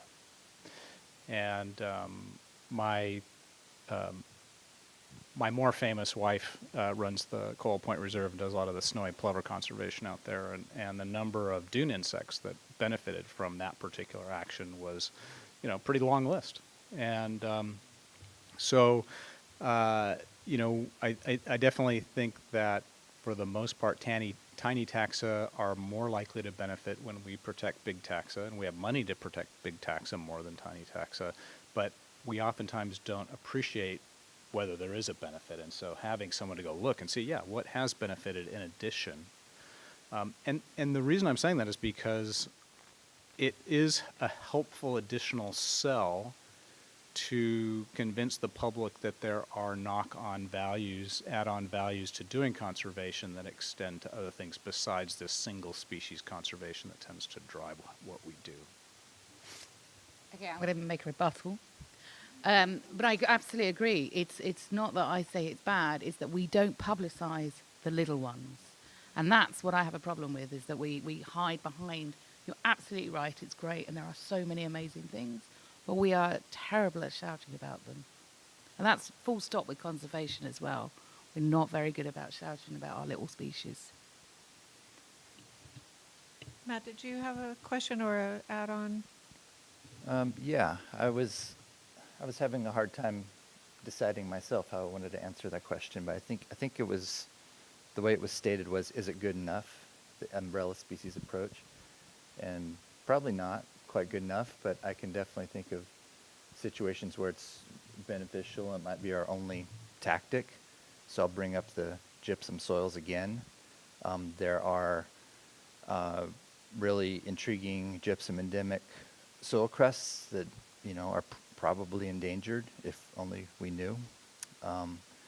But they're not listed, and they're not going to be listed. But we can use state-listed or federally listed vascular plants, like the Las Vegas bear poppy or something like that, as a sort of a umbrella or instrument to conserve the habitat that supports the tiny taxa. But then, I can also think of other single species driving big scale management decisions, and I have no idea if those are good or bad for tiny taxa. For example, managing our vast sagebrush habitats for sage grouse improvements. I don't know if that's good or bad, and I don't know if anybody's really looking at it. So I'd say it can be good, but it's definitely not. It's not good enough. Jim, I think you were ready to. I want to add one point to that. The potential is there, and for those who look at the cost of some of our megafauna conservation, some people would say, oh my God, we're going to spend millions of dollars for this single species. And somehow we need to really tie in all the other taxa that benefit and show that the unit cost for conserving so many more taxa brings that unit cost down. It just kind of makes the sticker shock less shocking, for a lot of like politicians or something. You say, this is really quite an investment in biodiversity. That's how we should kind of frame it. I agree, and I've often thought that some sort of a habitat listing program instead of species would be a good way to go about it. And then you could think of it more holistically. Like the story of the blue butterfly that I was telling, it's about the prairie and all the other things that are then supported. Anyone else want to answer? I would say we started, the conservation movement made a lot of progress with single species or charismatic species listings, and we have some wins from that. But I think it's incumbent upon people who have expertise and study tiny taxa to start shouting, as you were saying, Erica, earlier, or telling more stories, because especially invertebrates, they've done everything. They do everything. If you look at their behavior, it just takes a little bit more study. And if you have people who are telling their stories, just like with plants can't tell their stories, but if you can tell their stories, then people are going to inherently get more interested. And whether you're quantifying the health benefits to people or quantifying ecosystem services, or just telling the intrinsic stories about some of these species, I think that helps advance conservation as we move into kind of a new era. Anyone else?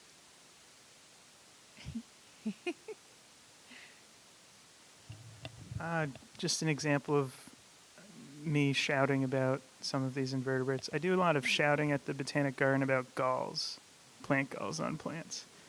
And that's typically an uncharismatic group, but they're essentially parasites or symbionts of the plants. But they're also protected when you protect the plants in the habitat they belong to.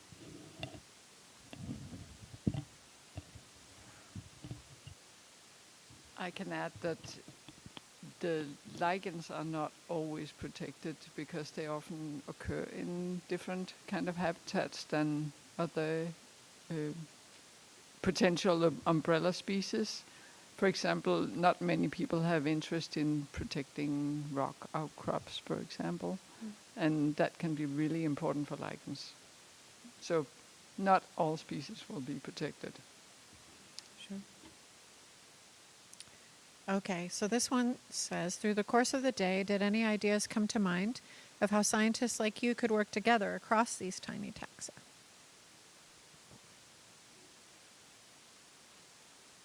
If you give us a lot of money, I think we can figure out cooperative projects. Do you want to pitch one now? Buy a bit of habitat and just go and study it. And that'd be lovely. Like a big old bio blitz kind Yeah, of thing. just do that. Just study it. Yeah. With some wine. Well, I would say that it was great having a dinner last night so we'd get together. I had several conversations with people where I could say, oh, you're an expert in this taxon, and I've got a bunch of these things I'd love to get identified. Would you be interested in looking at them? Or, Kristen and I both work on island foxes. We have shared interests, so it's great to be able to be in a room where we can talk about those things. And so it really... The reason this is a really important question is that we used to do this sort of thing a lot as scientists, and many of the best ideas came from getting together casually and discovering common interests. COVID really hammered that and took that away from us, and so I now realize how precious these opportunities are after that period. So yeah, it's already happened, I would say. Nice. Anybody else? I would like to say that if we can find ways to work together, then we can also put more focus on these tiny taxa, because more people shouting about it will also help put the focus on them. So if we can find ways to work together, that would be improve the conditions for these tiny taxa.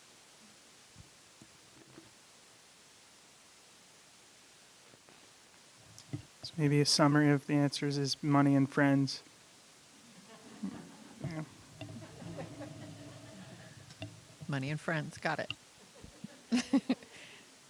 This one asks, why do ants steal biocrusts?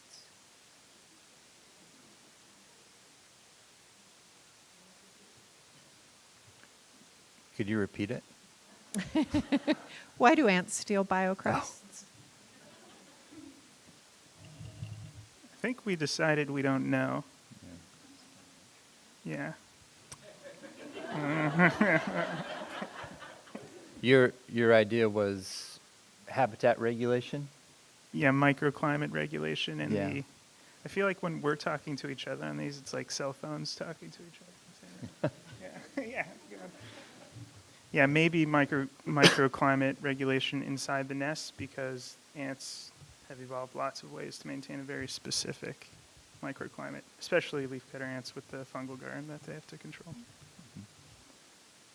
Is it plausible that they're using the biocrust as fungus starter? Oh yeah, for sure. Neat. Could the parasite fauna in birds from the Carpentaria marsh have been in the prehistoric Chumash population? Oh, wow. Okay, so most of the parasites that you would find in birds in Carpenter's salt marsh will go into warm-blooded vertebrates. They vary in their specificity to birds, but certainly they were in humans, without question. Yeah, I would probably, of the 20 or so species, at least a half a dozen would easily persist in someone foraging on shellfish or fishes, with one exception, and that is it's really all about cooking. So, from a human perspective, we look at the singular most important technological advance that we had against parasites. It was cooking our food. And, I actually don't know the extent to which the Chumash always cooked the shellfish, because a lot of humans don't necessarily do that, but they did cook food for sure. So my guess is that they ate a lot of things that had parasites that would have done well in them, and whether they served as appropriate hosts or not probably depended on the extent to which they cooked those things. Thank you. How do you go about convincing the public to conserve uncharismatic taxa, and taxa they already have a negative bias towards?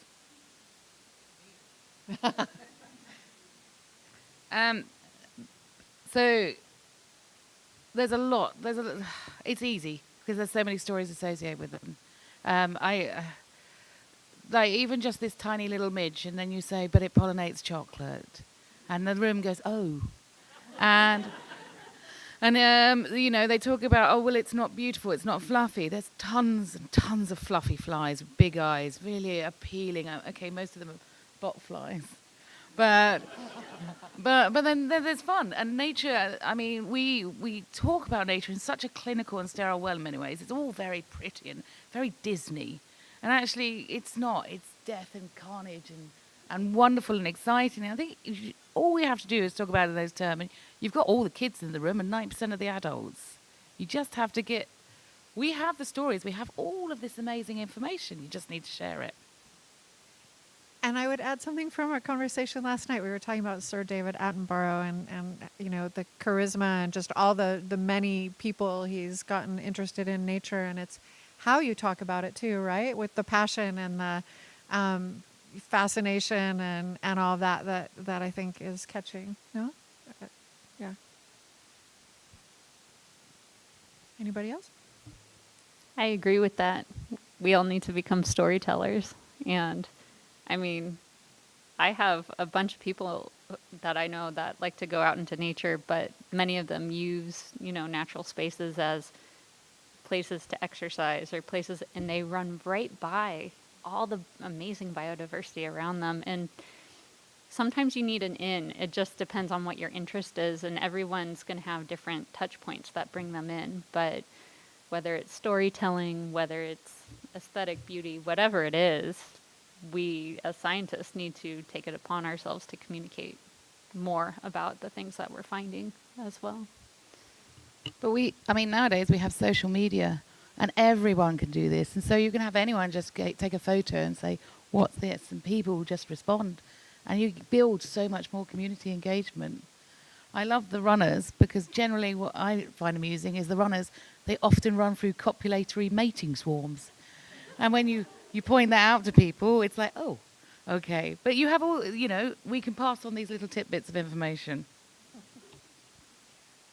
And I guess I would add, too, that it doesn't have to be directly from the scientists, right? If there was something exciting here today that inspired you, go tell 2 friends, go show a kid, you know, like we can all be ambassadors. It doesn't have to come straight from, you know, the journal publications.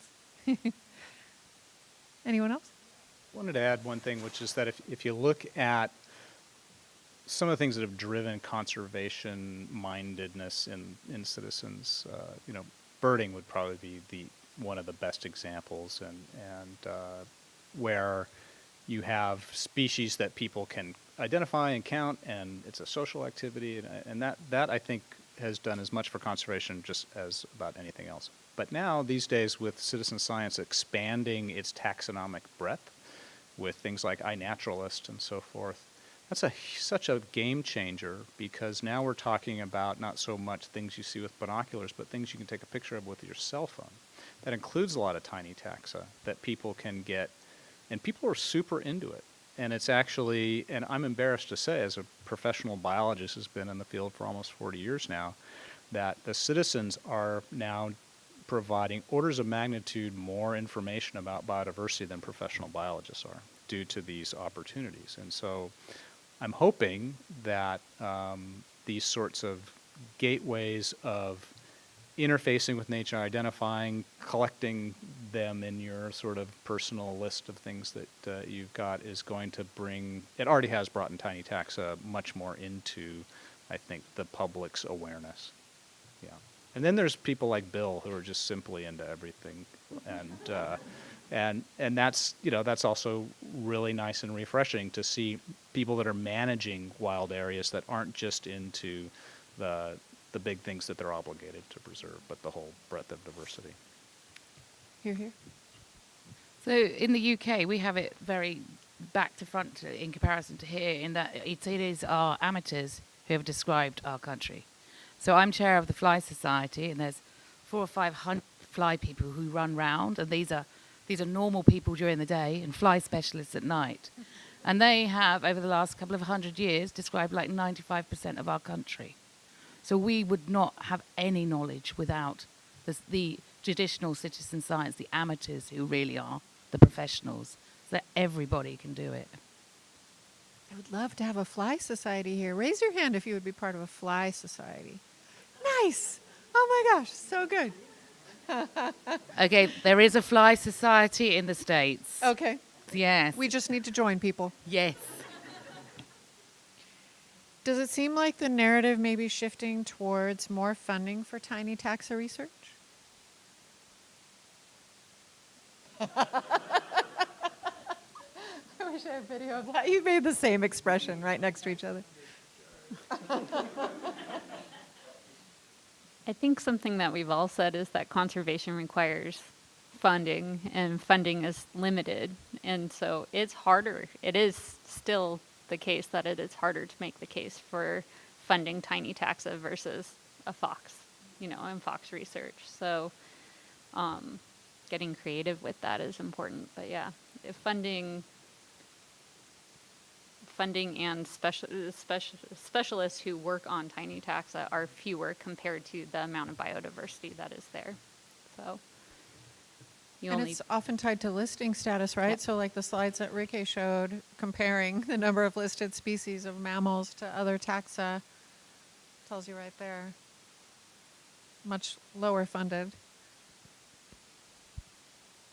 One aspect that's hardly ever funded is just close studies of the life history of individual tiny animals. I don't know where you get funding for that, basically. Is there any funding for that?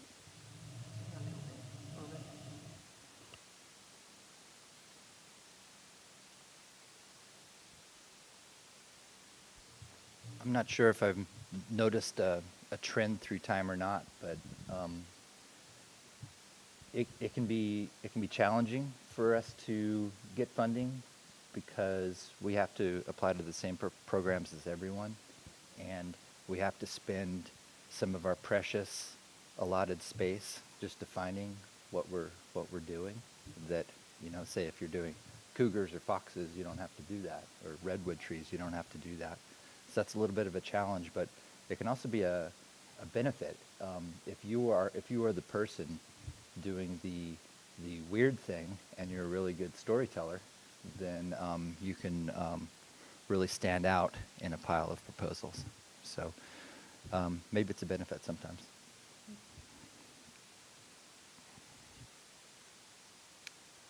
Okay, given the challenge of getting legal protection of tiny taxa, what other strategies can and should we employ to support the conservation of these species?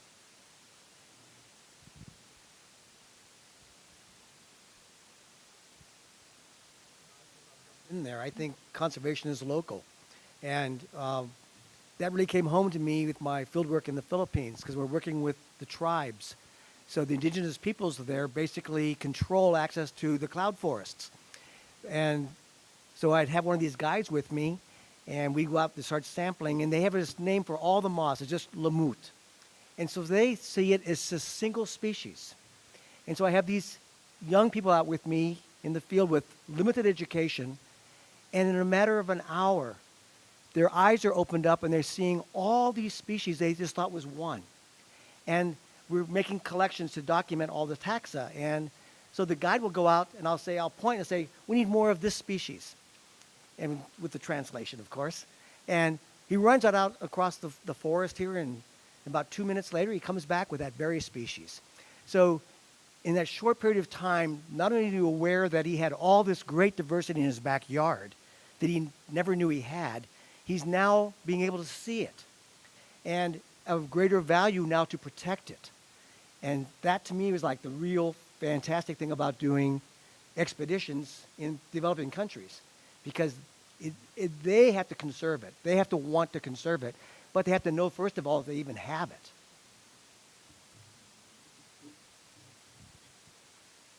Thanks, Jim. Anybody else want to add? So within the fly group, I know I'm a bit biased here, we nominate species champions. So individual people would take one species and they just pick a random species and then they just champion it. And so most people are so bemused that somebody could be excited about a phorid or something like that. I know, obviously I understand why. But they spend so much time and they get so obsessed, and then they just go around in schools and everything, and you could say this is just one fly. Can you imagine what we could do with the rest of it? And I guess it's your umbrella species, isn't it? Just on a small scale. So we can all be champions. Last question before we wrap up, and maybe we can just go straight across. How do you find hope and meaning in what you do?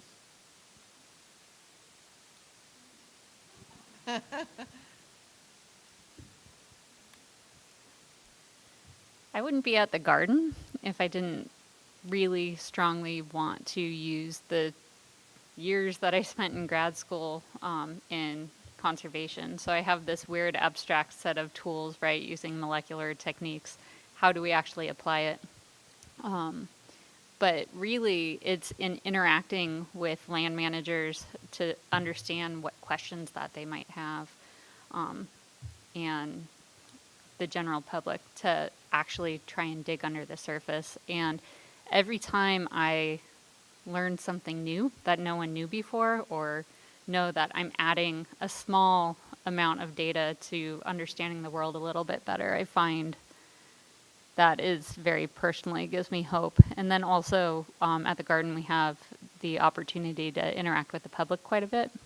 And every time I see a volunteer or a school group come in, and you tell them just something small, like look at the undersurface of an oak leaf, and you know that this is the dominant oak species because it has hairy armpits, little hairs underneath.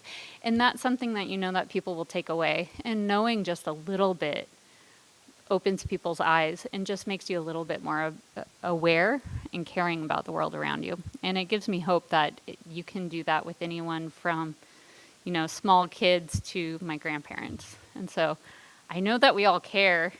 It's just trying to build that connection with the natural world, I think, that will give us hope in the future as well. Well, I agree with what Kristen said, but then I work with this amazing group, so how could I not be hopeful?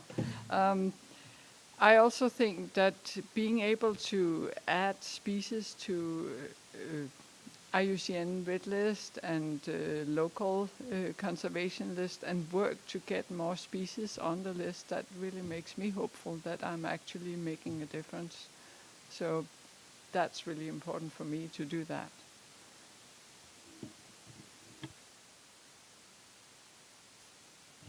That question's too personal. Just kidding. No. I think there's nothing more hopeful and meaningful. There are a lot of different things, but nothing more than outreach and education. When you see someone's curiosity sort of open up for the first time for an entire group of living things they haven't looked at before. And this is echoing a lot of what I think all of us are saying. You know, it's interesting. She's not here. She left. But when I showed up, I was delighted to see one of my major conservation heroes, Kate Faulkner, who's retired from National Park, was here. And you know, that woman single-handedly did more for the conservation of the Channel Islands than seemed humanly possible.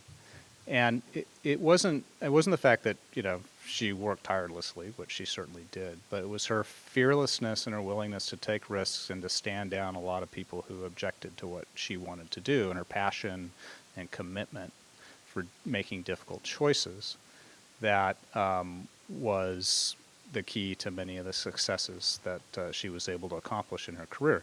And I bring this up, she would kill me if she was here. She heard me say that. But I bring this up because she's not the only person that I've come across that has been passionate to use science and you know, a desire to improve biodiversity to push the envelope, and that's really what is needed. It's that combination. I mean, the passion is certainly necessary, but to be able to use science to guide it, I think, is the other thing. So, you know, my hope as a scientist is to be able to provide that information to the people that are passionate to pursue it, and I see that those people are out there, and they have an outsized impact on conservation, and that's what gives me hope that the people coming behind Kate will continue to do that and follow her guidance.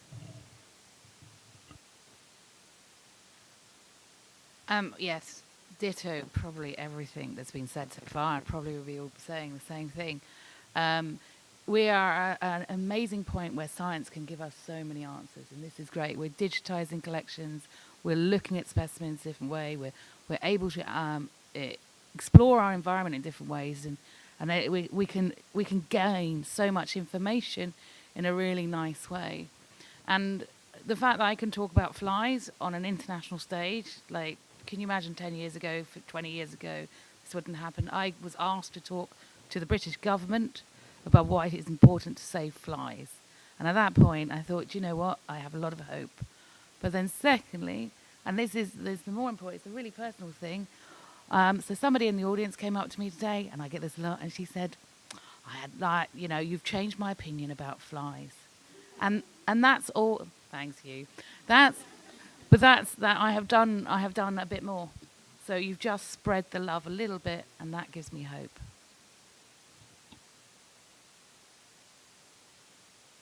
Yeah, it's an exciting time for me because I'm at that age when I'm kind of like passing the baton to the next generation. And nothing's more rewarding and enriching for me to do that. So I have students on various continents that are up-and-coming young bryologists, and to see them blossom and mature and grow professionally is just such a great, great feeling. And what I've always told them, I said, when you learn something about science, you have to share it. You cannot take it to the grave. Too much science gets buried in our own little thing and never gets shared. Even small things need to get shared. And so I instill that in all my students. As you go out, share it with others. Publish about it. Don't keep it to yourself.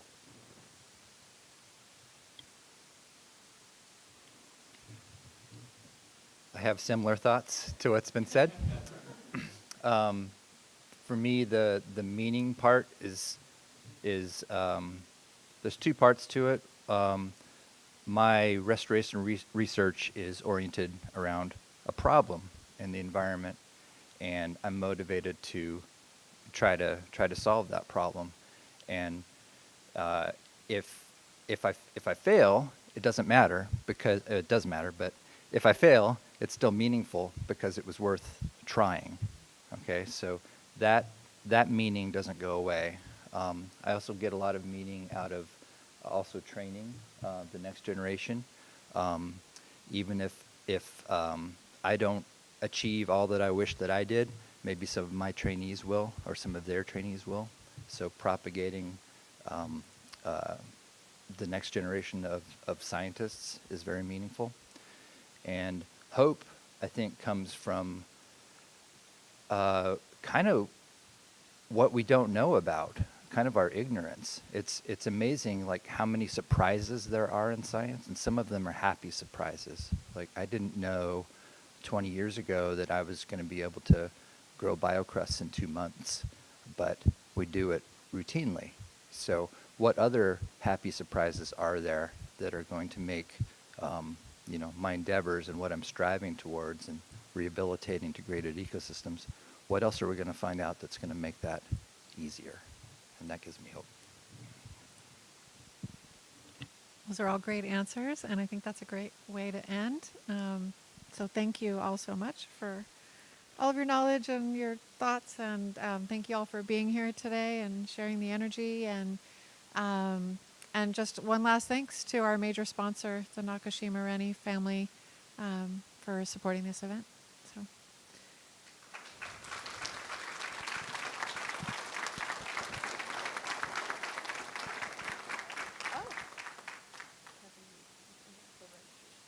We have a little giftoid for you guys.